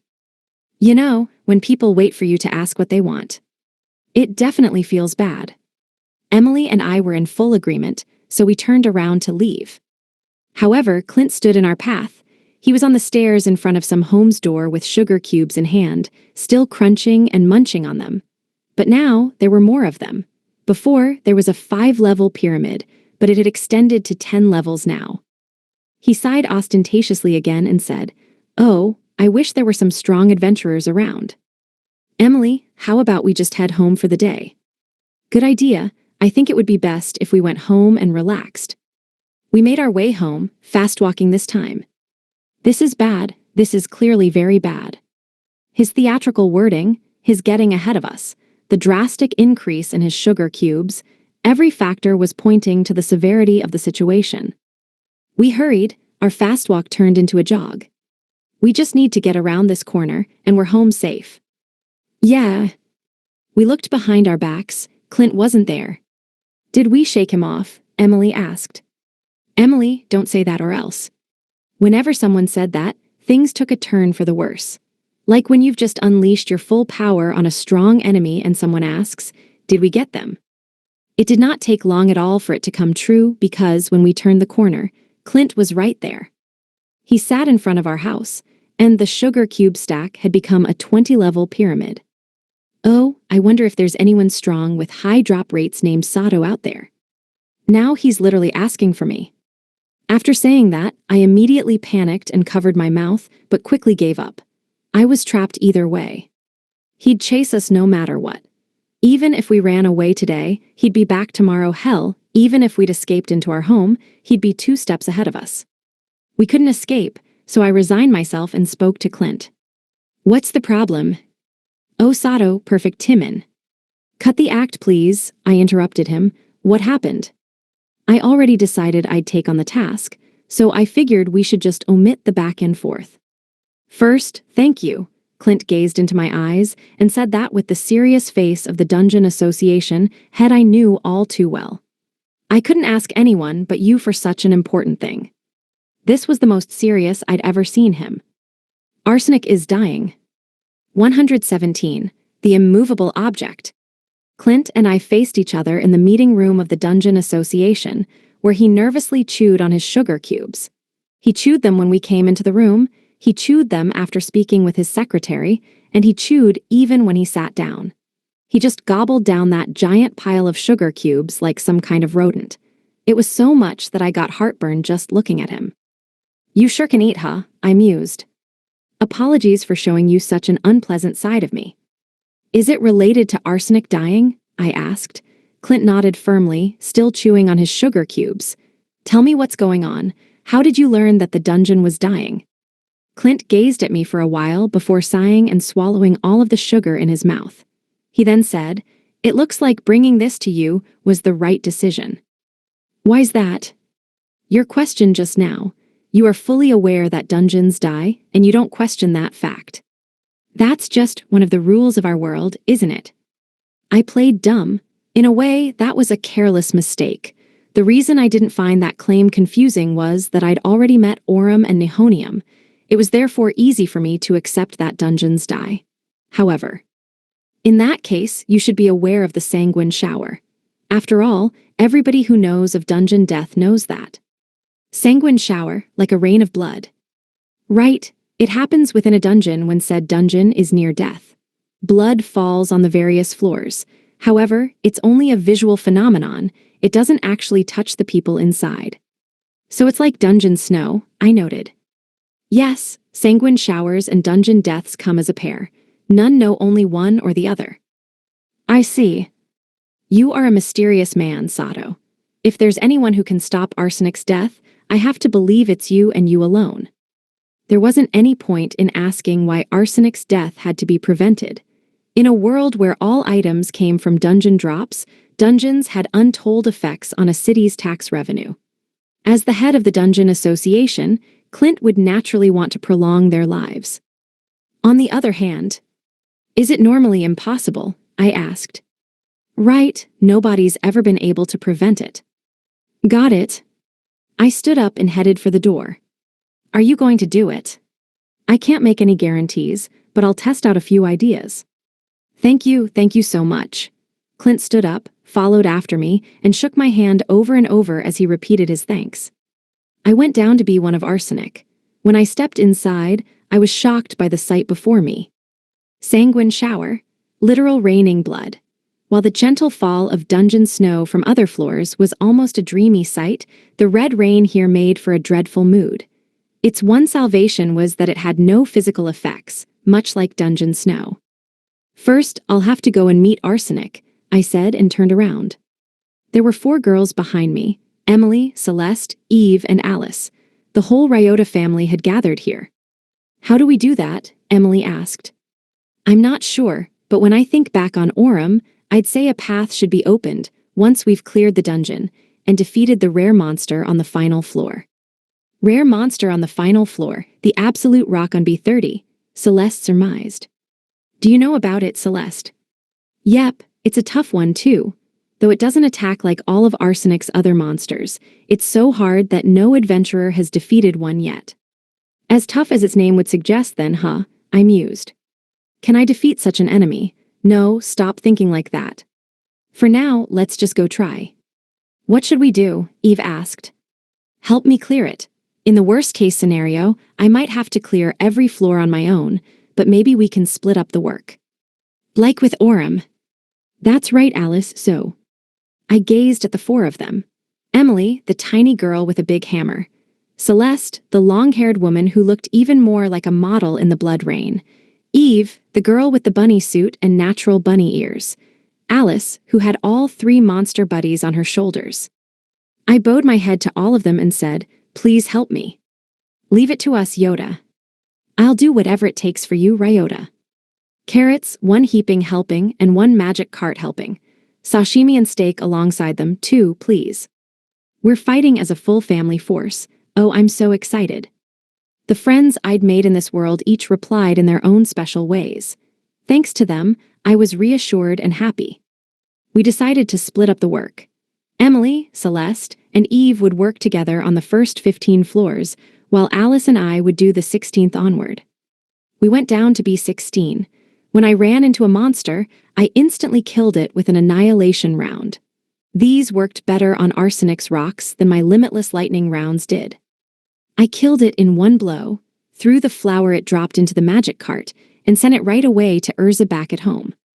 I didn't know how exactly it would determine whether we'd cleared the floors, but I hypothesized that it involved killing, getting drops, and selling them, so I did just that as a set each time. "Alice," I called out. "Got it, the next floor is this way." I didn't usually farm arsenic, which meant that I didn't know where the stairs were at all. Killing the monsters instantly wouldn't mean much if it took me forever to find the stairs, so I'd brought Alice with me. She guided me onward with her dungeon instincts, and we arrived at B17. I killed the motionless rocks there, too, amidst the bloody rain. After that, I sent the flowers they dropped back home and pressed on. Arsenic wasn't really a dungeon to be cleared, honestly. Big rocks, small rocks, floating rocks, buried rocks, transparent rocks, rocks in tiny pieces. There were all kinds, but every single one of them was immobile. The moment I saw them, I defeated them with annihilation rounds and ran down to the next floor. Thanks to Alice's guidance, we reached B30 in no time. There, I was about to try annihilating a rock that I happened to see nearby. "Ryota, over there." Alice pointed the other way, having noticed a presence before me. Amidst the bloody rain stood a particular rock. It was smaller and plainer than all the others around it. But it was clear that it was different. And if something was different in a dungeon, that could only mean one of 2 things, and the fact that there were other monsters around narrowed that down to 1. This was the rare monster of Arsenic's B30, the Absolute Rock. "You can do it, Ryota. If you beat that thing, I know it'll work." "Will it?" "Yeah, I know it," Alice replied with certainty. That wasn't just encouragement, she was sensing something, thanks to her dungeon instincts. That was what made her so certain, which reassured me. I stepped forth and readied my guns, firing a fully buffed bullet from both guns, 1 flame round, 1 freeze round. They fused in midair, becoming an all-engulfing annihilation round. It landed and became a dark orb that swallowed up all of the space around it.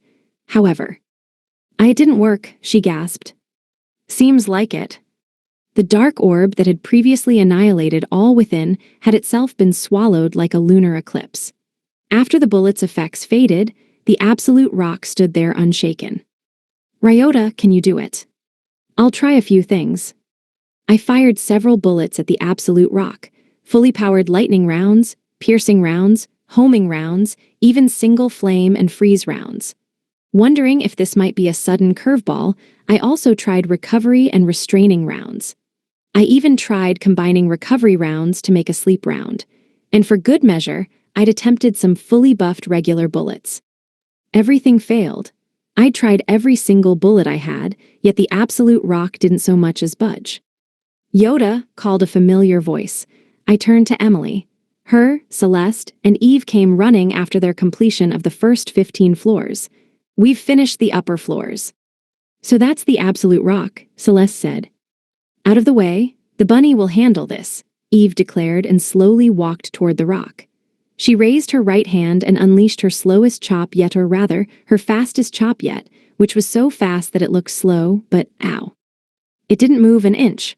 Worse, Eve's hand made a gross, wet noise and became covered in blood. She didn't show the pain on her face, but there was evident disappointment in its place. I fired a recovery round at her to heal her hand. I'll give it a try, Emily said as she took her hammer and walked away from the absolute rock. After she'd put enough distance between them, she turned around and dashed toward it. With the fastest approach she could muster, she jumped into the air and swung her giant hammer down. Unlike Eve's repeated strikes, this was a single powerful blow. The cave shook so much that it was difficult to stand, and yet the absolute rock was still intact. I'd still not doing anything. Say, Ryota, what about that stress fracture stuff you were talking about? Celeste suggested, with all the perception of a mage. You mean heating and then cooling it? Yeah, would that work? I reloaded my guns. Both of them were nearly full of buffing rounds. One had a flame round, and one had a freeze round. That was the same as when I used the annihilation round, but instead of firing simultaneously, I fired one at a time. Flames enveloped the rock. A second later, a freeze round cooled it all at once. Eve jumped in at the same time, unleashing a super slow chop. That still didn't work. The rock was unblemished. This thing is incredible. Nothing hurts it at all. I knew it would be tough, but this is something else, Celeste mused. This is bad, Emily chimed in. If we can't defeat this monster, we won't be able to save this place. If it was a carrot, I could just gnaw it to death. My friends were at a loss. It didn't move. If we wanted, we could escape it by walking away, but its toughness made it the strongest enemy we'd fought yet. We tried everything we had. Was there nothing we could do? Just then, I noticed something and gasped. It looked like the rock was crying. In the sanguine shower that should have had no physical effect on it, the rock's face seemed to shed tears of blood. It symbolized the face of arsenic, the emotions of arsenic. That was what I gleaned from it. Yoda, Emily asked, surprised as I walked toward the rock. I put my guns away. They wouldn't work. I stood in front of the rock, closed my eyes, and took a deep breath. Then I balled up a fist and punched it as hard as I could. It did nothing. There wasn't a crack, let alone so much as a chip. Still, I kept punching, and punching some more. It was as if I was punching something immovable, like a mountain itself. And yet, I punched on and on. My greatest weapon, my greatest trump card, was this. My last resort, SS rank strength, derived from having broken the limits of humanity twice, once from being transported to this world, and once more from offering the mirror to Nihonium. With that, I single-mindedly punched and punched. Keep it up. You can do it, Ryota. Go is low level. We're here with you. With my friends' cheers at my back, I punched endlessly. I didn't know how many times I'd done it by now, but I didn't stop, for the rock's tears had disappeared. Arsenic's monsters always stared at you expressionlessly, but now this one seemed to be smiling, so I kept going. Eventually, pow! The absolute rock cracked, and my fist pierced through it. 118. Limitless recovery rounds. After the absolute rock disappeared, a staircase appeared. Like with Aurum, despite being on the final floor, defeating the rare monster had created a staircase to another floor. Looks like it's here, I said. What's here? Emily asked. You don't see it, Emily. I don't. What about everyone else? I asked Celeste, Eve, and Alice. They all shook their heads likewise. I could see the staircase, so it definitely existed, yet the other four with me couldn't see it. Sounds like only I can go down then. I'm going to meet the spirit of this dungeon. Apparently, people disappear once every few hundred years in each dungeon, I think. Yeah, I've heard about that, the knowledgeable Celeste answered. The drops in this world could be split into two broad categories, ones that only worked for me and all others. Drops outside of dungeons, those of outsiders only worked for me. Drops inside dungeons, however, worked for everyone. This staircase was likely the latter if it had appeared for others in the past. My S-rank drops were just what allowed me to get it to appear so quickly. Perhaps the others couldn't see it because I was the one who dealt the killing blow. Whatever the case, that hypothesis satisfied my curiosity for the moment, so I turned around and smiled at my four friends. Thanks, everyone. I'll be right back. You've got this, Emily said, prompting agreement from the others. Encouraged by their cheers, I loaded all kinds of bullets just in case, and descended the stairs with their smiles at my back. At the end of the staircase, I reached an all-white space much like Orum's. It was even the same in that as soon as I stepped off the staircase, the way back up disappeared. A single rock lay in the center of it. It looked just like the absolute rock I just defeated. No way repetition. I cast my all-powerful farming magic. This spell defeated any monster I'd beaten before without exception. The spell hit the rock, but there was no change. So it is a different monster, huh? I muttered to myself, grabbed a gun, and braced myself to fire at any given moment as I approached it. Then, I closed the 60-foot gap between us. 50, 45, 40, 35, 30, 25, 20. Once I was 15 feet away, the enemy moved. The rock changed form. Where it had previously sat still like a paperweight, it suddenly began to expand like mad, generating mass out of nowhere. It swelled until, and though still a rock, it had grown to become a 7-foot humanoid. A golem, huh?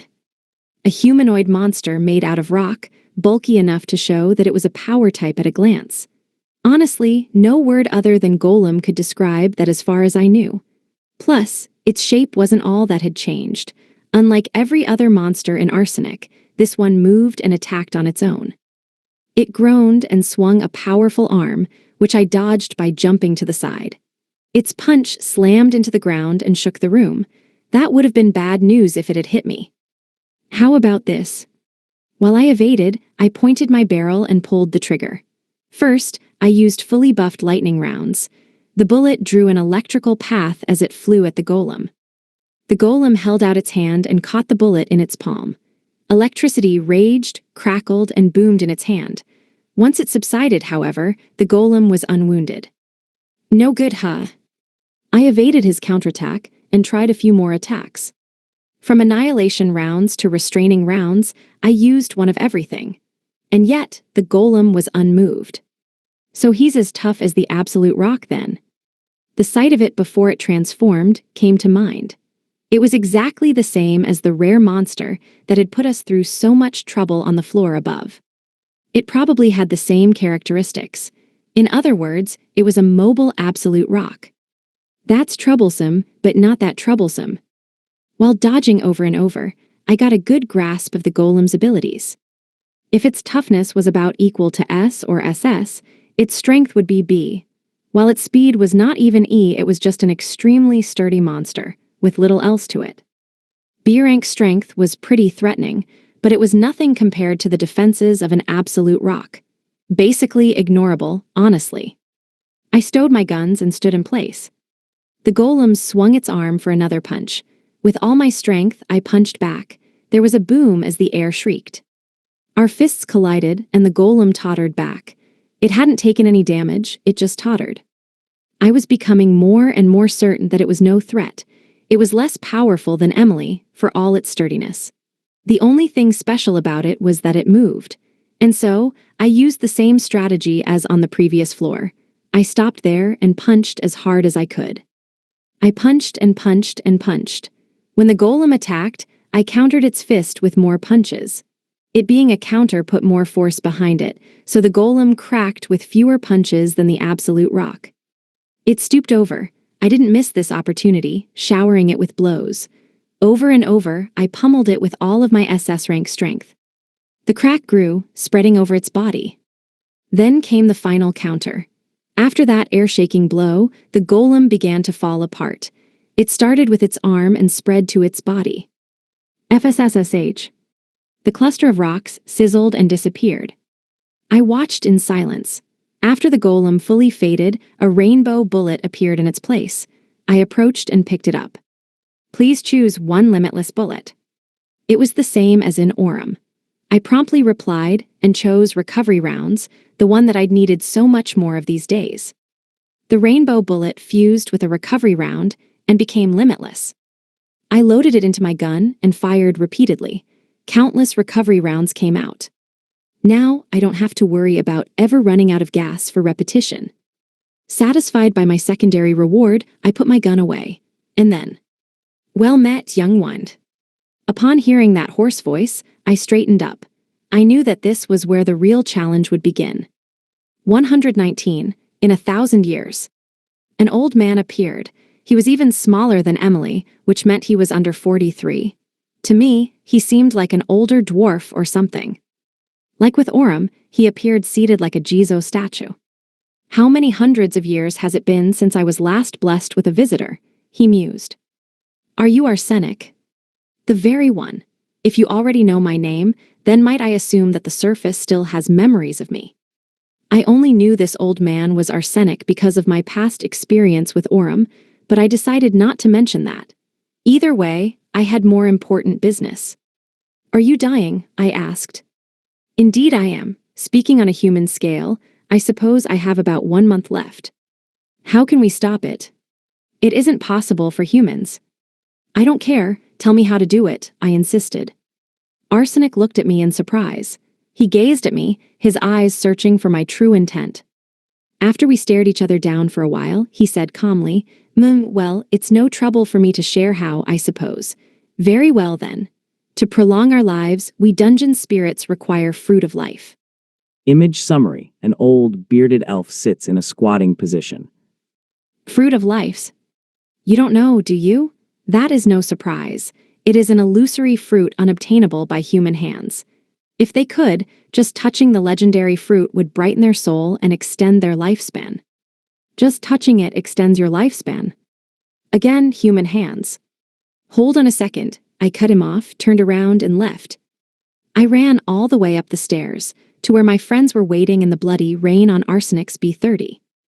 Yoda, Emily called out. How'd it go, Ryota? Celeste asked. Sorry, now isn't the time to explain. Alice, look for the next absolute rock for me. I'll have to go down again. Okay, leave it to me. Alice promptly agreed and clenched her fists eagerly. I turned and ran again, sprinting up the dungeon stairs. I ran out of Arsenic, sped across Cyclo, and dashed into Nihonium. B1 of Nihonium was, as usual, a skeleton paradise with nobody to farm them. Equip the pouch and repetition. I equipped my item and used my ultimate farming magic as I rushed through the dungeon.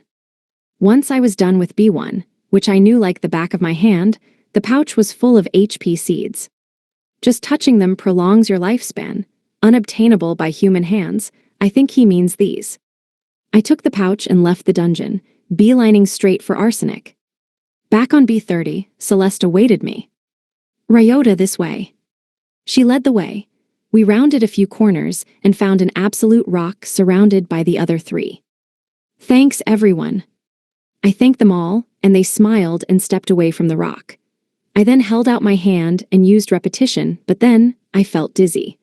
That was the feeling of not having enough MP, and so I whipped out a gun and fired a few limitless recovery rounds into myself. With my MP fully recovered, I cast repetition again. Unsurprisingly for the rare monster of the bottom floor, just one repetition made me dizzy from the MP loss. However, the path opened once more. We'd struggled against this monster the first time, but since I had beaten it before, repetition took care of it with ease.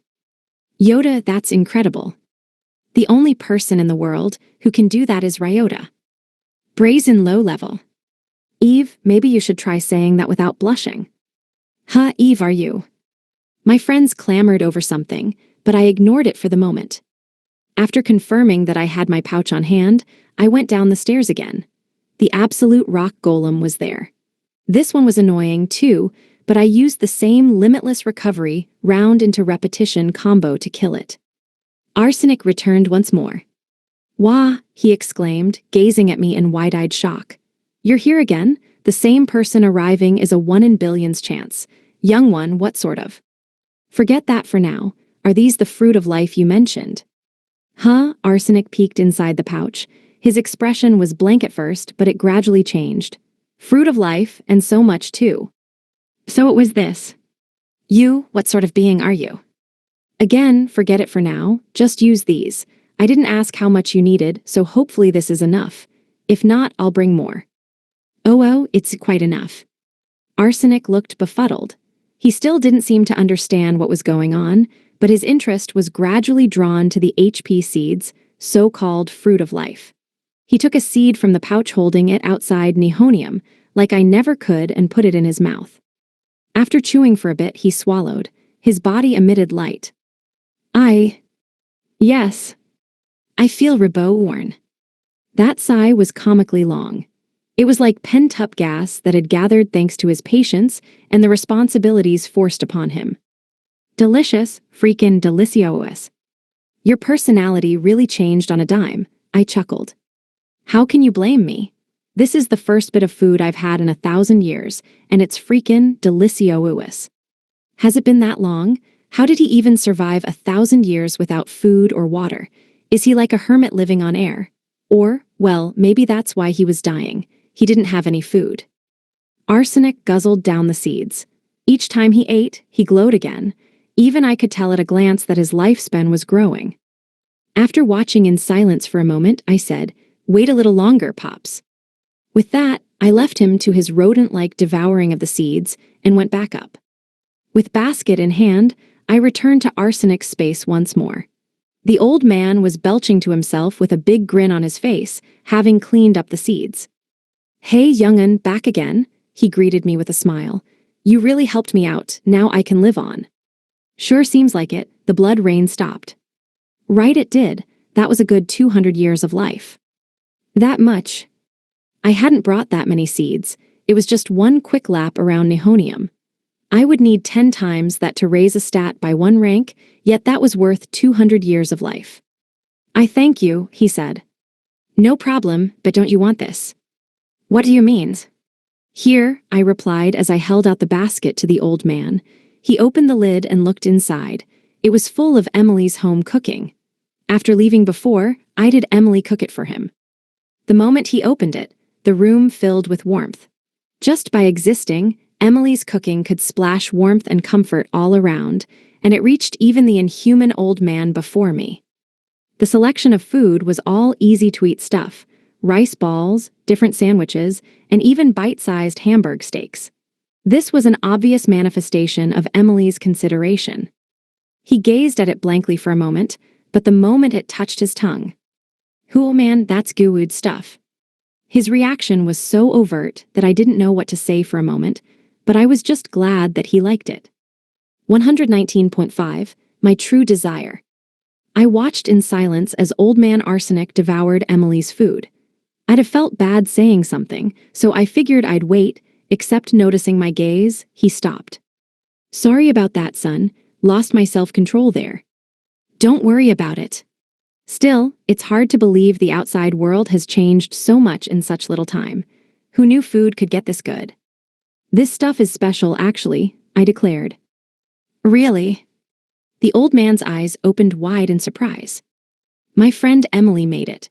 Not really my place to brag, but I'd say that's the most tender flavor in all the world." I do taste the tender flavor of my mother in it." "How old is this guy's mom?" I rebutted mentally. He was a spirit and looked like an old man, so if she did exist, she'd probably be thousands, hell, tens of thousands of years old. What would the mother of Arsenic be, anyway? Phosphorus, that aside. "Say, since you've treated me to such a fine meal, I'll have to thank you somehow," he said. "You don't really have to. I'd be putting my fellow spirits to shame if I didn't." He aggressively tried to return the favor. Now happy and energetic, he revealed an unexpected stubborn side. "Is there anything you want?" "Anything I want. For example, how about I make it so that when you get flowers from my dungeon, you can give them to someone and get guaranteed sex. That sounds incredible, I mused. Arsenic was a dungeon that dropped nothing but flowers, and tons of them at that. Getting guaranteed sex just by giving someone flowers from it, well, that sounded perfect for racy novels. Though, it didn't interest me much. I'll pass, thanks. Come on, young'un, already withering at your young age. Not really, there are just things I want more than sex right now. HRMM, are all people like that these days? He looked at me dubiously. Perhaps he was the normal one between us, but I just didn't care much for an ability like that. But I don't really have much else to give you, the old man muttered to himself. He then took onigiri from the basket of Emily's cooking, tore it in half, and held them in both hands. I watched in silence. What's the matter, young'un? Want some?